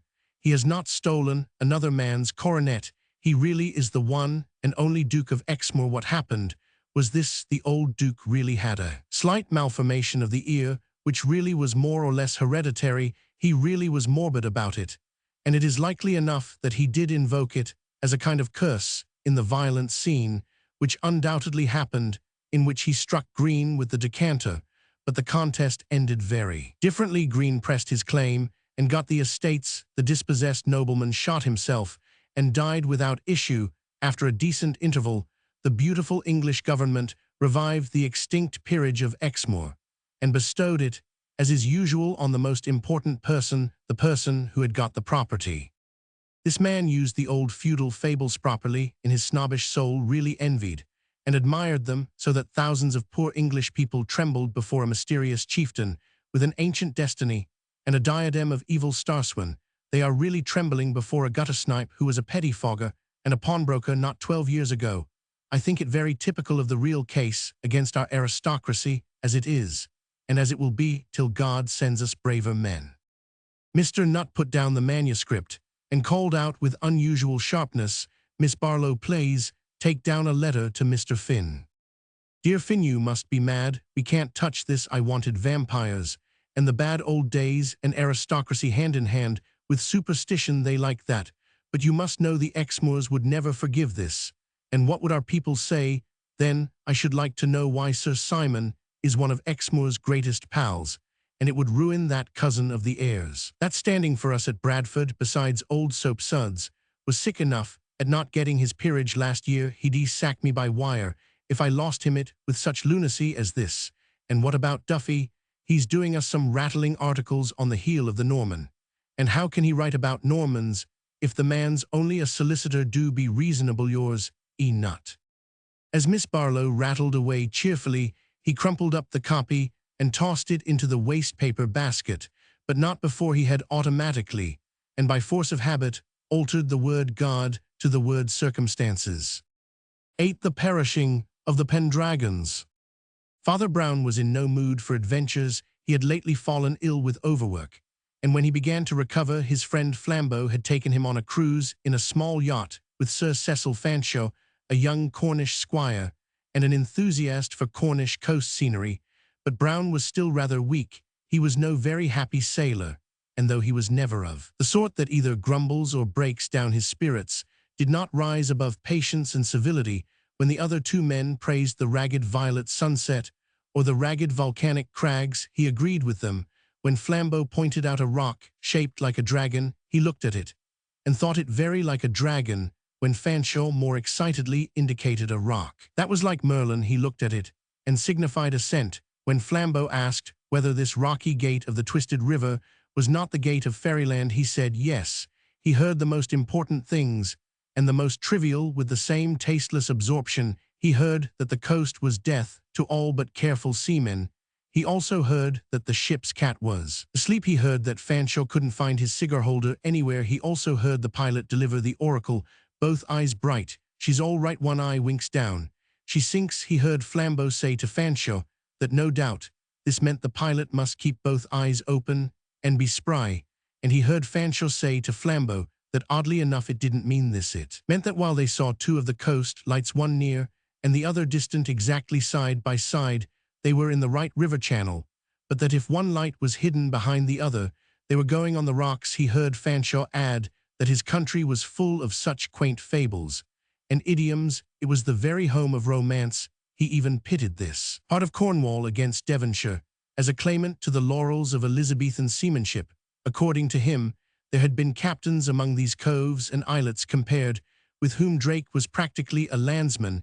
He heard Flambeau laugh and ask if perhaps the adventurous title of Westward Ho only meant that all Devonshire men wished they were living in Cornwall. He heard Fanshawe say there was no need to be silly, that not only had Cornish captains been heroes, but that they were heroes still, that near that very spot there was an old admiral now retired who was scarred by thrilling voyages full of adventures, and who had in his youth found the last group of 8 Pacific islands that was added to the chart of the world. This Cecil Fanshawe was in person of the kind that commonly urges such crude but pleasing enthusiasms, a very young man, light-haired, high-colored, with an eager profile, with a boyish bravado of spirits, but an almost girlish delicacy of tint and type. The big shoulders, black brows, and black mousquetaire swagger of Flambeau were a great contrast.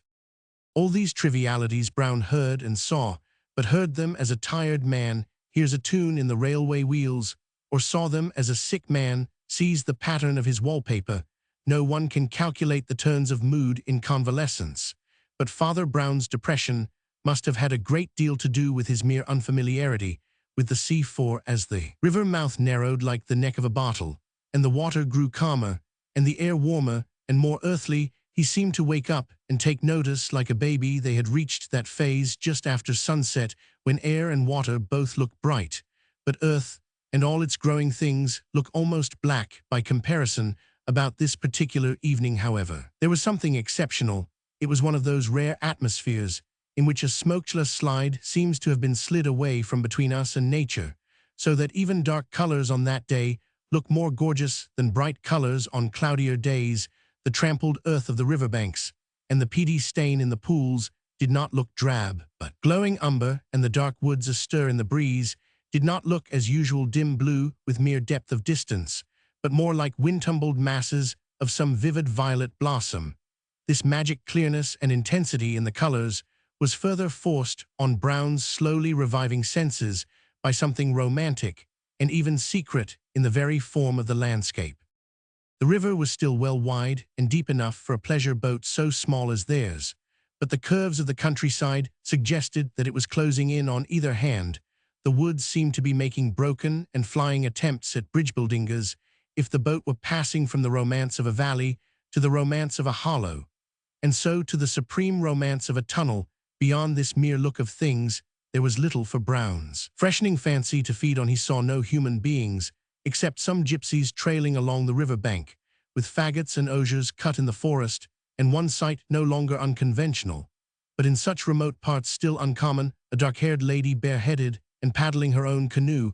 If Father Brown ever attached any importance to either of these, he certainly forgot them at the next turn of the river, which brought in sight a singular object. The water seemed to widen and split, being cloven by the dark wedge of a fish-shaped and wooded islet. With the rate at which they went, the islet seemed to swim towards them like a ship, with a very high prow, to speak more strictly, a very high funnel, for, at the extreme point nearest them stood up an odd-looking building, unlike anything they could remember or connect with any purpose. It was not specially high, but it was too high for its breadth to be called anything but a tower, yet it appeared to be built entirely of wood, and that in a most unequal and eccentric way. Some of the planks and beams were of good seasoned oak, some of such wood cut raw and recent, some again of white pinewood, and a great deal more of the same sort of wood, painted black with tar. These black beams were set crooked or crisscross at all kinds of angles, giving the whole a most patchy and puzzling appearance. There were one or two windows which appeared to be colored and leaded in an old-fashioned but more elaborate style. The travelers looked at it with that paradoxical feeling we have when something reminds us of something, and yet we are certain it is something very different. Father Brown, even when he was mystified, was clever in analyzing his own mystification, and he found himself reflecting that the oddity seemed to consist in a particular shape cut out in an incongruous material, as if one saw a top hat made of tin or a frock coat cut out of tartan. He was sure he had seen timbers of different tints arranged like that somewhere, but never in such architectural proportions. The next moment, a glimpse through the dark trees told him all he wanted to know, and he laughed. Through a gap in the foliage, there appeared for a moment one of those old wooden houses faced with black beams, which are still to be found here and there in England, but which most of us see imitated in some show called Old London or Shakespeare's England. It was in view only long enough for the priest to see that, however old-fashioned, it was a comfortable and well-kept country house with flower-beds in front of it. It had none of the piebald and crazy look of the tower that seemed made out of its refuse. "What on earth's this?" said Flambeau, who was still staring at the tower. Fanchaux's eyes were shining, and he spoke triumphantly. "Ah, you've not seen a place quite like this before, I fancy. That's why I've brought you here, my friend. Now, you shall see whether I exaggerate about the mariners of Cornwall. This place belongs to old Pendragon, whom we call the Admiral, though he retired before getting the rank. The spirit of Raleigh and Hawkins is a memory with the Devon folk. It's a modern fact. With the Pendragons, if Queen Elizabeth were to rise from the grave and come up this river in a gilded barge, she would be received by the Admiral in a house exactly such as she was accustomed to, in every corner and casement, in every panel on the wall or plate on the table. And she would find an English captain still talking fiercely of fresh lands to be found in little ships, as much as if she had dined with Drake. She'd find a rum sort of thing in the garden," said Father Brown, "which would not please her Renaissance eye. That Elizabethan domestic architecture is charming in its way, but it's against the very nature of it to break out into turrets." "And yet," answered Fanshawe, "that's the most romantic and Elizabethan part of the business. It was built by the Pendragons in the very days of the Spanish Wars, and though it's needed patching and even rebuilding for another reason, it's always been rebuilt in the old way. The story goes that the lady of Sir Peter Pendragon built it in this place, and to this height, because from the top you can just see the corner where vessels turn into the river mouth, and she wished to be the first to see her husband's ship as he sailed home from the Spanish Main." "For what other reason?" asked Father Brown. "Do you mean that it has been rebuilt?" "Oh, there's a strange story about that too," said the young squire with relish. "You are really in a land of strange stories. King Arthur was here, and Merlin, and the fairies before him. The story goes that Sir Peter Pendragon, who I fear had some of the faults of the pirates, as well as the virtues of the sailor, was bringing home 3 Spanish gentlemen in honorable captivity, intending to escort them to Elizabeth's court. But he was a man of flaming and tigerish temper, and coming to high words with one of them, he caught him by the throat and flung him by accident or design into the sea. A second Spaniard, who was the brother of the first, instantly drew his sword and flew at Pendragon. And after a short but furious combat, in which both got 3 wounds in as many minutes, Pendragon drove his blade through the other's body, and the second Spaniard was accounted for. As it happened, the ship had already turned into the river mouth, and was close to comparatively shallow water. The third Spaniard sprang over the side of the ship, struck out for the shore, and was soon near enough to it to stand up to his waist in water, and turning again to face the ship, and holding up both arms to heaven like a prophet calling plagues upon a wicked city, called out to Pendragon in a piercing and terrible voice that he at least was yet living, that he would go on living, that he would live forever, and that generation after generation, the house of Pendragon should never see him or his, but should know by very certain signs that he and his vengeance were alive, with that he dived under the wave, and was either drowned or swam so long under water that no hair of his head was seen afterwards. "There's that girl in the canoe again," said Flambeau irrelevantly, for good-looking young women would call him off any topic. "She seems bothered by the queer tower, just as we were." Indeed, the black-haired young lady was letting her canoe float slowly and silently past the strange islet, and was looking intently up at the strange tower with a strong glow of curiosity on her oval and olive face. "Never mind, girls," said Fanshawe impatiently. "There are plenty of them in the world, but not many things like the Pendragon Tower. As you may easily suppose, plenty of superstitions and scandals have followed in the track of the Spaniard's curse, and no doubt, as you would put it, any accident happening to this Cornish family would be connected with it by rural credulity, but it is perfectly true that this tower has been burnt down 2 or 3 times, and the family can't be called lucky for more than 2. I think of the admiral's near kin have perished by shipwreck, and one at least to my own knowledge, on practically the same spot where Sir Peter threw the Spaniard overboard." "What a pity," exclaimed Flambeau. "She's going." "When did your friend, the admiral, tell you this family history?" asked Father Brown, as the girl in the canoe paddled off, without showing the least intention of extending her interest from the tower to the yacht, which Fanshawe had already caused to lie alongside the island. "Many years ago," replied Fanshawe. "He hasn't been to sea for some time now, though he is as keen on it as ever. I believe there's a family compact, or something. Well, here's the landing stage. Let's come ashore and see the old boy." They followed him on to the island, just under the tower, and Father Brown, whether from the mere touch of dry land, or the interest of something on the other bank of the river, which he stared at very hard for some seconds, seemed singularly improved in briskness. They entered a wooded avenue between 2 fences of thin grayish wood, such as often enclose parks or gardens, and over the top of which the dark trees tossed to and fro like black and purple plumes upon the hearse of a giant. The tower, as they left it behind, looked all the quainter, because such entrances are usually flanked by 2 towers, and this one looked lopsided. But for this, the avenue had the usual appearance of the entrance to a gentleman's grounds, and being so curved that the house was now out of sight, somehow looked a much larger park than any plantation on such an island could really be. Father Brown was perhaps a little fanciful in his fatigue, but he almost thought the whole place must be growing larger, as things do in a nightmare. Anyhow, a mystical monotony was the only character of their march, until Fanshawe suddenly stopped and pointed to something sticking out through the gray fence, something that looked at first rather like the imprisoned horn of some beast. Closer observation showed that it was a slightly curved blade of metal that shone faintly in the fading light. Flambeau, who like all Frenchmen had been a soldier, bent over it and said in a startled voice, "Why, it's a saber, I believe. I know the sort, heavy and curved, but shorter than the cavalry. They used to have them in artillery, and the—" As he spoke, the blade plucked itself out of the crack it had made and came down again with a more ponderous slash, splitting the vociferous fence to the bottom with a rending noise.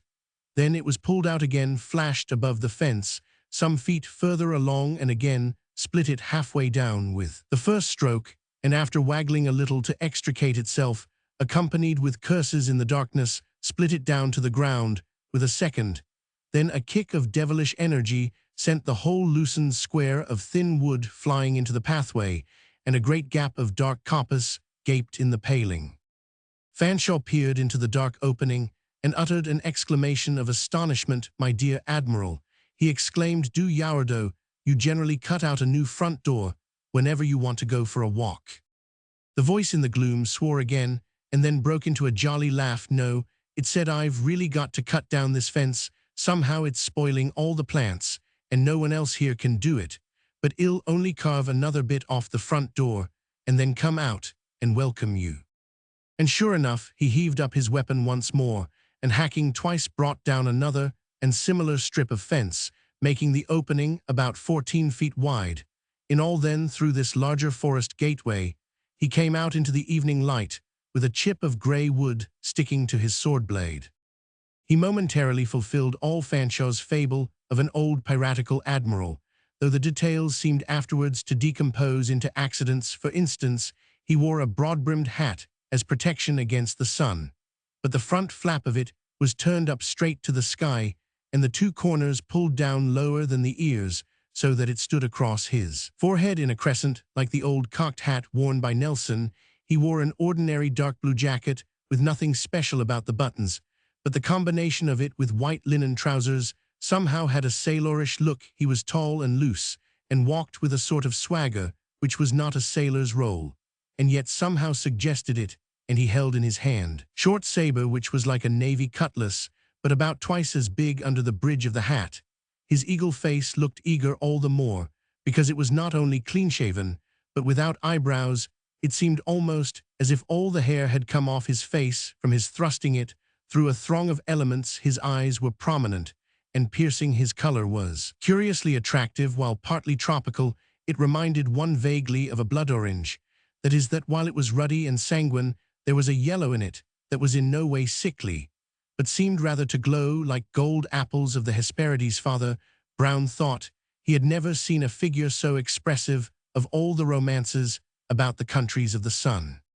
When Fanshawe had presented his two friends to their host, he fell again into a tone of rallying the latter about his wreckage of the fence and his apparent rage of profanity.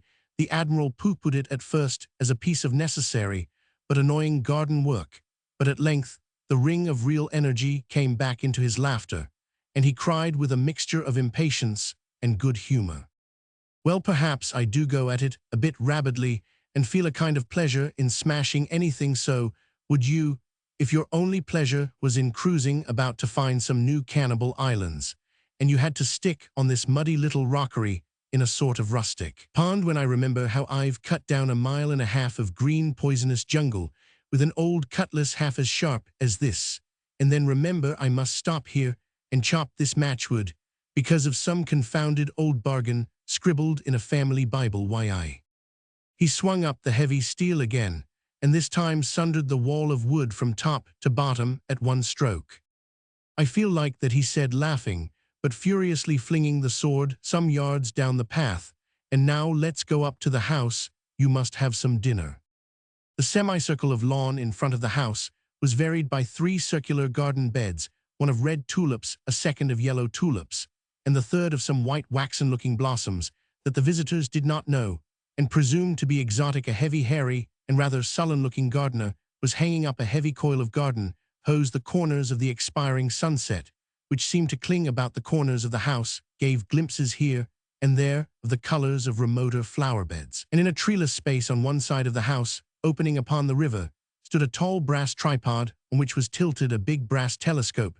Just outside the steps of the porch stood a little painted green garden table, as if someone had just had tea there. The entrance was flanked with 2 of those half-featured lumps of stone with holes for eyes that are said to be South Sea idols, and on the brown oak beam across the doorway were some confused carvings that looked almost as barbaric. As they passed indoors, the little cleric hopped suddenly on to the table, and standing on it peered unaffectedly through his spectacles at the mouldings in the oak. Admiral Pendragon looked very much astonished, though not particularly annoyed, while Fanshawe was so amused with what looked like a performing pygmy on his little stand that he could not control his laughter. But Father Brown was not likely to notice either the laughter or the astonishment. He was gazing at 3 carved symbols, which, though very worn and obscure, seemed still to convey some sense to him. The first seemed to be the outline of some tower or other building, crowned with what looked like curler-pointed ribbons. The second was clearer, an old Elizabethan galley with decorative waves beneath it, but interrupted in the middle by a curious jagged rock, which was either a fault in the wood or some conventional representation of the water coming in. The third represented the upper half of a human figure ending in an escalloped line like the waves. The face was rubbed and featureless, and both arms were held very stiffly up in the air. "Well," muttered Father Brown, blinking, "here is the legend of the Spaniard, plain enough. Here he is holding up his arms and cursing in the sea, and here are the two curses, the wrecked ship and the burning of Pendragon Tower." Pendragon shook his head with a kind of venerable amusement. "And how many other things might it not be?" he said. "Don't you know that that sort of halfman, like a halfleon or halfstag, is quite common in heraldry? Might not that line through the ship be one of those parterpapal lines, indented, I think they call it? And though the third thing isn't so very heraldic, it would be more heraldic to suppose it a tower crowned with laurel than with fire, and it looks just as like it." "But it seems rather odd," said Flambeau, "that it should exactly confirm the old legend." "Ah," replied the skeptical traveller, "but you don't know how much of the old legend may have been made up from the old figures. Besides, it isn't the only old legend. Fanshawe here, who is fond of such things, will tell you there are other versions of the tale, and much more horrible ones. One story credits my unfortunate ancestor with having had the Spaniard cut in two, and that will fit the pretty picture. Also another obligingly credits our family with the possession of a tower full of snakes, and explains those little wriggly things in that way.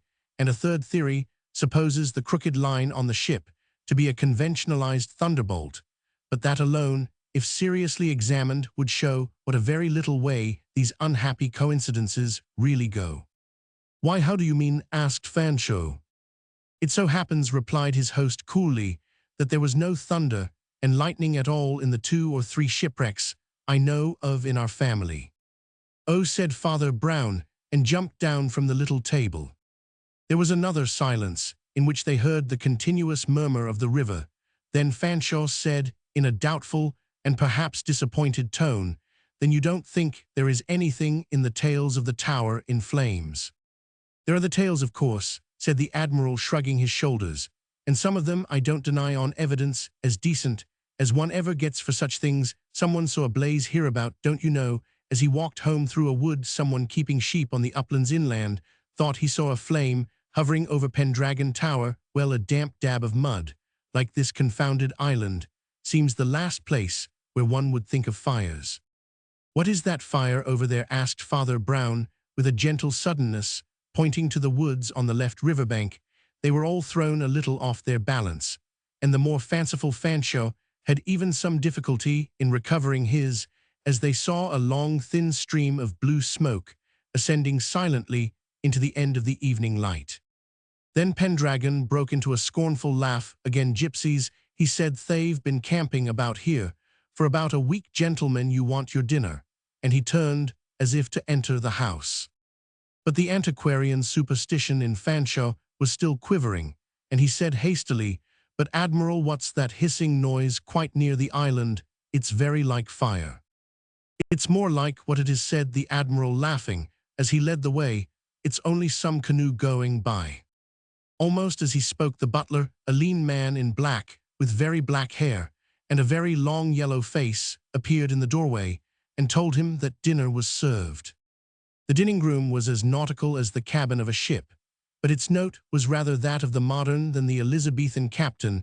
There were indeed 3 antiquated cutlasses in a trophy over the fireplace, and one brown 16th-century map with tritons and little ships dotted about. Curly sea, but such things were less prominent on the white paneling than some cases of quaint-colored South American birds, very scientifically stuffed fantastic shells from the Pacific, and several instruments so rude and queer in shape that savages might have used them either to kill their enemies or to cook them.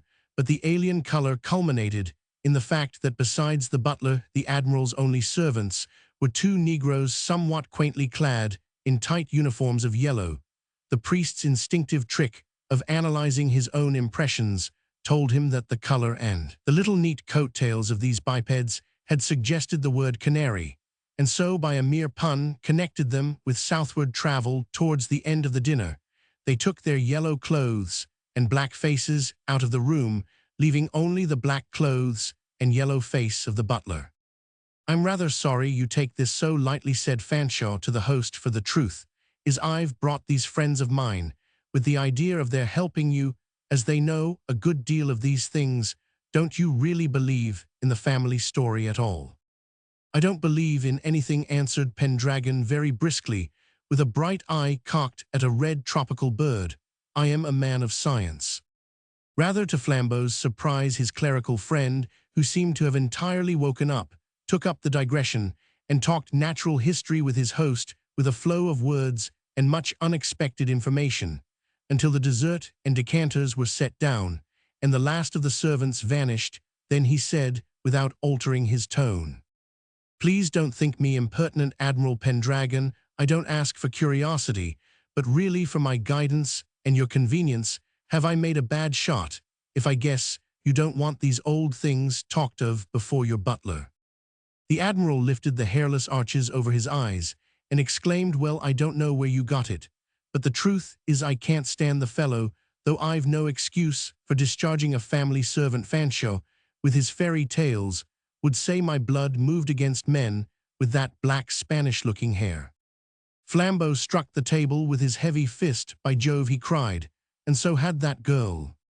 "I hope it'll all end tonight," continued the Admiral, "when my nephew comes back safe from his ship. You looked surprised. You won't understand, I suppose, unless I tell you the story. You see, my father had 2 sons. I remained a bachelor, but my elder brother married and had a son, who became a sailor like all the rest of us, and will inherit the proper estate. Well, my father was a strange man. He somehow combined Fanshawe's superstition with a good deal of my skepticism. They were always fighting in him, and after my first voyages, he developed a notion, which he thought somehow would settle finally whether the curse was truth or trash. If all the Pendragons sailed about anyhow, he thought there would be too much chance of natural catastrophes to prove anything. But if we went to sea one at a time, in strict order of succession to the property, he thought it might show whether any connected fate followed the family as a family. It was a silly notion, I think, and I quarreled with my father pretty heartily, for I was an ambitious man, and was left to the last coming by succession after my own nephew." "And your father and brother," said the priest, very gently, "died at sea, I fear."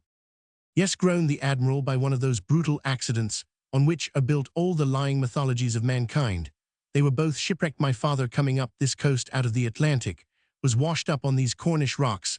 My brother's ship was sunk no one knows where on the voyage home from Tasmania.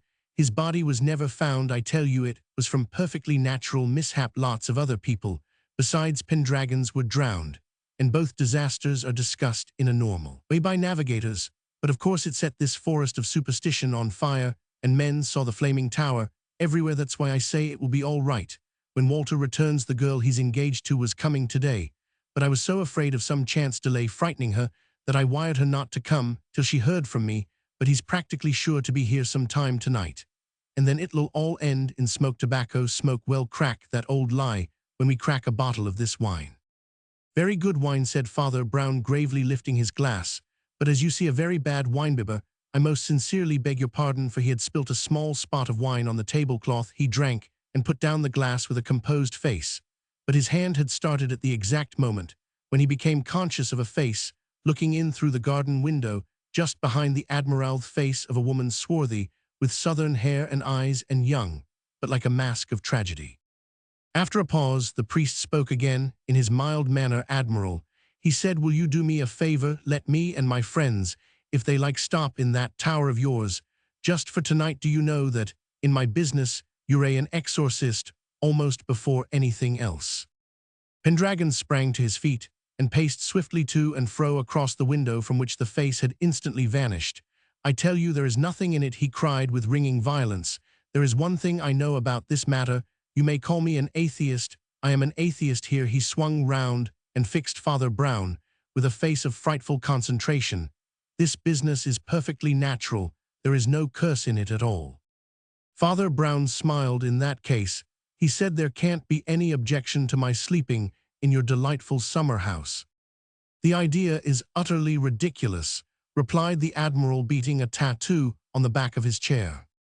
Please forgive me for everything, said Brown in his most sympathetic tone, including spilling the wine. But it seems to me you are not quite so easy about the flaming tower as you try to be. Admiral Pendragon sat down again as abruptly as he had risen, but he sat quite still. And when he spoke again, it was in a lower voice. You do it at your own peril, he said. But wouldn't you be an atheist to keep sane in all this devilry?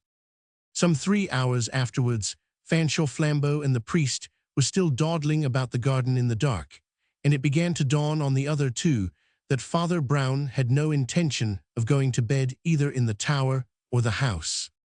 I think the lawn wants weeding, said he dreamily. If I could find a spud or something, I'd do it myself. They followed him, laughing and half remonstrating, but he replied with the utmost solemnity, explaining to them in a maddening little sermon that one can always find some small occupation that is helpful to others. He did not find a spud, but he found an old broom made of twigs with which he began energetically to brush the fallen leaves off the grass. Always some little thing to be done, he said, with idiotic cheerfulness, as George Herbert says, who sweeps an admiral's garden in Cornwall. As for thy laws makes that, and the action fine. And now, he added, suddenly slinging the broom away, let's go and water the flowers. With the same mixed emotions, they watched him uncoil some considerable lengths of the large garden hose, saying, with an air of wistful discrimination, the red tulips before the yellow, I think look a bit dry, don't you think? He turned the little tap on the instrument, and the water shot out straight and solid as a long rod of steel. Look out, Samson, cried Flambeau, why, you've cut off the tulip's head. Father Brown stood ruefully contemplating the decapitated plant. Mine does seem to be a rather kill or cure sort of watering, he admitted, scratching his head. I suppose it's a pity I didn't find the spud. You should have seen me with the spud. Talking of tools, you've got that swordstick, Flambeau, you always carry. That's right. And Sir Cecil could have that sword the Admiral threw away by the fence here. How grey everything looks.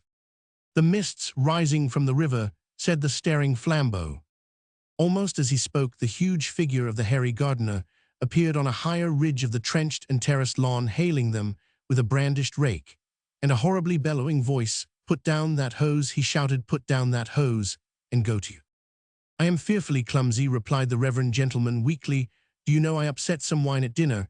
He made a wavering half-turn of apology towards the gardener, with the hose still spouting in his hand. The gardener caught the cold crash of the water full in his face, like the crash of a cannonball, staggered, slipped, and went sprawling with his boots in the air. How very dreadful, said Father Brown, looking round in a sort of wonder. Why, I've hit a man. He stood with his head forward for a moment, as if looking or listening, and then set off at a trot towards the tower, still trailing the hose behind him. The tower was quite close, but its outline was curiously Roman. 1499, your river mist, he said, has a rum smell. By the Lord, it has, cried Fanshawe, who was very white. But you can't mean. I mean, said Father Brown, that one of the Admiral's scientific predictions is coming true. Tonight this story is going to end in smoke. As he spoke, a most beautiful roseate light seemed to burst into blossom like a gigantic rose, but accompanied with a crackling and rattling noise that was like the laughter of devils. My God, what is this? cried Sir Cecil Fanshawe. The sign of the flaming tower, said Father Brown, and sent the driving water from his hose into the heart of the red patch. Lucky we hadn't gone to bed, ejaculated Fanshawe. I suppose it can't spread to the house. You may remember, said the priest quietly, that the wooden fence that might have carried it was cut away. Flambeau turned electrified eyes upon his friend, but Fanshawe only said, rather absently, well, nobody can be killed anyhow. This is rather a curious kind of tower, observed Father Brown. When it takes to killing people, it always kills people who are somewhere else.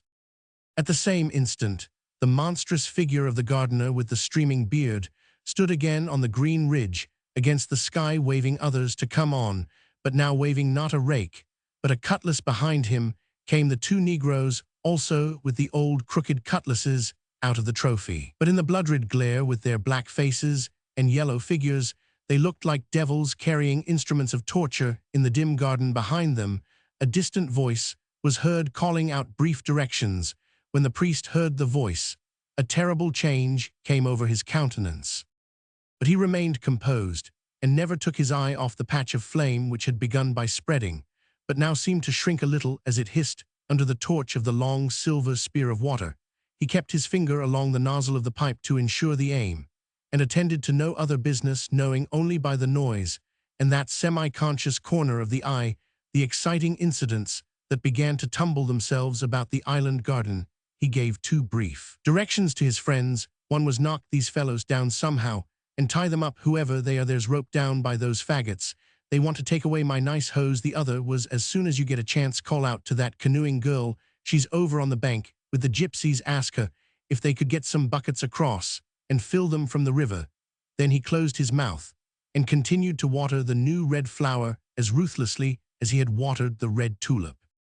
He never turned his head to look at the strange fight that followed between the foes and friends of the mysterious fire.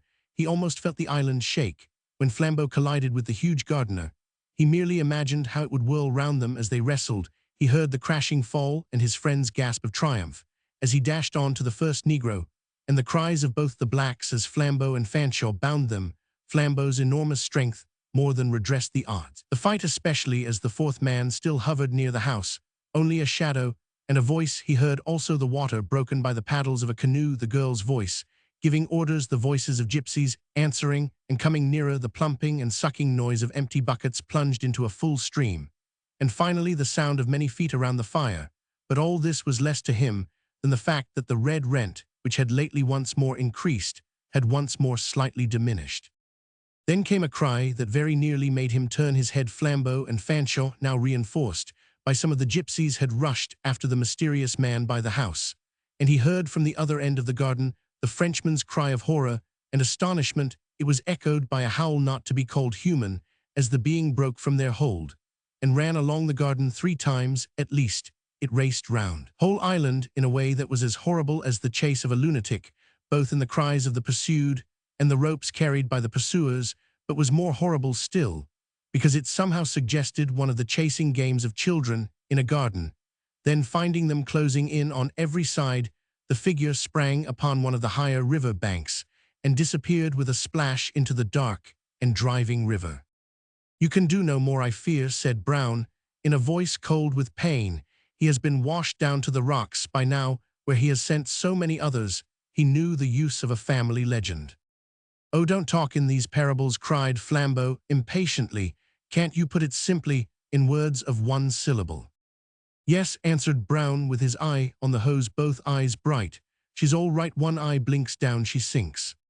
The fire hissed and shrieked more and more like a strangled thing as it grew narrower and narrower under the flood from the pipe and buckets, but Father Brown still kept his eye on it as he went on speaking. "I thought of asking this young lady if it were morning, yet to look through that telescope at the river mouth, and the river she might have seen something to interest her, the sign of the ship, or Mr. Walter Pendragon coming home, and perhaps even the sign of the halfman, for though he is certainly safe by now, he may very well have waded ashore. He has been within a shave of another shipwreck and would never have escaped it if the lady hadn't had the sense to suspect the old Admiral's telegram and come down to watch him. Don't let's talk about the old Admiral, don't. Let's talk about anything. It's enough to say that whenever this tower with its pitch and resin wood really caught fire, the spark on the horizon always looked like the twin light to the coast lighthouse. And that," said Flambeau, "is how the father and brother died. The wicked uncle of the legends very nearly got his estate after all." Father Brown did not answer. Indeed, he did not speak again save for civilities till they were all safe round a cigar-box in the cabin of the yacht. He saw that the frustrated fire was extinguished, and then refused to linger, though he actually heard young Pendragon, escorted by an enthusiastic crowd, come tramping up the river bank, and might, had he been moved by romantic curiosities, have received the combined thanks of the man from the ship and the girl from the canoe. But his fatigue had fallen on him once more, and he only started once, when Flambeau abruptly told him he had dropped cigarash on his trousers. "That's no cigarash," he said, rather wearily. "That's from the fire. But you don't think so because you're all smoking cigars. That's just the way I got my first faint suspicion about the chart. Do you mean Pendragon's chart of his Pacific Islands? Asked Fanshawe. You thought it was a chart of the Pacific Islands, answered Brown. Put a feather with a fossil and a bit of coral, and everyone will think it's a specimen. Put the same feather with a ribbon and an artificial flower, and everyone will think it's for a lady's hat. Put the same feather with an ink bottle, a book, and a stack of writing paper, and most men will swear they've seen a quill pen. So you saw that map among tropic birds and shells, and thought it was a map of Pacific Islands. It was the map of this river. But how do you know? Asked Fanshawe. I saw the rock you thought was like a dragon, and the one like Merlin, and you seem to have noticed a lot as we came in, cried Fanshawe. We thought you were rather abstracted. I was seasick, said Father Brown simply. I felt simply horrible, but feeling horrible has nothing to do with not seeing things, and he closed his eyes. Do you think most men would have seen that? Asked Flambeau. He received no answer. Father Brown was asleep. 9. The God of the Gongs. It was one of those chilly and empty afternoons in early winter when the daylight is silver rather than gold and pewter rather than silver.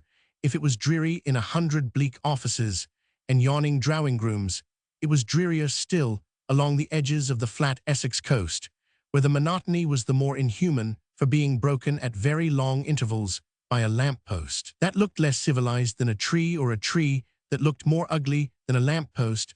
A light fall of snow had half melted into a few strips, also looking leaden rather than silver, when it had been fixed again by the seal of frost. No fresh snow had fallen, but a ribbon of the old snow ran along the very margin of the coast, so as to parallel the pale ribbon of the foam. The line of the sea looked frozen in the very vividness of its violet blue, like the vein of a frozen finger, for miles and miles forward and back. There was no breathing soul save two pedestrians walking at a brisk pace, though one had much longer legs and took much longer strides than the other. It did not seem a very appropriate place or time for a holiday, but Father Brown had few holidays and had to take them when he could, and he always preferred, if possible, to take them in company with his old friend Flambeau, ex-criminal and ex-detective. The priest had had a fancy for visiting his old parish at Cobhole and was going northeastward along the coast. After walking a mile or two farther, they found that the shore was beginning to be formally embanked, so as to form something like a parade. The ugly lampposts became less few and far between and more ornamental, though quite equally ugly. Half a mile farther on, Father Brown was puzzled first by little labyrinths of flowerless flower pots, covered with the low, flat, quiet-colored plants that looked less like a garden than a tessellated pavement between weak, curly paths, studded with seats with curly backs. He faintly sniffed the atmosphere of a certain sort of seaside town that he did not specially care about, and looking ahead along the parade by the sea, he saw something that put the matter beyond a doubt in the grey distance. The big bandstand of a watering place stood up like a giant mushroom with 6 legs. I suppose, said Father Brown, turning up his coat collar and drawing a woolen scarf rather closer round his neck, that we are approaching a pleasure resort. I fear, answered Flambeau, a pleasure resort to which few people just now have the pleasure of resorting. They try to revive these places in the winter, but it never succeeds except with Brighton and the old ones. This must be seaward, I think. Lord Pooley's experiment. He had the Sicilian singers down at Christmas, and there's talk about holding one of the great Glover fights here, but they'll have to chuck the rotten place into the sea. It's as dreary as a lost railway carriage. They had come under the big bandstand, and the priest was looking up at it with a curiosity that had something rather odd about it, his head a little on one side like a bird's. It was the conventional, rather tawdry kind of erection for its purpose, a flattened dome or canopy gilt here and there, and lifted on 6 slender pillars of painted wood, the whole being raised about 5 feet above the parade on a round wooden platform like a drum. But there was something fantastic about the snow, combined with something artificial about the gold, that haunted Flambeau as well as his friend, with some association he could not capture, but which he knew was at once artistic and alien. I've got it, he said at last. It's Japanese. It's like those fanciful Japanese prints where the snow on the mountain looks like sugar and the gilt on the pagodas is like gilt on gingerbread. It looks just like a little pagan temple. Yes, said Father Brown, let's have a look at the god. And with an agility hardly to be expected of him, he hopped up on to the raised platform.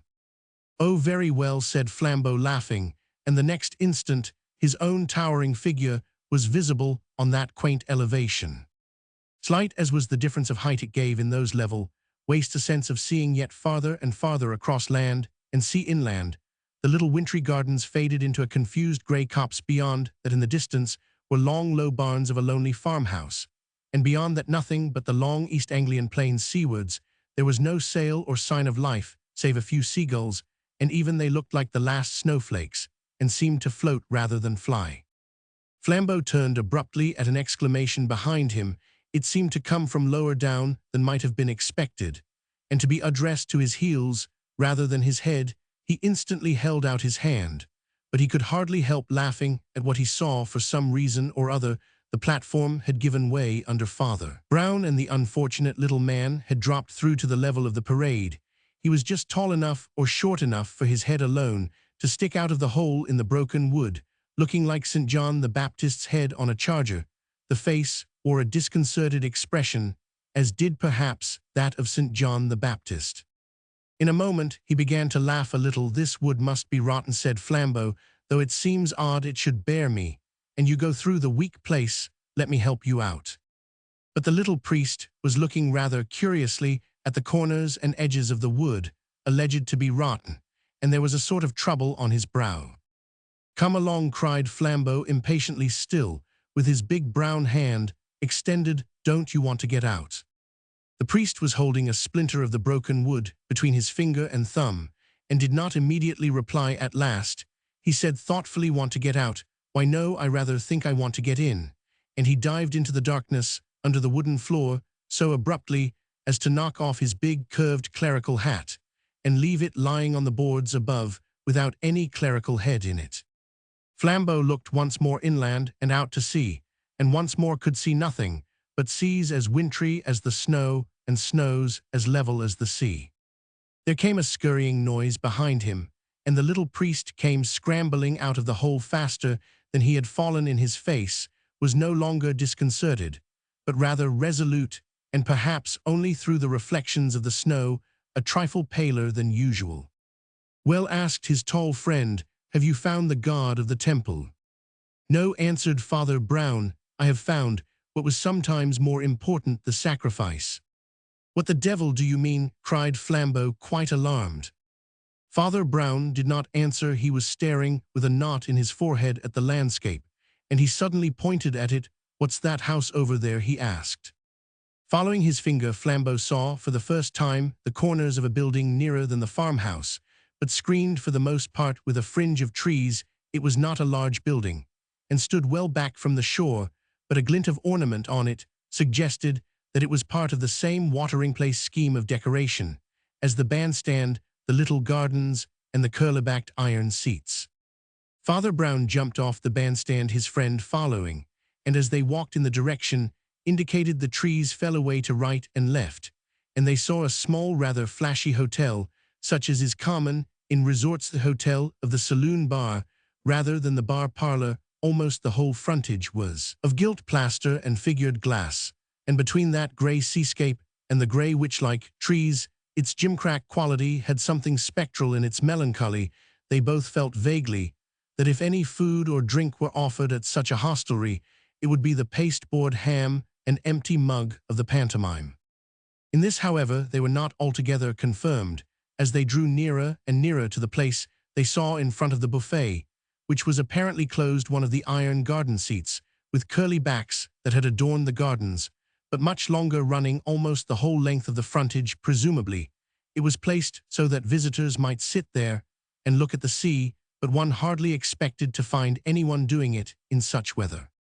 Nevertheless, just in front of the extreme end of the iron seat stood a small round restaurant table, and on this stood a small bottle of Chablis and a plate of almonds and raisins behind the table, and on the seat sat a dark-haired young man, bareheaded and gazing at the sea in a state of almost astonishing immobility. But though he might have been a waxwork when they were within 4 yards of him, he jumped up like a jack-in-the-box when they came within 3, and said in a deferential, though not undignified manner, "Will you step inside, gentlemen? I have no staff at present, but I can get you anything simple myself." "Much obliged," said Flambeau, "so you are the proprietor?" "Yes," said the dark man, dropping back a little into his motionless manner. "My waiters are all Italians, you see, and I thought it only fair they should see their countryman beat the black, if he really can do it. You know the great fight between Malvolio and Nigger Ned is coming off after all." "I'm afraid we can't wait to trouble your hospitality seriously," said Father Brown, "but my friend would be glad of a glass of sherry, I am sure, to keep out the cold, and drink success to the Latin champion."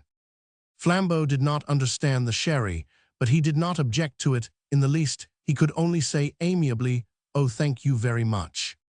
"Sherry, sir, certainly," said their host, turning to his hostel. "Excuse me if I detain you a few minutes. As I told you, I have no staff," and he went towards the black windows of his shuttered and unlighted inn. "Oh, it doesn't really matter," began Flambeau, but the man turned to reassure him. "I have the keys," he said. "I could find my way in the dark." "I didn't mean," began Father Brown.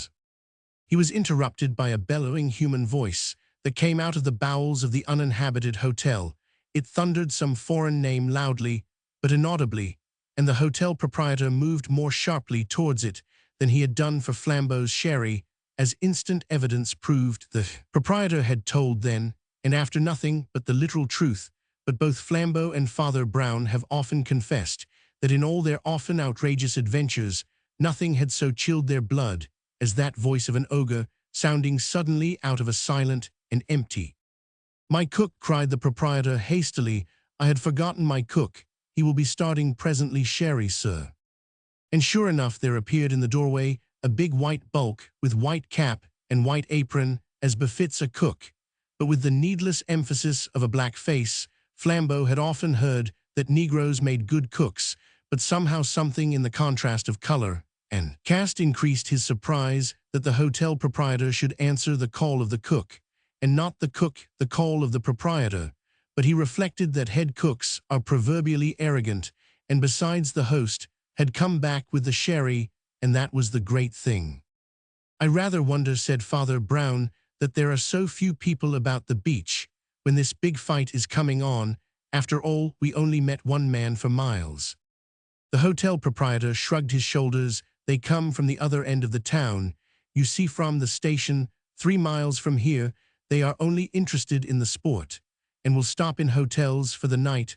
Only, after all, it is hardly weather for basking on the shore." "Or on the seat," said Flambeau, and pointed to the little table.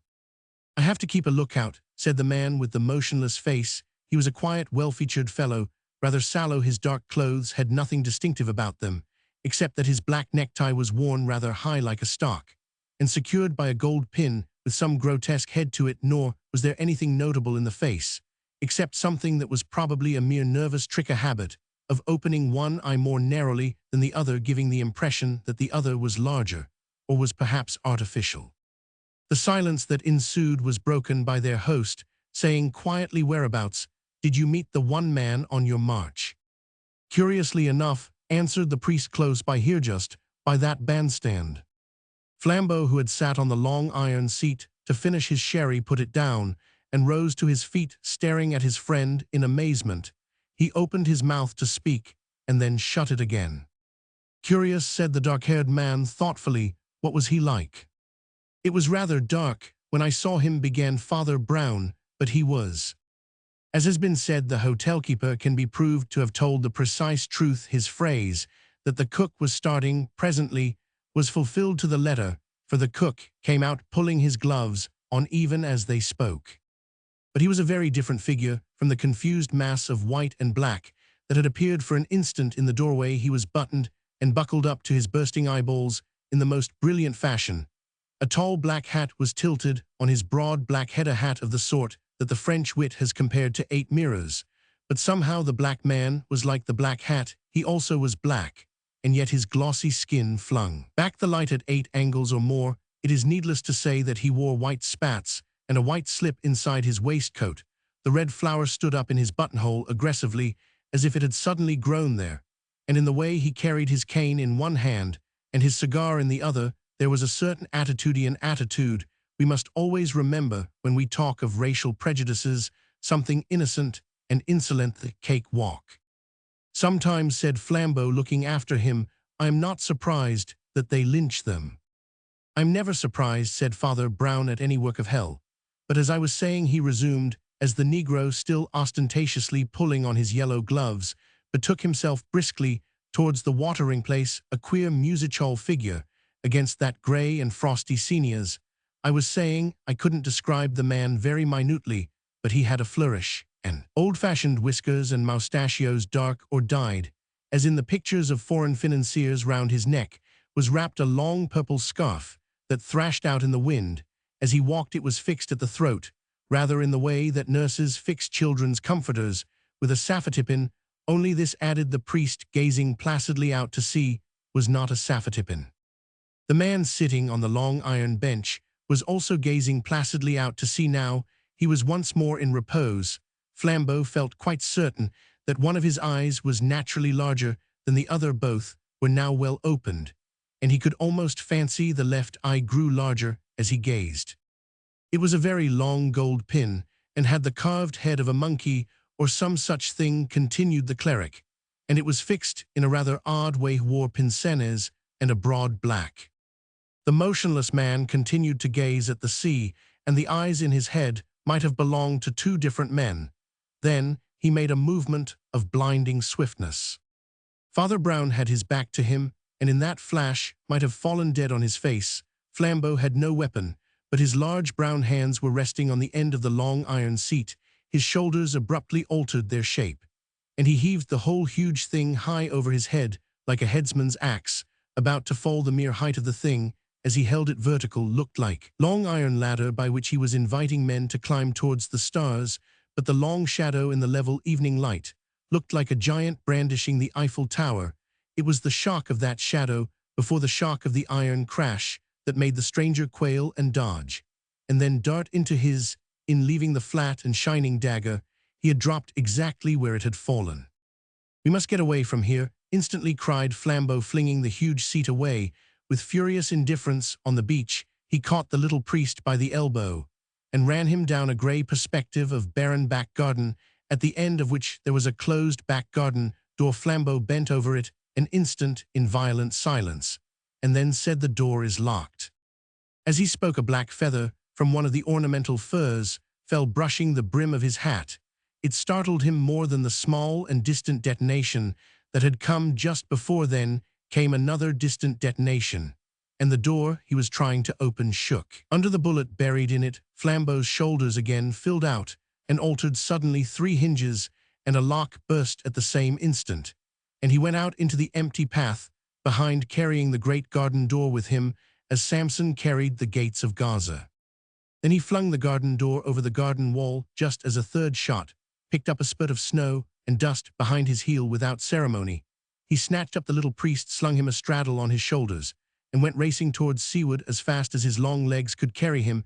It was not until nearly 2 miles farther on that he set his small companion down. It had hardly been a dignified escape, in spite of the classic model of Anchises, but Father Brown's face only wore a broad grin. "Well," said Flambeau after an impatient silence, as they resumed their more conventional tramp through the streets on the edge of the town, where no outrage need be feared, "I don't know what all this means, but I take it I may trust my own eyes that you never met the man you have so accurately described." "I did meet him in a way," Brown said, biting his finger rather nervously. "I did really, and it was too dark to see him properly, because it was under that bandstand affair. But I'm afraid I didn't describe him so very accurately after all, for his pince-nez was broken under him, and the long gold pin wasn't stuck through his purple scarf, but through his heart." "And I suppose," said the other in a lower voice, "that glass-eyed guy had something to do with it." "I had hoped he had only a little," answered Brown in a rather troubled voice, "and I may have been wrong in what I Roman 999 I acted on impulse, but I fear this business has deep roots and dark." They walked on through some streets in silence. The yellow lamps were beginning to be lit in the cold blue twilight, and they were evidently approaching the more central parts of the town. Highly coloured bills announcing the Glover fight between Nigger Ned and Malvolio were slapped about the walls. "Well said, Flambeau. I never murdered anyone even in my criminal days, but I can almost sympathize with anyone doing it in such a dreary place of all godforsaken dustbins of nature. I think the most heartbreaking are places like that bandstand that were meant to be festive, and are forlorn. I can fancy a morbid man feeling he must kill his rival in the solitude and irony of such a scene. I remember once taking a tramp in your glorious Surrey hills, thinking of nothing but gorse and skylarks, when I came out on a vast circle of land, and over me lifted a vast voiceless structure, tier above tier of seats as huge as a Roman amphitheatre, and as empty as a new Letty-rack. A bird sailed in heaven over it. It was the grand stand at Epsom, and I felt that no one would ever be happy there again." "It's odd you should mention Epsom," said the priest. "Do you remember what was called the Sutton mystery? Because two suspected men, ice cream men, I think, happened to live at Sutton. They were eventually released. A man was found strangled.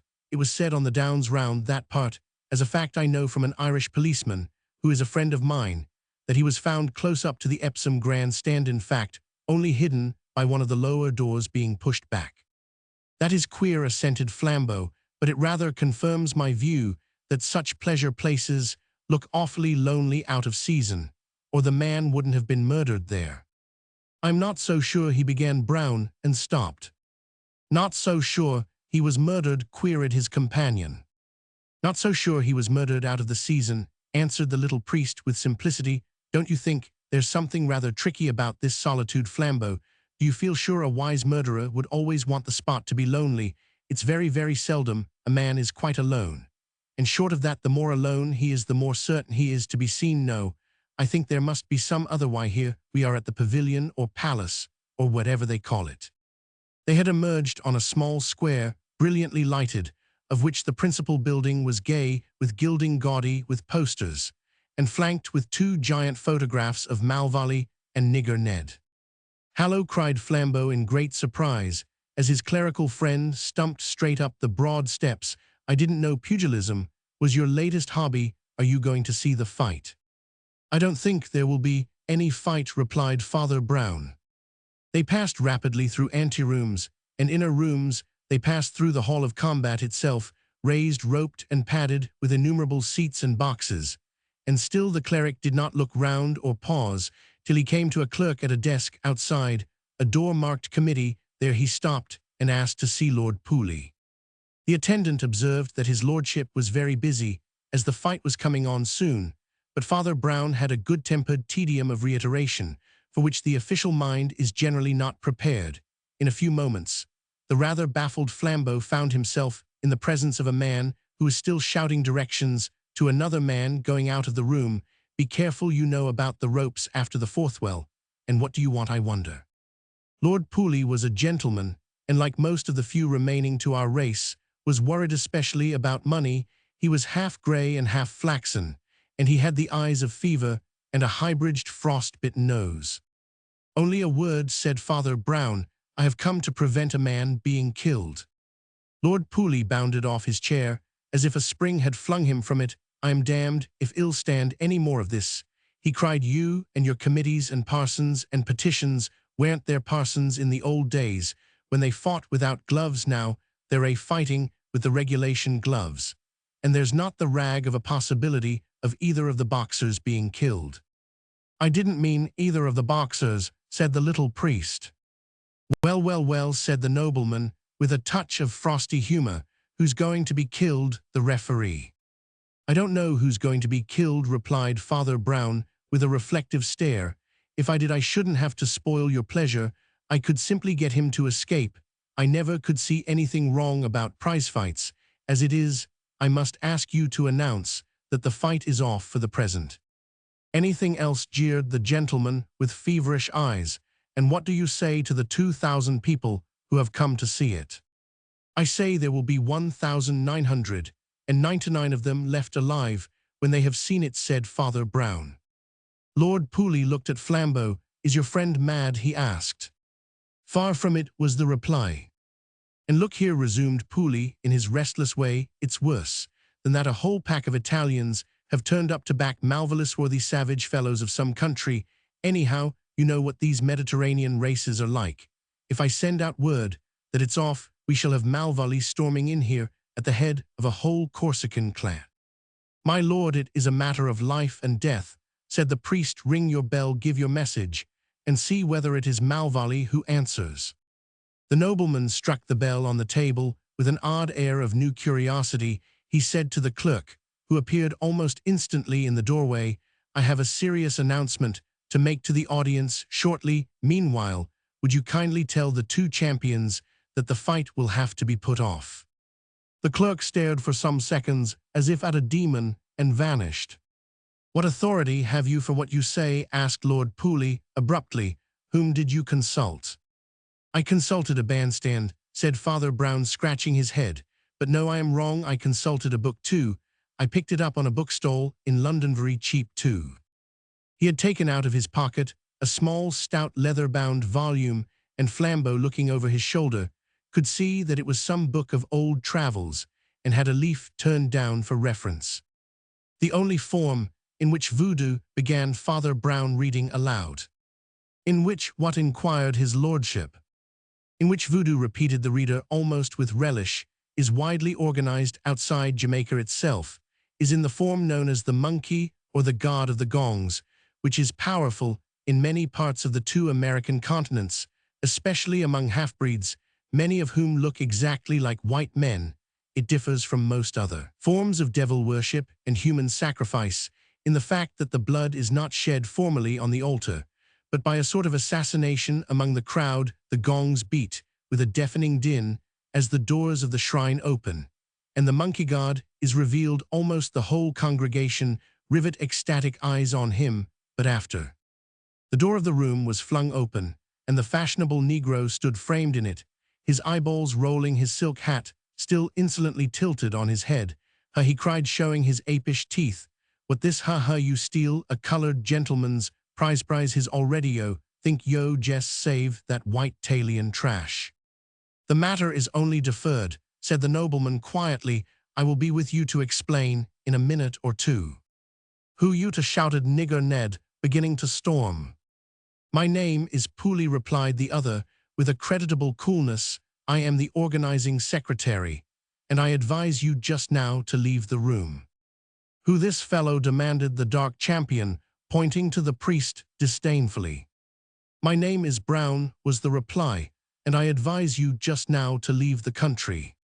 The prizefighter stood glaring for a few seconds, and then, rather to the surprise of Flambeau and the others, strode out, sending the door to with a crash behind him. Well, asked Father Brown, rubbing his dusty hair up, what do you think of Leonardo da Vinci, a beautiful Italian head? Look here, said Lord Pooley, I've taken a considerable responsibility on your bare word. I think you ought to tell me more about this. You are quite right, my lord, answered Brown, and it won't take long to tell. He put the little leather book in his overcoat pocket. I think we know all that this can tell us, but you shall look at it to see if I am right. That Negro who has just swaggered out is one of the most dangerous men on earth, for he has the brains of a European, with the instincts of a cannibal. He has turned what was clean common-sense butchery among his fellow barbarians into a very modern and scientific secret society of assassins. He doesn't know I know it, nor, for the matter of that, that I can't prove it. There was a silence, and the little man went on.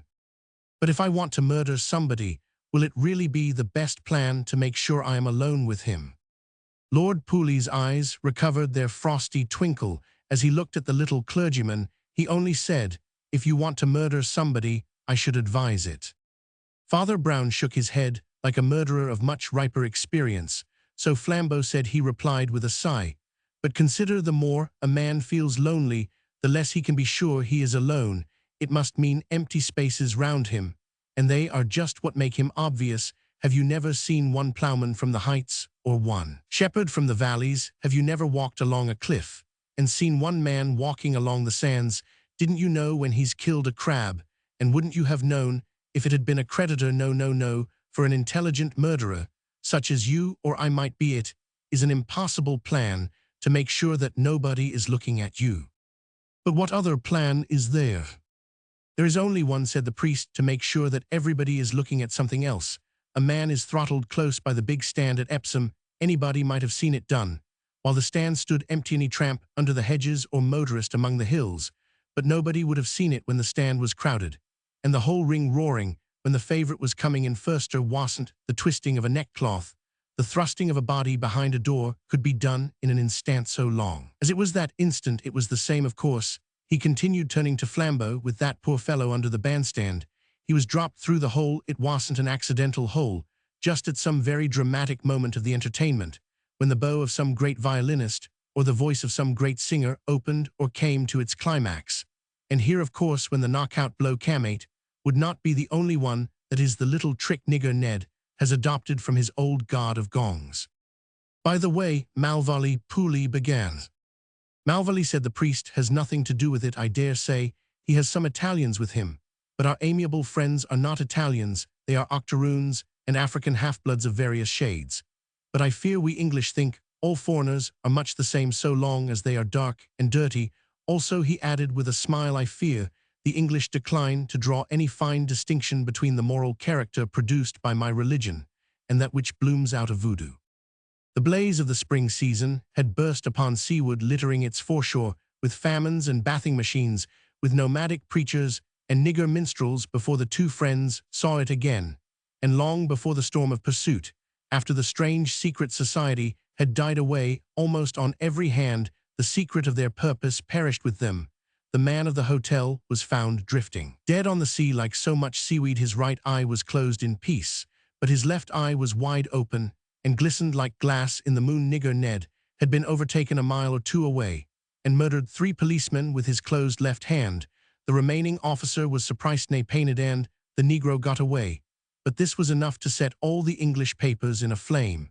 And for a month or two, the main purpose of the British Empire was to prevent the buck nigger, who was so in both senses, escaping by any English port. Persons of a figure remotely reconcilable with his were subjected to quite extraordinary inquisitions, made to scrub their faces before going on board ship, as if each white complexion were made up like a mask of grease paint. Every Negro in England was put under special regulations and made to report himself. The outgoing ships would no more have taken a nigger than a basilisk, for people had found out how fearful and vast and silent was the force of the savage secret society. And by the time Flambeau and Father Brown were leaning on the parade parapet in April, the black man meant in England almost what he once meant in Scotland.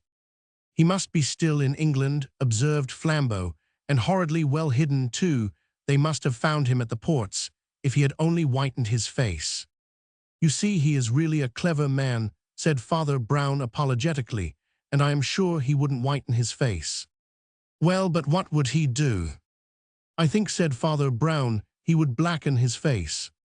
Flambeau, leaning motionless on the parapet, laughed and said, "My dear fellow." Father Brown, also leaning motionless on the parapet, moved one finger for an instant into the direction of the soot-masked niggers singing on the sands. 10. The Salad of Colonel Cray. Father Brown was walking home from Mass on a white weird morning, when the mists were slowly lifting. Gone of those mornings, when the very element of light appears as something mysterious and new. The scattered trees outlined themselves more and more out of the vapor, as if they were first drawn in grey chalk, and then in charcoal. At yet more distant intervals appeared the houses upon the broken fringe of the suburb. Their outlines became clearer and clearer, until he recognized many in which he had chance acquaintances, and many more the names of whose owners he knew. But all the windows and doors were sealed. None of the people were of the sort that would be up at such a time, or still less on such an errand. But as he passed under the shadow of one handsome villa with verandas and wide ornate gardens, he heard a noise that made him almost involuntarily stop. It was the unmistakable noise of a pistol or carbine or some light firearm discharged. But it was not this that puzzled him most. The first full noise was immediately followed by a series of fainter noises. He counted them about 6. He supposed it must be the echo, but the odd thing was that the echo was not in the least like the original sound. It was not like anything else that he could think of. The 3 things nearest to it seemed to be the noise made by siphons of soda water, one of the many noises made by an animal, and the noise made by a person attempting to conceal laughter, none of which seemed to make much sense. Father Brown was made of two men. There was a man of action who was as modest as a primrose and as punctual as a clock, who went his small round of duties and never dreamed of altering it. There was also a man of reflection who was much simpler but much stronger, who could not easily be stopped, whose thought was always in the only intelligent sense of the words, free thought. He could not help even unconsciously asking himself all the questions that there were to be asked, and answering as many of them as he could, all that went on like his breathing or circulation. But he never consciously carried his actions outside the sphere of his own duty, and in this case, the two attitudes were aptly tested. He was just about to resume his trudge in the twilight, telling himself it was no affair of his, but instinctively twisting and untwisting 20 theories about what the odd noises might mean. Then the gray skyline brightened into silver, and in the broadening light, he realized that he had been to the house, which belonged to an Anglo-Indian major named Putnam, and that the major had a native cook from Malta who was of his communion. He also began to remember that pistol shots are sometimes serious things, accompanied with consequences with which he was legitimately concerned. He turned back and went in at the garden gate, making for the front door. Halfway down one side of the house stood out a projection like a very low shed. It was, as he afterwards discovered, a large dustbin. Round the corner of this came a figure, at first a mere shadow in the haze, apparently bending and peering about. Then coming nearer, it solidified into a figure that was indeed rather unusually solid. Major Putnam was a bald-headed bull-necked man, short and very broad, with one of those rather apoplectic faces that are produced by a prolonged attempt to combine the Oriental climate with the Occidental luxuries. But the face was a good-humored one, and even now, though evidently puzzled and inquisitive, wore a kind of innocent grin. He had a large palm-leaf hat on the back of his head, suggesting a halo that was by no means appropriate to the face, but otherwise he was clad only in a very vivid suit of striped scarlet and yellow pajamas, which, though glowing enough to behold, must have been on a fresh morning pretty chilly to wear. He had evidently come out of his house in a hurry, and the priest was not surprised when he called out without further ceremony, "Did you hear that noise?" "Yes," answered Father Brown. "I thought I had better look in case anything was the matter." The major looked at him rather queerly with his good-humored gooseberry eyes. "What do you think the noise was?" he asked. "It sounded like a gun or something," replied the other with some hesitation, "but it seemed to have a singular sort of echo." The major was still looking at him quietly, but with protruding eyes, when the front door was flung open, releasing a flood of gaslight on the face of the fading mist, and another figure in pajamas sprang or tumbled out into the garden.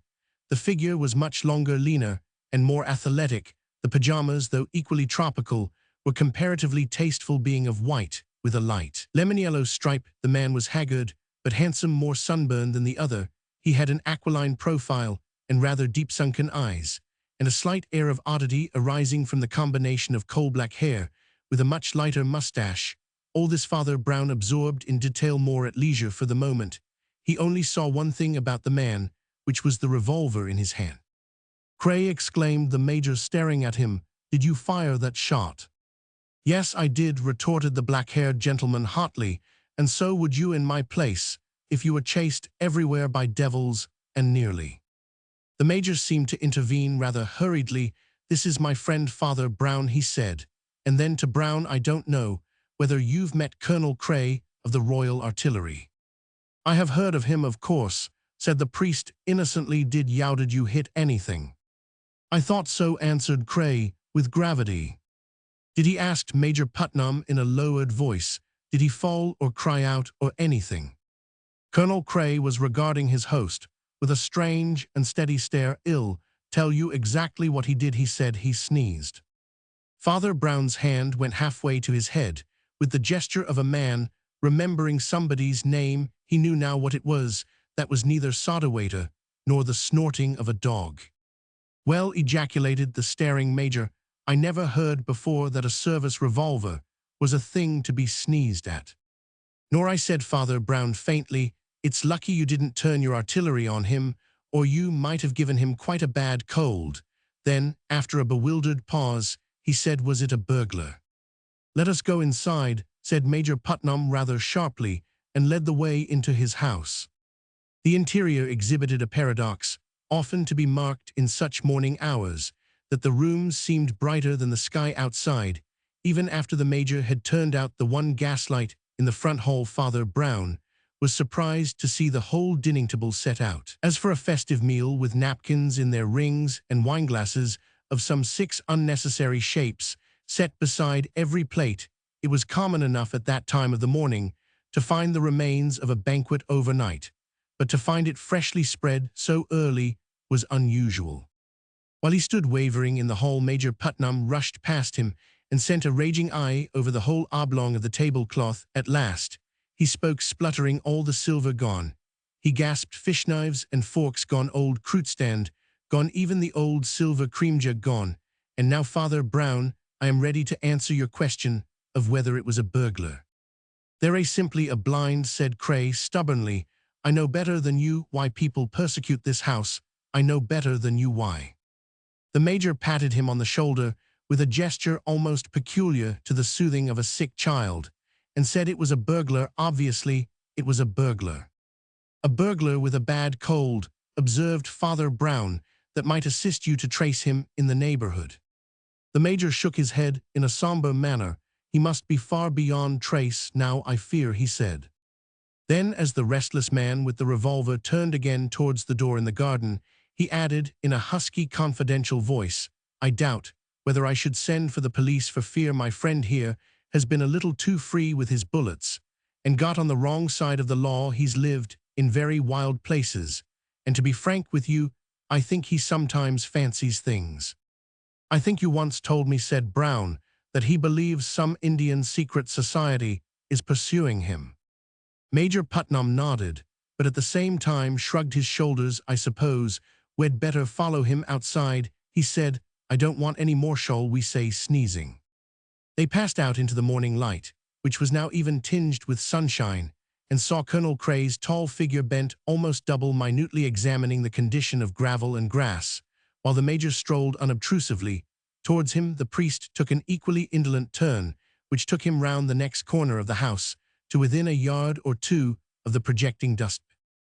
He stood regarding this dismal object for some minute and a half. Then he stepped towards it, lifted the lid, and put his head inside. Dust and other discoloring matter shook upwards as he did so, but Father Brown never observed his own appearance. Whatever else he observed, he remained thus for a measurable period, as if engaged in some mysterious prayers. Then he came out again with some ashes on his hair and walked unconcernedly away. By the time he came round to the garden door again, he found a group there which seemed to roll away morbidities, as the sunlight had already rolled away the mists. It was in no way rationally reassuring. It was simply broadly comic, like a cluster of Dickens characters. Major Putnam had managed to slip inside and plunge into a proper shirt and trousers with a crimson cummerbund. A light square jacket over all thus normally set off his red festive face seemed bursting with a commonplace cordiality.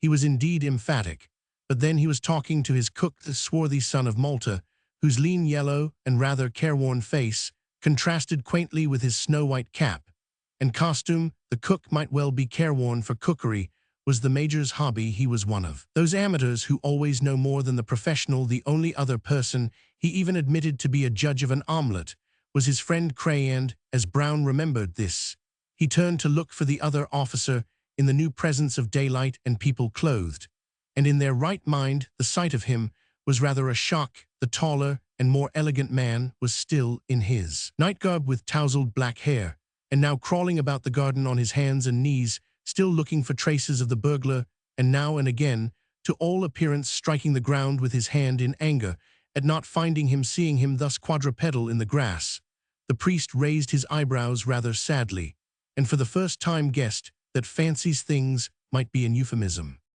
The third item in the group of the cook and the epicure was also known to Father Brown. It was Audrey Watson, the Major's ward and housekeeper, and at this moment, to judge by her apron, tucked-up sleeves, and resolute manner, much more the housekeeper than the ward. "It serves you right," she was saying. "I always told you not to have that old-fashioned fruit stand." I prefer it, said Putnam placably. I am old-fashioned myself, and the things keep together. And vanish together, as you see, she retorted. Well, if you're not going to bother about the burglar, I shouldn't bother about the lunch. It's Sunday, and we can't send for vinegar. And all that in the town, and you Indian gentlemen can't enjoy what you call a dinner without a lot of hot things. I wish to goodness now you hadn't asked Cousin Oliver to take me to the musical service. It isn't over till 12:30, and the Colonel has to leave by. Then I don't believe you men can manage alone. Oh yes, we can, my dear, said the Major, looking at her very amiably. Marco has all the sauces, and we've often done ourselves well in very rough places, as you might know by now, and it's time you had a treat. Audrey, you mustn't be a housekeeper every hour of the day, and I know you want to hear the music. I want to go to church, she said, with rather severe eyes. She was one of those handsome women who will always be handsome, because the beauty is not in an air or a tint, but in the very structure of the head and features. But though she was not yet middle-aged, and her auburn hair was of a Titianesque fullness in form and color, there was a look in her mouth and around her eyes, which suggested that some sorrows wasted her, as winds waste at last the edges of a Greek temple, for, indeed, the little domestic difficulty, of which she was now speaking so decisively, was rather comic than tragic. Father Brown gathered, from the course of the conversation, that Cray, the other gourmet, had to leave before the usual lunchtime, but that Putnam, his host, not to be done out of a final feast with an old crony, had arranged for a special dejeuner to be set out and consumed in the course of the morning, while Audrey and other graver persons were at morning service. She was going there under the escort of a relative and old friend of hers, Dr. Oliver Oman, who, though a scientific man of a somewhat bitter type, was enthusiastic for music, and would go even to church to get it. There was nothing in all this that could conceivably concern the tragedy in Miss Watson's face, and by a half-conscious instinct Father Brown turned again to the seeming lunatic grubbing about in the grass. When he strolled across to him, the black unbrushed head was lifted abruptly, as if in some surprise at his continued presence, and indeed Father Brown, for reasons best known to himself, had lingered much longer than politeness required, or even in the ordinary sense permitted. Well, cried Cray with wild eyes, I suppose you think him mad like the rest. I have considered the thesis, answered the little man composedly, and I incline to think you are not. What do you mean? Snapped Cray quite savagely. Real madmen, explained Father Brown, always encourage their own morbidity, they never strive against it. But you are trying to find traces of the burglar, even when there aren't any. You are struggling against it. You want what no madman ever wants. And what is that? You want to be proved wrong, said Brown. During the last words Cray had sprung or staggered to his feet, and was regarding the cleric with agitated eyes. By hell, but that is a true word, he cried. They are all at me here, that the fellow was only after the silverers, if I shouldn't be only too pleased to think. So she's been at me, and he tossed his tousled black head towards Audrey, but the other had no need of the direction. She's been at me today, about how cruel I was to shoot a poor harmless housebreaker, and how I have the devil in me against poor harmless natives. But I was a good-natured man, Ansia's good-natured as Putnam. After a pause, he said, Look here, I've never seen you before, but you shall judge of the whole story. Old Putnam and I were friends in the same mess, but owing to some accidents on the Afghan border, I got my command much sooner than most men, only we were both invalided home for a bit. I was engaged to Audrey out there, and we all traveled back together. But on the journey back things happened, curious things. The result of them was that Putnam wants it broken off, and even Audrey keeps it hanging on, and I know what they mean, I know what they think I am, so do you. Well, these are the facts. The last day we were in an Indian city, I asked Putnam if I could get some Trichinopoly cigars. He directed me to a little place opposite his lodgings. I have since found he was quite right. But opposite is a dangerous word when one decent house stands opposite 5 or 6 squalid ones, and I must have mistaken the door. It opened with difficulty, and then only on darkness. But as I turned back, the door behind me sank back and settled into its place with a noise as of innumerable bolts. There was nothing to do but to walk forward, which I did through passage after passage, pitch dark. Then I came to a flight of steps, and then to a blind door secured by a latch of elaborate Eastern ironwork, which I could only trace by touch, but which I loosened at last. I came out again upon gloom, which was half turned into a greenish twilight by a multitude of small but steady lamps below. They showed merely the feet or fringes of some huge and empty architecture. Just in front of me was something that looked like a mountain. I confess, I nearly fell on the great stone platform on which I had emerged to realize that it was an idol, and worst of all an idol, with its back to me. It was hardly half human, I guessed, to judge by the small squat head, and still more by a thing like a tail or extra limb turned up behind, and pointing like a loathsome large finger at some symbol, graven in the center of the vast stone back. I had begun in the dim light to guess at the hieroglyphic, not without horror, when a more horrible thing happened. A door opened silently in the temple wall behind me, and a man came out with a brown face and a black coat. He had a carved smile on his face of copper flesh and ivory teeth. But I think the most hateful thing about him was that he was in European dress. I was prepared, I think, for shrouded priests or naked fakirs. But this seemed to say that the devilry was over all the earth, as indeed I found it to be.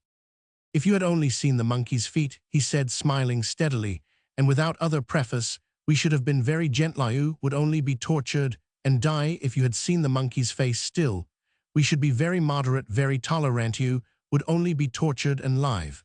But as you have seen the monkey's tail, we must pronounce the worst sentence, which is go free." When he said the words, I heard the elaborate iron latch, with which I had struggled, automatically unlock itself. And then far down the dark passages I had passed, I heard the heavy street door shifting its own bolts backwards.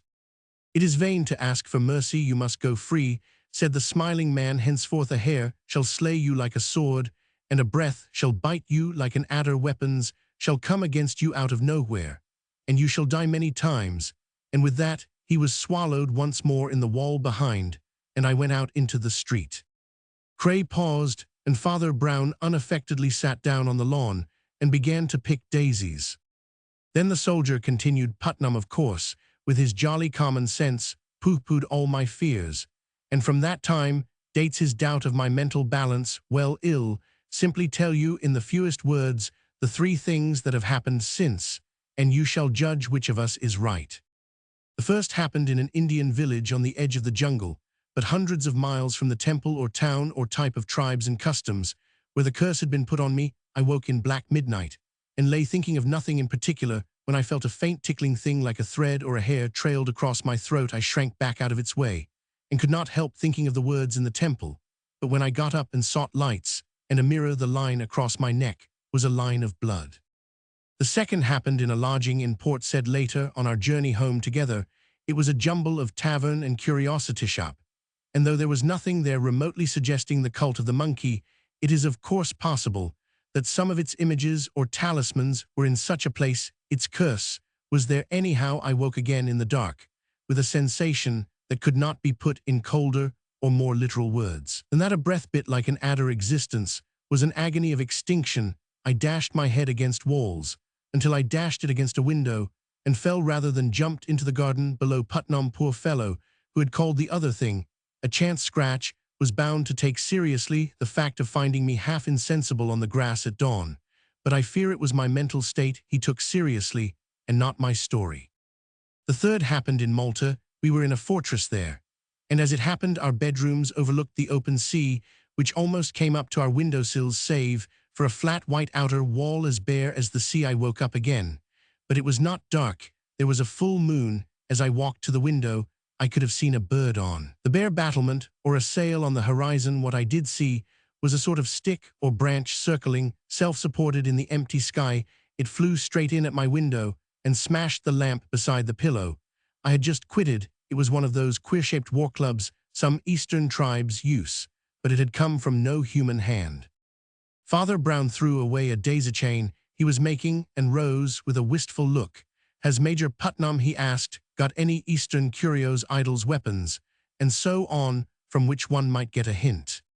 "Plenty of those, though not much use, I fear," replied Cray, "but by all means come into his study." As they entered, they passed Miss Watson buttoning her gloves for church, and heard the voice of Putnam downstairs, still giving a lecture on cookery to the cook, in the Major's study and den of curios, they came suddenly on a third party silk-hatted and dressed for the street, who was poring over an open book, on the smoking table a book, which he dropped rather guiltily and turned. Cray introduced him civilly enough as Dr. Oman, but he showed such disfavor in his very face that Brown guessed the two men, whether Audrey knew it or not, were rivals, nor was the priest wholly unsympathetic with the prejudiced Dr. Oman. Was a very well-dressed gentleman, indeed well-featured, though almost dark enough for an Asiatic, but Father Brown had to tell himself sharply that one should be in charity even with those who wax their pointed beards, who have small gloved hands, and who speak with perfectly modulated voices. Cray seemed to find something specially irritating in the small prayer book, in Oman's dark-gloved hand. "I didn't know that was in your line," he said, rather rudely. Oman laughed mildly, but without offense. "This is more so, I know," he said, laying his hand on the big book. He had dropped a dictionary of drugs and such things, but it's rather too large to take to church. Then he closed the larger book, and there seemed again the faintest touch of hurry and embarrassment. "I suppose," said the priest, who seemed anxious to change the subject, "all these spears and things are from India." "From everywhere," answered the Dr. Putnam is an old soldier, and has been in Mexico and Australia and the Cannibal Islands for all I know." "I hope it was not in the Cannibal Islands," said Brown, "that he learnt the art of cookery," and he ran his eyes over the stewpots or other strange utensils on the wall. At this moment, the jolly subject of their conversation thrust his laughing lobsterish face into the room. "Come along, Cray," he cried, "your lunch is just coming in, and the bells are ringing for those who want to go to church."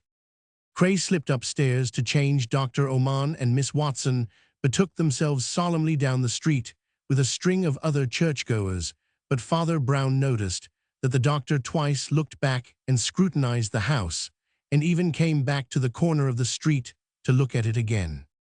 The priest looked puzzled. "He can't have been at the dustbin," he muttered, "not in those clothes, or was he there earlier today?" Father Brown, touching other people, was as sensitive as a barometer, but today he seemed about as sensitive as a rhinoceros, by no social law rigid or implied.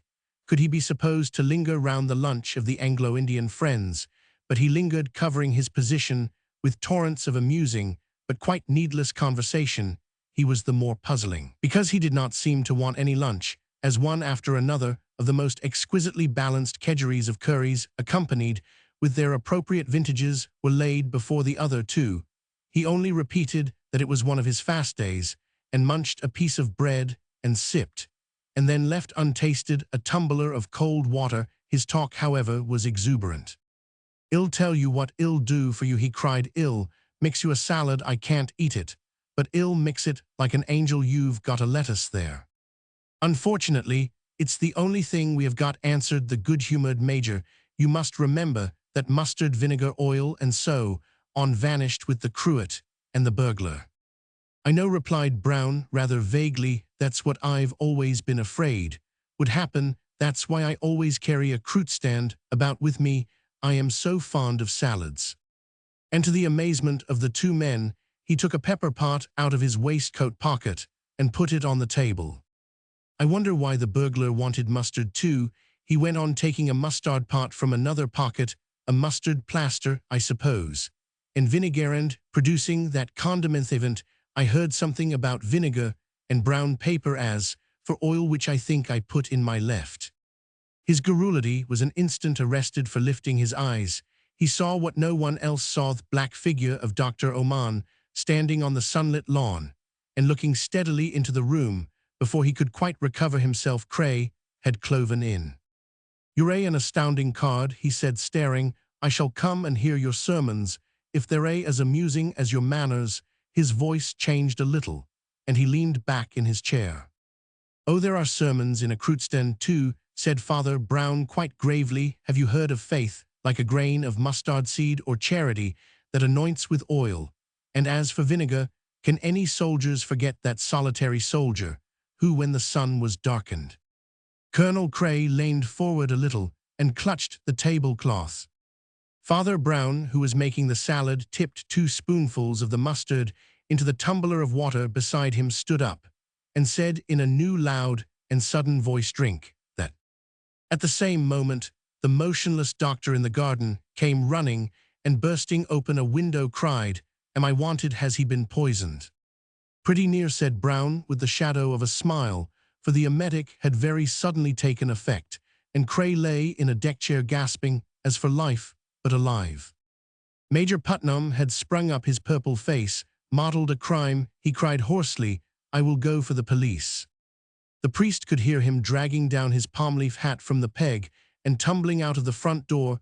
He heard the garden gate slam, but he only stood looking at Cray, and after a silence said quietly, "I shall not talk to you much, but I will tell you what you want to know. There is no curse on you. The temple of the monkey was either a coincidence or a part of the trick. The trick was the trick of a white man. There is only one weapon that will bring blood with that mere feathery touch, a razor held by a white man. There is one way of making a common room full of invisible, overpowering poison, turning on the ghastly crime of a white man. And there is only one kind of club that can be thrown out of a window, turn in midair, and come back to the window next to it. The Australian boomerang yowl. See some of them in the Major's study." With that he went outside and spoke for a moment to the doctor. The moment after, Audrey Watson came rushing into the house and fell on her knees beside Cray's chair.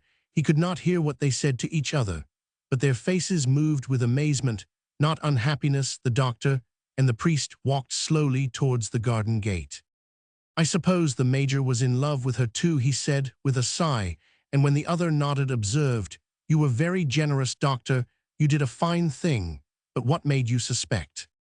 "A very small thing," said Oman, "but it kept me restless in church, till I came back to see that all was well. That book on his table was a work on poisons, and was put down open at the place where it stated that a certain Indian poison, though deadly and difficult to trace, was particularly easily reversible by the use of the commonest emetics.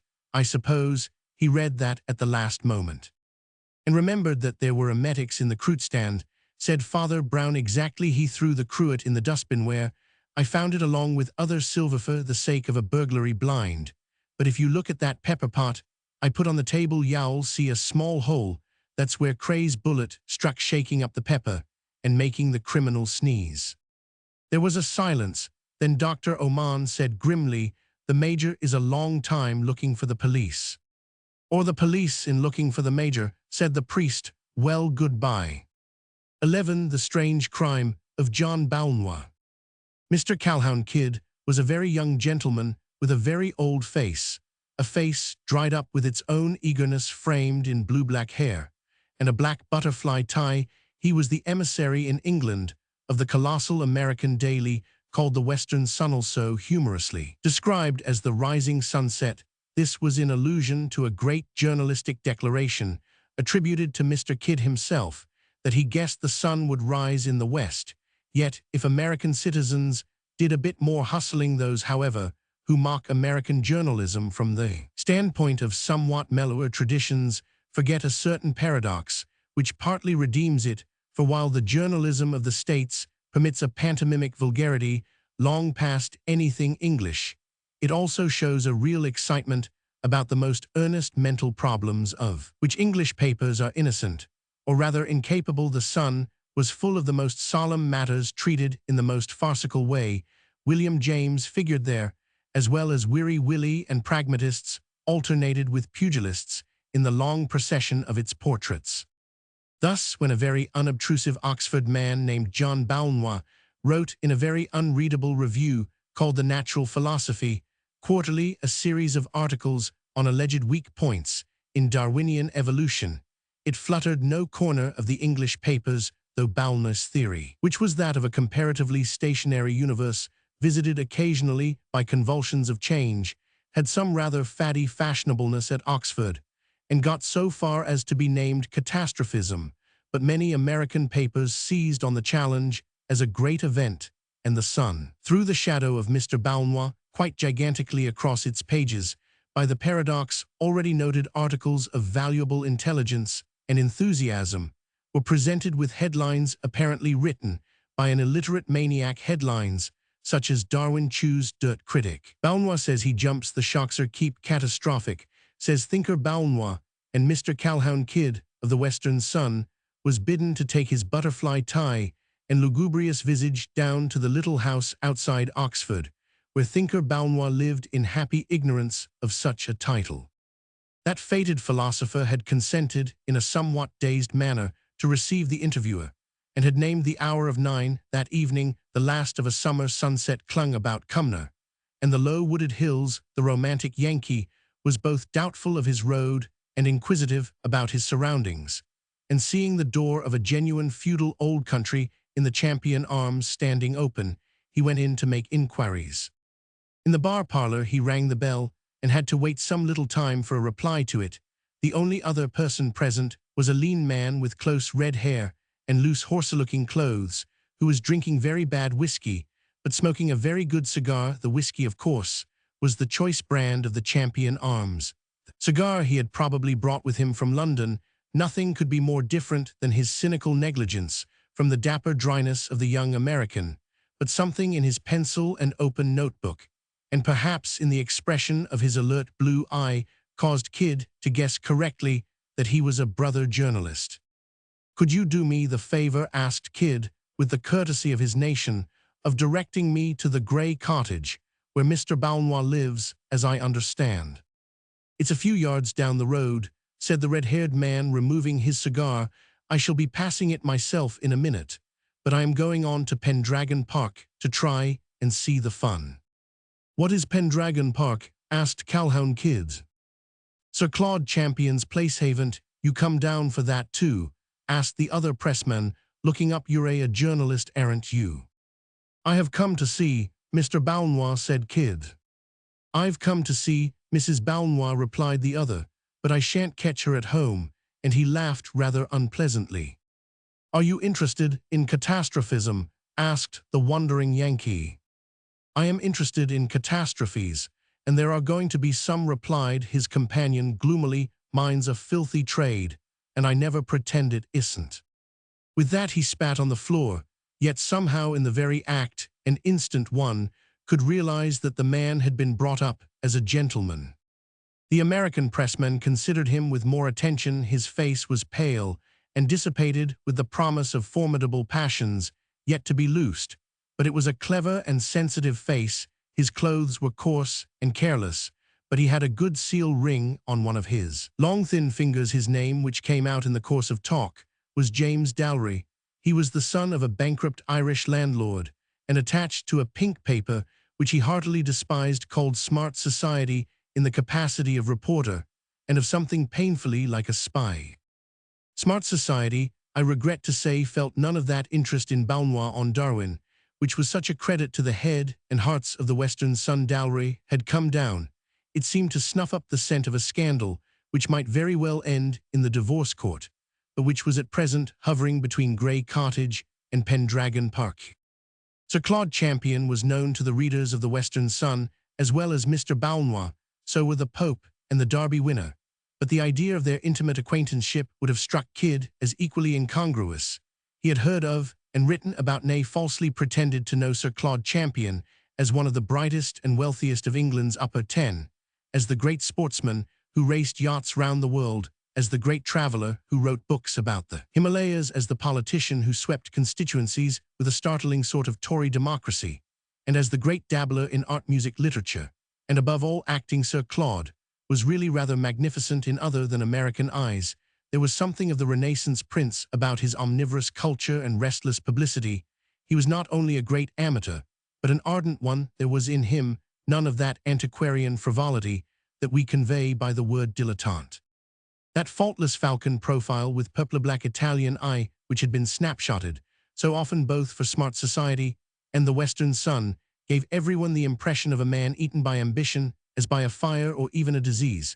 But though Kidd knew a great deal about Sir Claude, a great deal more in fact than there was to know, it would never have crossed his wildest dreams to connect so showy an aristocrat with the newly unearthed founder of catastrophism, or to guess that Sir Claude Champion and John Balnois could be intimate friends. Such, according to Dalry's account, was nevertheless the fact. The two had hunted in couples at school and college, and though their social destinies had been very different, for Champion was a great landlord and almost a millionaire, while Balnois was a poor scholar.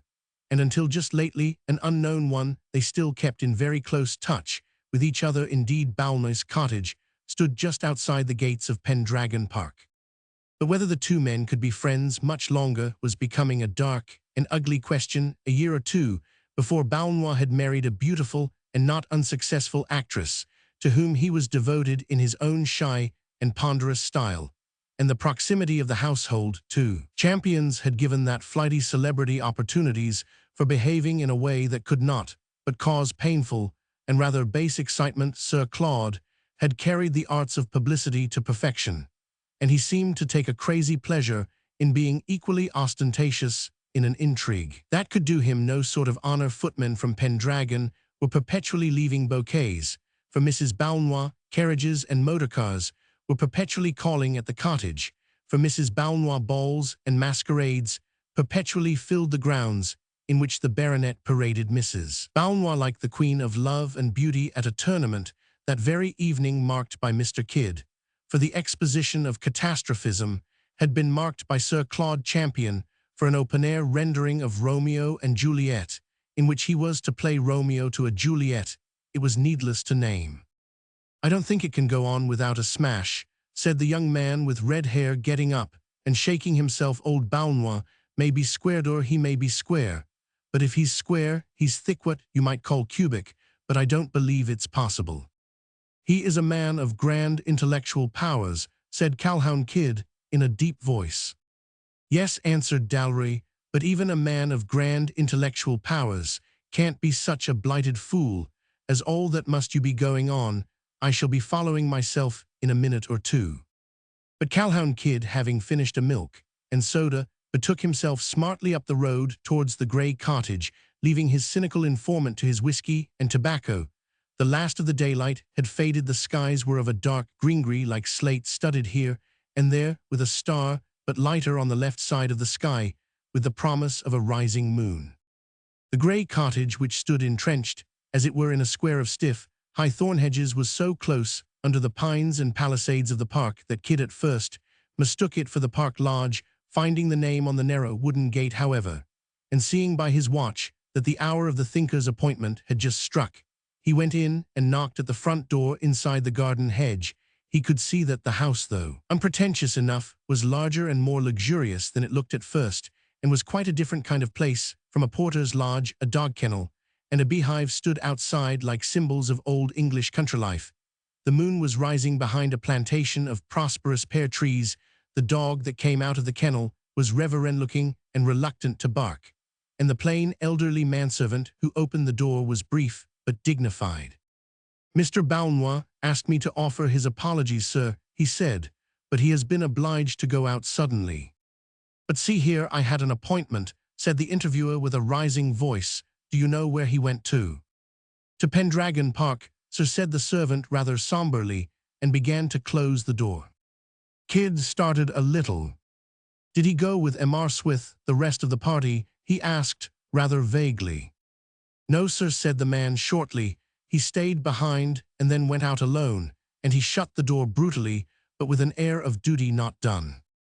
The American, that curious compound of impudence and sensitiveness, was annoyed. He felt a strong desire to hustle them all along a bit and teach them business habits. The hoary old dog and the grizzled, heavy-faced old butler with his prehistoric shirt front, and the drowsy old moon, and above all the scatter-brained old philosopher who couldn't keep an appointment.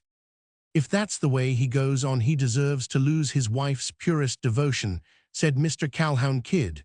"But perhaps he's gone over to make a row. In that case, I reckon a man from the Western Sun will be on the spot." And turning the corner by the open lodge gates, he set off, stumping up the long avenue of black pine woods that pointed in abrupt perspective towards the inner gardens of Pendragon Park. The trees were as black and orderly as plumes upon a hearse. There were still a few stars. He was a man with more literary than direct natural associations.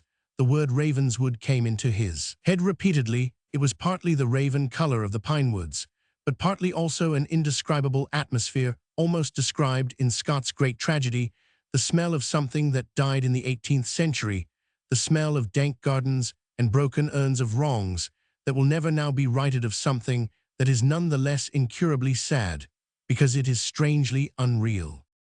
More than once as he went up that strange black road of tragic artifice, he stopped startled, thinking he heard steps in front of him. He could see nothing in front but the twin somber walls of pine and the wedge of starlit sky above them. At first he thought he must have fancied it or been mocked by a mere echo of his own tramp.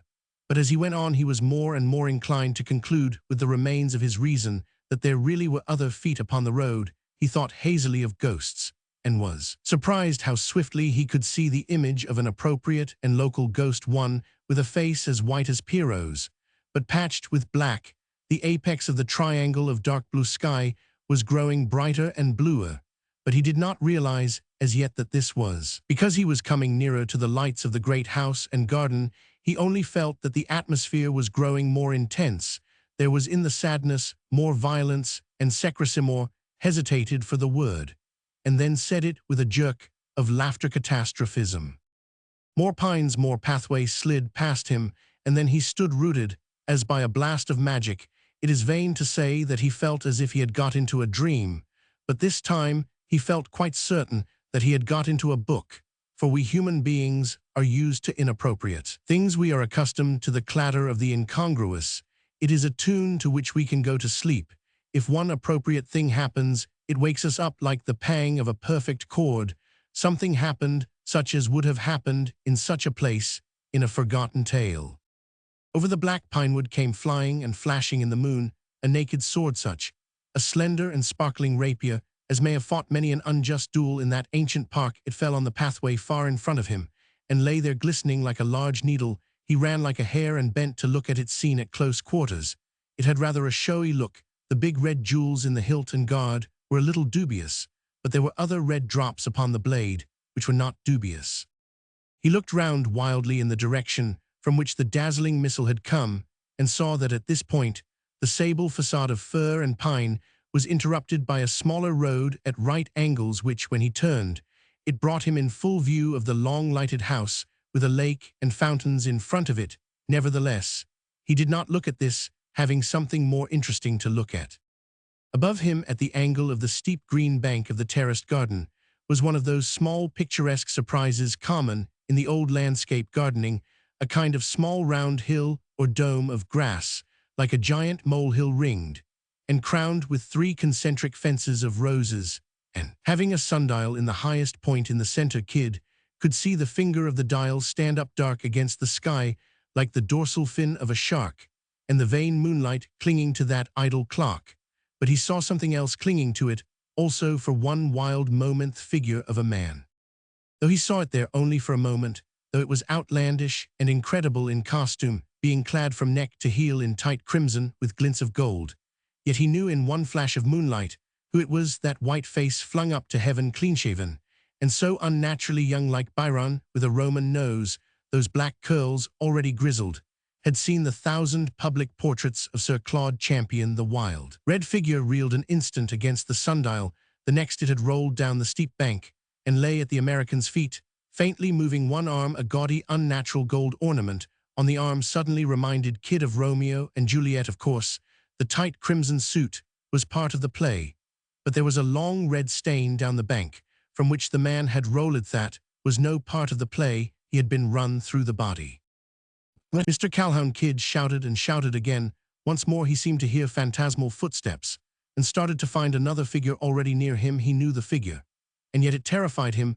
The dissipated youth who had called himself Dowry had a horribly quiet way with him. If Balnois failed to keep appointments that had been made, Dowry had a sinister air of keeping appointments that hadn't. The moonlight discolored everything against Dowry's red hair. His wan face looked not so much white as pale green. All this morbid impressionism must be Kid's excuse for having cried out brutally, "And beyond all reason did you do this, you devil?" James Dowry smiled his unpleasing smile, but before he could speak, the fallen figure made another movement of the arm, waving vaguely towards the place where the sword fell. Then came a moan, and then it managed to speak. "Balnois, Balnois, I say Balnois, did it jealous of Mech? Was jealous, he was. Kid bent his head down to hear more, and just managed to catch the words. Balnos with my own sword through it. Again the failing hand waved towards the sword, and then fell rigid with a thud. In Kid rose from its depth all that acrid humor that is the strange salt of the seriousness of his race. "See here," he said sharply, and with command, "you must fetch a doctor, this man's dead." "And a priest too, I suppose," said Dalry in an undecipherable manner.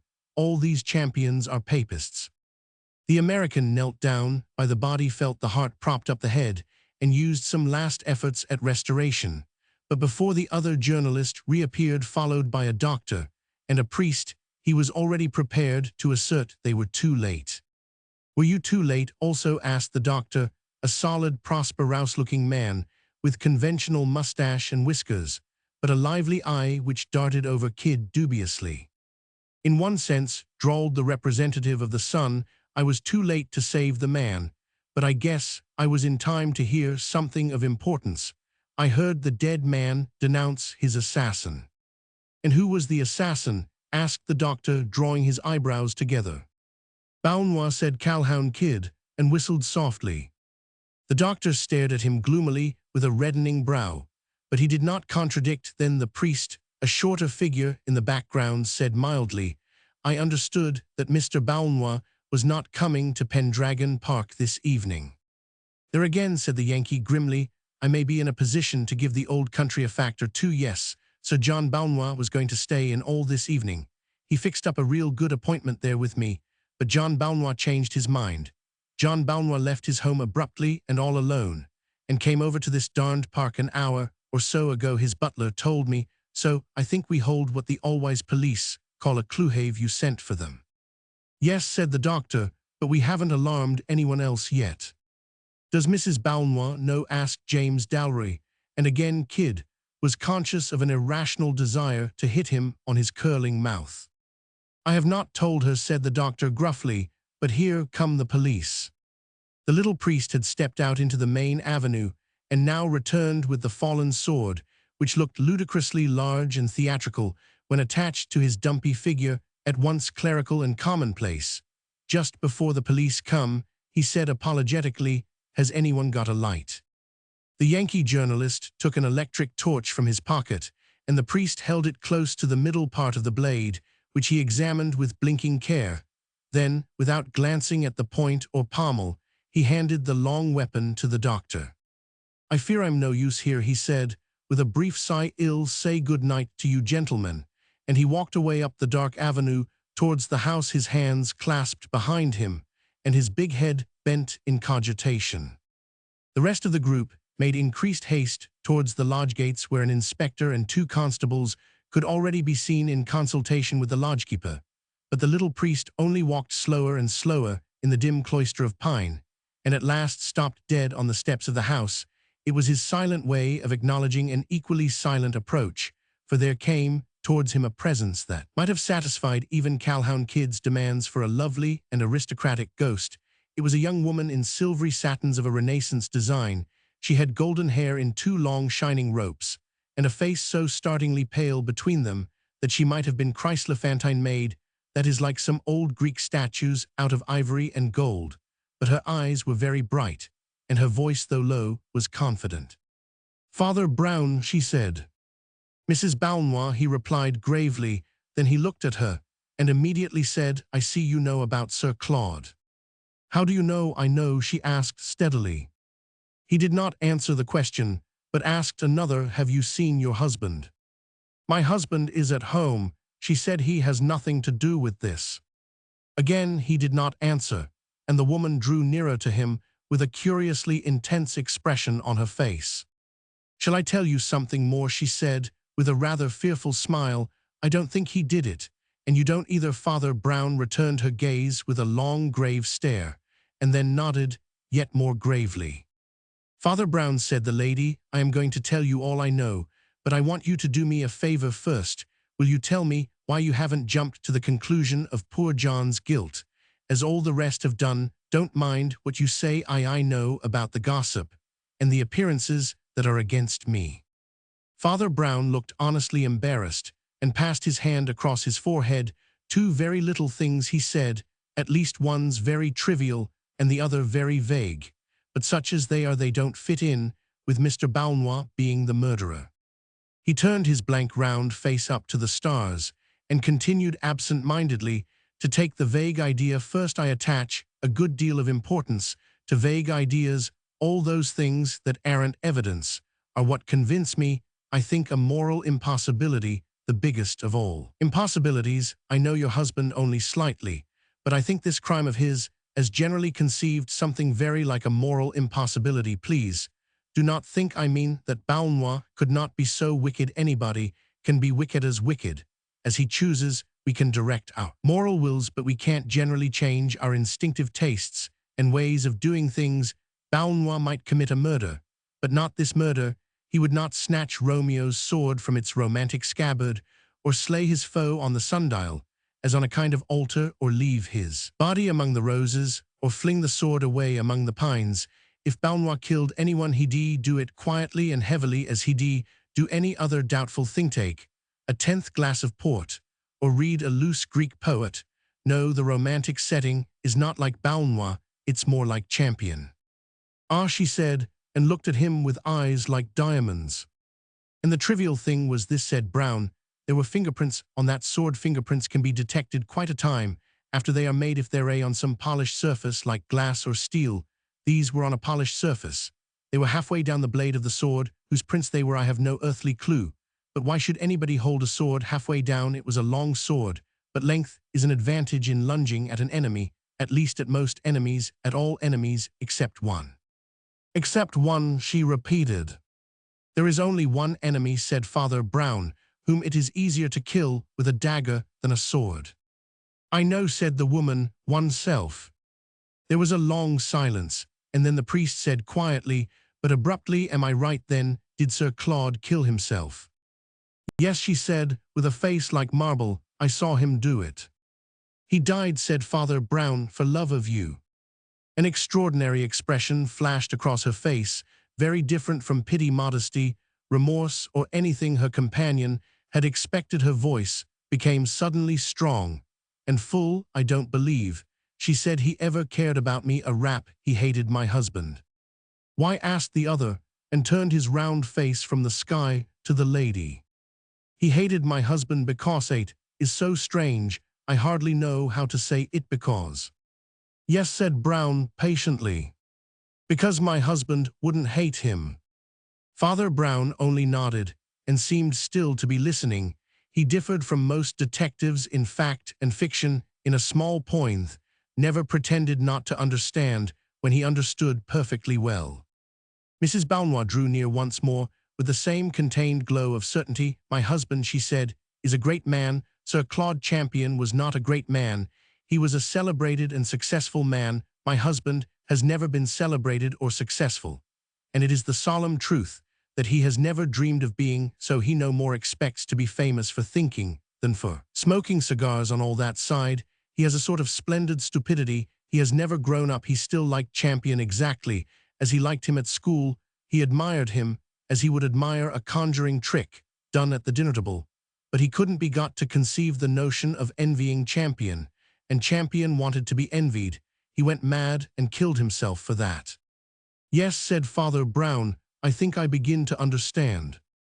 Oh, don't you see, she cried, the whole picture is made for that place, is planned for it. Champion put John in a little house, at his very door like a dependento, make him feel a failure. He never felt it. He thinks no more about such things. Thanthan, an absent-minded lion. Champion would burst in on John's shabbiest hours or homeliest meals with some dazzling present or announcement or expedition that made it like the visit of Haroun al-Raskid, and John would accept or refuse amiably with one eye off, so to speak, like one lazy schoolboy agreeing or disagreeing with another. After 5 years of it, John had not turned a hair, and Sir Claude Champion was a monomaniac. And Hammond began to tell them, said Father Brown, of all the things wherein the king had honored him, and he said, all these things profit me nothing, while I see Mordecai the Jew sitting in the gate. The crisis came, Mrs. Balnois continued, when I persuaded John to let me take down some of his speculations and send them to a magazine. They began to attract attention, especially in America, and one paper wanted to interview him when Champion, who was interviewed nearly every day, heard of this late little crumb of success falling to his unconscious rival. The last link snapped that held back his devilish hatred. Then he began to lay that insane siege to my own love and honor, which has been the talk of the Shire. You will ask me why I allowed such atrocious attentions. I answer that I could not have declined them, except by explaining to my husband. And there are some things the soul cannot do as the body cannot fly. Nobody could have explained to my husband. Nobody could do it now. If you said to him in so many words, Champion is stealing your wife, he would think the joke a little vulgar, that it could be anything but a joke. That notion could find no crack in his great skull to get in by. Well, John was to come and see us act this evening, but just as we were starting, he said he wouldn't. He had got an interesting book and a cigar. I told this to Sir Claude, and it was his death blow. The monomaniac suddenly saw despair. He stabbed himself, crying out like a devil that Balnois was slaying him. He lies there in the garden, dead of his own jealousy to produce jealousy, and John is sitting in the dining room reading a book. There was another silence, and then the little priest said, there is only one weak point, Mrs. Balnois, in all your very vivid account. Your husband is not sitting in the dining room reading a book. That American reporter told me he had been to your house, and your butler told him Mr. Balnois had gone to Pendragon Park after all. Her bright eyes widened to an almost electric glare, and yet it seemed rather bewilderment than confusion or fear. Why, what can you mean? She cried. All the servants were out of the house seeing the theatricals, and we don't keep a butler, thank goodness. Father Brown started and spun half round like an absurd teetotum. What he cried, seeming galvanized into sudden life. Look, here I say, can I make your husband here if I go to the house? Oh, the servants will be back by now, she said, wondering. Right, rejoined the cleric energetically, and set off scuttling up the path towards the park gates. He turned once to say, better get hold of that Yankee, or crime of John Balnois will be all over the Republic in large letters. You don't understand, said Mrs. Balnois. He wouldn't mind. I don't think he imagines that America really is a place. When Father Brown reached the house with the beehive and the drowsy dog, a small and neat maidservant showed him into the dining room, where Balnois sat reading by a shaded lamp exactly as his wife described him. A decanter of port and a wineglass were at his elbow, and the instant the priest entered, he noted the long ash stand out unbroken on his cigar. He has been here for half an hour at least, thought Father Brown. In fact, he had the air of sitting where he had sat when his dinner was cleared away. Don't get up, Mr. Balnois, said the priest in his pleasant prosaic way. I shan't interrupt you a moment. I fear I break in on some of your scientific studies. No, said Balnois. I was reading the Bloody Thumb. He said it with neither frown nor smile, and his visitor was conscious of a certain deep and virile indifference in the man which his wife had called greatness. He laid down a gory yellow shocker without even feeling its incongruity enough to comment on it. Humorously, John Balnois was a big, slow-moving man with a massive head, partly gray and partly bald, and blunt, burly features. He was in shabby and very old-fashioned evening dress, with a narrow triangular opening of shirt front. He had assumed it that evening in his original purpose of going to see his wife act Juliet. I won't keep you long from the Bloody Thumb or any other catastrophic affairs, said Father Brown, smiling. I only came to ask you about the crime you committed this evening. Balnois looked at him steadily, but a red bar began to show across his broad brow, and he seemed like one discovering embarrassment for the first time. I know it was a strange crime, assented Brown in a low voice. Stranger than murder, perhaps, though you the little sins are sometimes harder to confess than the big ones, but that's why it's so important to confess them. Your crime is committed by every fashionable hostess 6 times a week, and yet you find it sticks to your tongue like a nameless atrocity. It makes one feel, said the philosopher slowly, such a damned fool. I know, assented the other, but one often has to choose between feeling a damned fool and being one. I can't analyze myself, well, went on Balnois, but sitting in that chair with that story, I was as happy as a schoolboy on a half-holiday. It was security, eternity, I can't convey it. The cigars were within reach, matches were within reach. The thumb had 4 more appearances. Toit was not only a piece, but a plenitude then that bell rang, and I thought for one long mortal minute that I couldn't get out of that chair literally, physically, muscularly, couldn't. Then I did it like a man lifting the world. Because I knew all the servants were out, I opened the front door, and there was a little man with his mouth open to speak, and his notebook open to write in. I remembered the Yankee interviewer. I had forgotten his hair was parted in the middle, and I tell you that murder. I understand, said Father Brown, I've seen him. I didn't commit murder, continued the catastrophist mildly, but only perjury. I said I had gone across to Pendragon Park and shut the door in his face. That is my crime, Father Brown, and I don't know what penance you would inflict for it. I shan't inflict any penance, said the clerical gentleman, collecting his heavy hat and umbrella with an air of some amusement. Quite the contrary, I came here specially to let you off the little penance which would otherwise have followed your little offense. And what, asked Baunois, smiling, is the little penance I have so luckily been let off? Being hanged, said Father Brown. 12. The Fairy Tale of Father Brown. The picturesque city and state of Heilig-Waldenstein was one of those toy kingdoms of which certain parts of the German Empire still consist. It had come under the Prussian hegemony quite late in history, hardly 50 years before the fine summer day when Flambeau and Father Brown found themselves sitting in its gardens and drinking its beer. There had been not a little of war and wild justice there within living memory, as soon will be shown. But in merely looking at it, one could not dismiss that impression of childishness which is the most charming side of German ethos, little pantomime paternal monarchies, in which a king seems as domestic as a cook.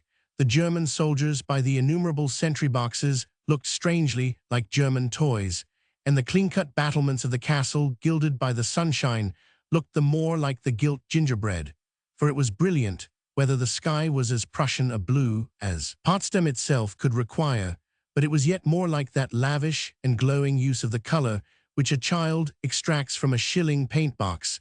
Even the grey-ribbed trees looked young, for the pointed buds on them were still pink, and in a pattern against the strong blue looked like innumerable childish figures. Despite his prosaic appearance and generally practical walk of life, Father Brown was not without a certain streak of romance in his composition, though he generally kept his daydreams to himself, as many children do amid the brisk, bright colors of such a day. And in the heraldic framework of such a town, he did feel rather as if he had entered a fairy tale. He took a childish pleasure as a younger brother might in the formidable swordstick which Flambeau always flung as he walked, and which now stood upright beside his tall mug of Munich. Nay, in his sleepy irresponsibility, he even found himself eyeing the knobbed and clumsy head of his own shabby umbrella, with some faint memories of the Ogre's Club in a colored toy-book. But he never composed anything in the form of fiction, unless it be the tale that follows. I wonder, he said, whether one would have real adventures in a place like this, if one put oneself in the way. It's a splendid backscene for them, but I always have a kind of feeling that they would fight you with pasteboard sabers more than real horrible swords. You are mistaken, said his friend, in this place they not only fight with swords, but kill without swords, and there's worse than that.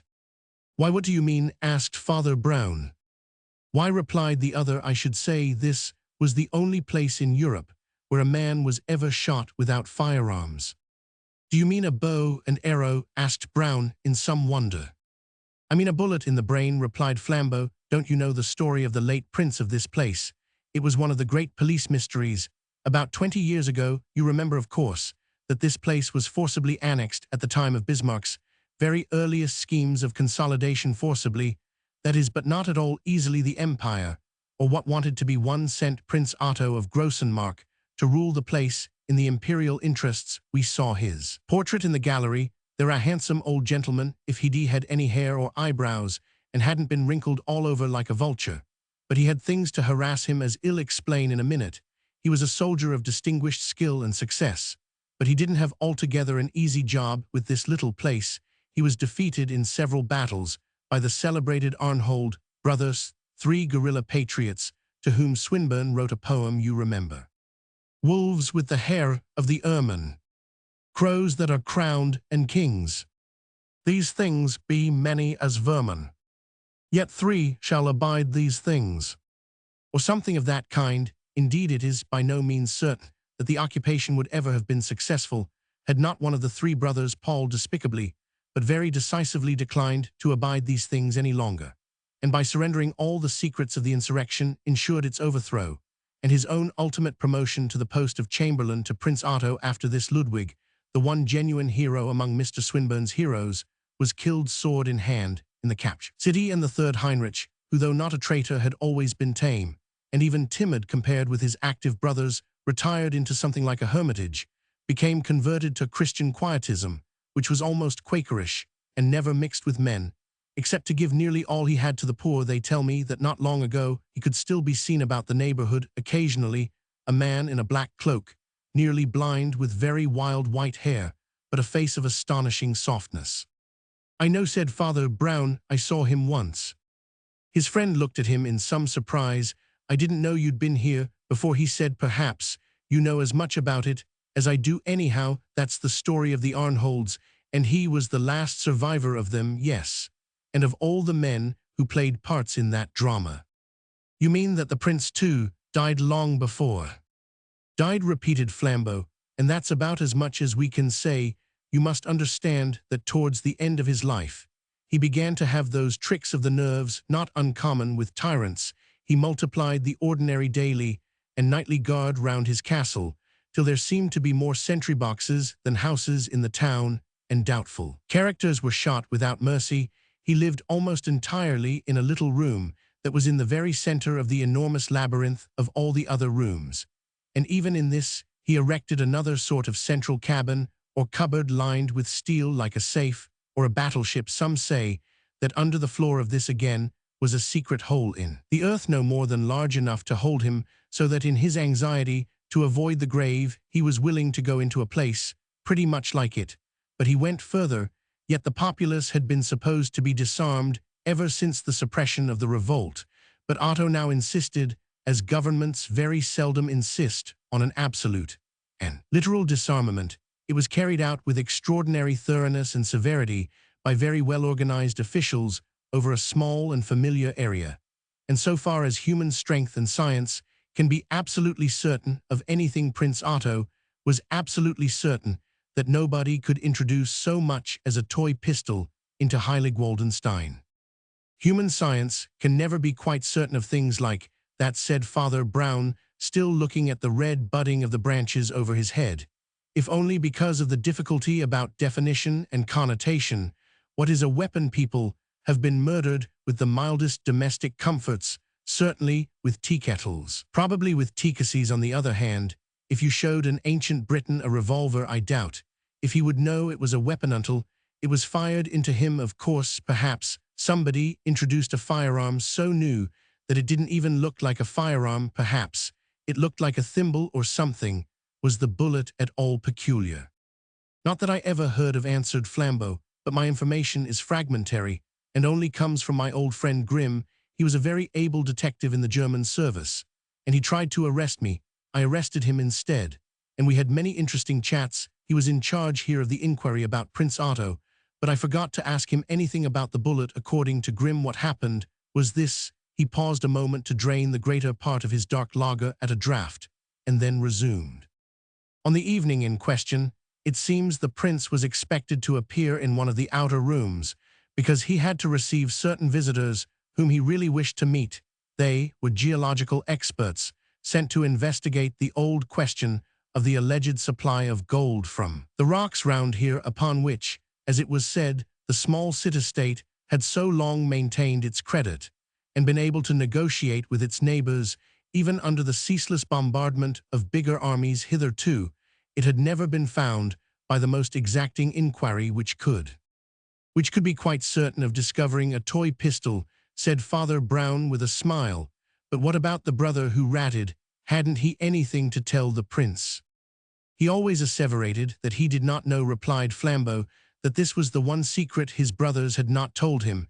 It is only right to say that it received some support from fragmentary word spoken by the great Ludwig in the hour of death, when he looked at Heinrich, but pointed at Paul, and said, 'You have not told him,' and was soon afterwards incapable of speech. Anyhow, the deputation of distinguished geologists and mineralogists from Paris and Berlin, were there in the most magnificent and appropriate dress, for there are no men who like wearing their decorations so much as the men of science. As anybody knows who has ever been to a soiree of the Royal Society, it was a brilliant gathering. But very late and gradually, the Chamberlain you saw his portrait too, a man with black eyebrows, serious eyes, and a meaningless sort of smile underneath. Chamberlain, I say, discovered there was everything there, except the prince himself. He searched all the outer salons, then remembering the man's mad fits of fear, hurried to the inmost chamber that also was empty, but the steel turret or cabin erected in the middle of it took some time to open. When it did open, it was empty too. He went and looked into the hole in the ground, which seemed deeper, and somehow all the more like a grave. That is his account, of course. And even as he did so, he heard a burst of cries and tumult in the long rooms and corridors without. First it was a distant din and thrill of something unthinkable on the horizon of the crowd, even beyond the castle. Next, it was a wordless clamor, startlingly close, and loud enough to be distinct if each word had not killed the other. Next came words of a terrible clearness, coming nearer, and next one man rushing into the room and telling the news as briefly as such news is told. Otto, Prince of Heilig-Waldenstein and Grossenmark, was lying in the dews of the darkening twilight in the woods beyond the castle, with his arms flung out and his face flung up to the moon. The blood still pulsed from his shattered temple and jaw, but it was the only part of him that moved like a living thing. He was clad in his full white and yellow uniform, as to receive his guests within, except that the sash or scarf had been unbound and lay rather crumpled by his side before he could be lifted. He was dead, but dead or alive, he was a riddle who had always hidden in the inmost chamber out there in the wet woods, unarmed and alone. Who found his body? Asked Father Brown. Some girl attached to the court, named Hedwig von something or other, replied his friend, who had been out in the wood picking wild flowers. Had she picked any? Asked the priest, staring rather vacantly at the veil of the branches above him. Yes, replied Flambeau. I particularly remember that the Chamberlain or old Grim or somebody said how horrible it was when they came up at her call to see a girl holding spring flowers and bending over that bloody collapse. However, the main point is that before help arrived he was dead, and the news, of course, had to be carried back to the castle. The consternation it created was something beyond even that natural in a court. At the fall of a potentate, the foreign visitors, especially the mining experts, were in the wildest doubt and excitement, as well as many important Prussian officials, and it soon began to be clear that the scheme for finding the treasure bulked much bigger in the business than people had supposed. Experts and officials had been promised great prizes or international advantages, and some even said that the prince's secret apartments and strong military protection were due less to fear of the populace than to the pursuit of some private investigation of. Had the flowers got long stalks? Asked Father Brown. Flambeau stared at him. What an odd person you are, he said. That's exactly what old Grim said. He said the ugliest part of it, he thought uglier than the blood and bullet, was that the flowers were quite short, plucked close under the head. Of course, said the priest, when a grown-up girl is really picking flowers, she picks them with plenty of stalk. If she just pulled their heads off, as a child does, it looks as if, and he hesitated. Well, inquired the other. Well, it looks rather as if she had snatched them nervously to make an excuse for being there after she was there. I know what you're driving at, said Flambeau rather gloomily, but that, and every other suspicion breaks down on the one point, want of a weapon. He could have been killed, as you say, with lots of other things, even with his own military sash. But we have to explain not how he was killed, but how he was shot, and the fact is we can't. They had the girl most ruthlessly searched for. To tell the truth, she was little suspect, though, the niece and ward of the wicked old Chamberlain Paul Arnhold, but she was very romantic, and was suspected of sympathy with the old revolutionary enthusiasm in her family. All the same, however romantic you are, you can't imagine a big bullet into a man's jaw or brain without using a gun or pistol, and there was no pistol, though there were 2 pistol shots. I leave it to you, my friend. How do you know there were 2 shots? Asked the little priest. There was only one in his head, said his companion, but there was another bullet hole in the sash. Father Brown's smooth brow became suddenly constricted. Was the other bullet found, he demanded. Flambeau started a little. I don't think I remember, he said. Hold on, cried Brown, frowning more and more, with a quite unusual concentration of curiosity. Don't think me rude, let me think this out for a moment.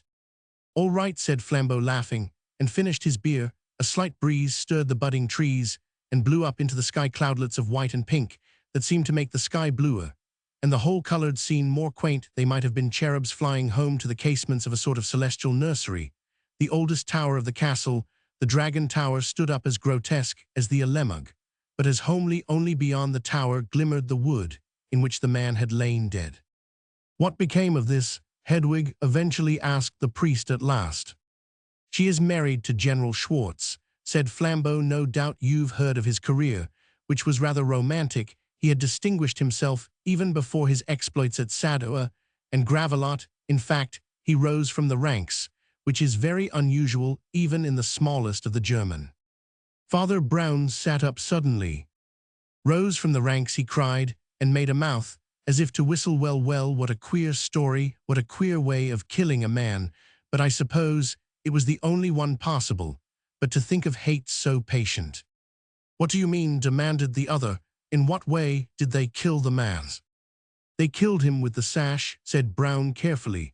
And then, as Flambeau protested, yes, I know about the bullet. Perhaps I ought to say he died of having a sash. I know, it doesn't sound like having a disease. I suppose, said Flambeau, that you've got some notion in your head, but it won't easily get the bullet out of his.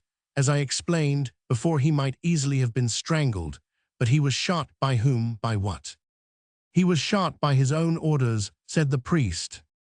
You mean he committed suicide? I didn't say by his own wish, replied Father Brown.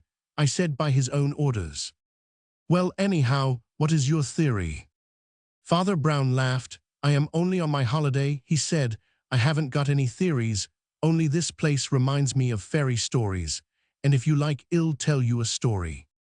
The little pink clouds that looked rather like sweet stuff had floated up to crown the turrets of the gilt gingerbread castle, and the pink baby fingers of the budding trees seemed spreading and stretching to reach them. The blue sky began to take a bright violet of evening when Father Brown suddenly spoke again.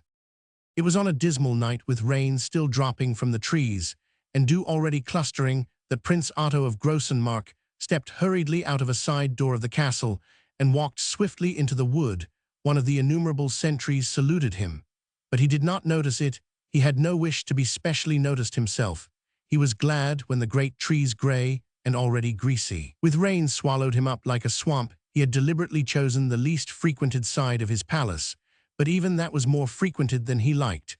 But there was no particular chance of officious or diplomatic pursuit, for his exit had been a sudden impulse. All the full-dressed diplomatists he left behind were unimportant. He had realized suddenly that he could do without them. His great passion was not the much nobler dread of death, but the strange desire of gold. For this legend of the gold, he had left Grossenmark and invaded Heiligwaldenstein. For this, and only this, he had bought the traitor and butchered the hero. For this, he had long questioned and cross-questioned the false chamberlain, until he had come to the conclusion that, touching his ignorance, the renegade really told the truth. For this, he had somewhat reluctantly paid and promised money on the chance of gaining the larger amount. And for this, he had stolen out of his palace like a thief in the rain, for he had thought of another way to get the desire of his eyes, and to get it cheap. Away at the upper end of a rambling mountain path, to which he was making his way among the pillared rocks along the ridge that hangs above the town, stood the hermitage, hardly more than a cavern fenced with thorn, in which the third of the great brethren had long hidden himself from the world. He thought Prince Otto could have no real reason for refusing to give up the gold. He had known its place for years, and made no effort to find it even before his new ascetic creed had cut him off from property or pleasures. True, he had been an enemy, but he now professed a duty of having no enemies. Some concession to his cause, some appeal to his principles, would probably get the mere money secret out of him. Otto was no coward, in spite of his network of military precautions, and in any case his avarice was stronger than his fears. Nor was there much cause for fear, since he was certain there were no private arms in the principality. He was 100 times more certain. There were none in the Quaker's little hermitage on the hill, where he lived on herbs with 2 old rustic servants, and with no other voice of man for year after year. Prince Otto looked down with something of a grim smile at the bright square labyrinths of the lamplit city below him, for as far as the eye could see there ran the rifles of his friends, and not one pinch of powder for his enemies' rifles ranked so close even to that mountain path that a cry from him would bring the soldiers rushing up the hill, to say nothing of the fact that the wood and ridge were patrolled at regular intervals, rifles so far away in the dim woods, dwarfed by distance beyond the river, that an enemy could not slink into the town by any detour, and round the palace rifles at the west door and the east door at the north door, and the south, and all along the 4 facades linking them, he was safe. It was all the more clear when he had crested the ridge, and found how naked was the nest of his old enemy. He found himself on a small platform of rock, broken abruptly by the 3 corners of precipice behind, was the black cave masked with green thorns so low that it was hard to believe that a man could enter it. In front was the fall of the cliffs, and the vast but cloudy vision of the valley. On the small rock platform stood an old bronze lectern or reading stand groaning under a great German Bible. The bronze or copper of it had grown green with the eating airs of that exalted place, and Otto had instantly the thought, even if they had arms, they must be rusted by now. Moonrise had already made a deathly dawn behind the crests and crags, and the rain had ceased. Behind the lectern, and looking across the valley, stood a very old man in a black robe that fell as straight as the cliffs around him, but whose white hair and weak voice seemed alike to waver in the wind. He was evidently reading some daily lesson. As part of his religious exercises, they trust in their horses. "Sir," said the Prince of Heilig-Waldenstein, with quite unusual courtesy, "I should like only one word with you." "And in their chariots," went on the old man weakly, "but we will trust in the name of the Lord of hosts." His last words were inaudible, but he closed the book reverently, and being nearly blind, made a groping movement, and gripped the reading stand. Instantly, his 2 servants slipped out of the low-browed cavern, and supported him. They wore dull black gowns like his own, but they had not the frosty silver on the hair, nor the frost-bitten refinement of the features. They were peasants, Croat or Magyar, with broad, blunt visages and blinking eyes. For the first time something troubled the prince, but his courage and diplomatic sense stood firm. "I fear we have not met," he said, "since that awful cannonade in which your poor brother died." "All my brothers died," said the old man, still looking across the valley. Then, for one instant, turning on Otto his drooping, delicate features, and the wintry hair that seemed to drip over his eyebrows like icicles, he added, "You see, I am dead too." "I hope y'all understand," said the prince, controlling himself almost to a point of conciliation, "that I do not come here to haunt you as a mere ghost of those great quarrels. We will not talk about who was right or wrong in that. But at least there was one point on which we were never wrong, because you were always right. Whatever is to be said of the policy of your family, no one for one moment imagines that you were moved by the mere gold. You have proved yourself above the suspicion that—" The old man in the black gown had hitherto continued to gaze at him with watery blue eyes and a sort of weak wisdom in his face, but when the word gold was said, he held out his hand as if in arrest of something, and turned away his face to the mountains. "He has spoken of gold," he said. "He has spoken of things not lawful. Let him cease to speak."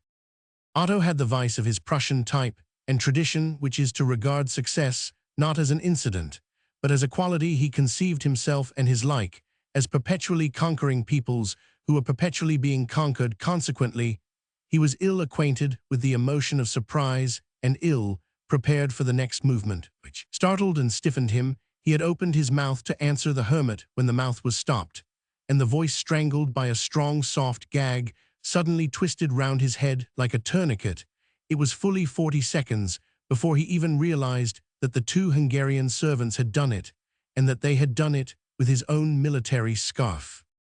The old man went again weakly to his great brazen-supported Bible, turned over the leaves with a patience that had something horrible about it, till he came to the Epistle of St. James, and then began to read. "The tongue is a little member, but—" Something in the very voice made the prince turn suddenly and plunge down the mountain path he had climbed. He was halfway towards the gardens of the palace, before he even tried to tear the strangling scarf from his neck and jaws. He tried again and again, and it was impossible. The men who had knotted that gag knew the difference between what a man can do with his hands in front of him and what he can do with his hands behind his head.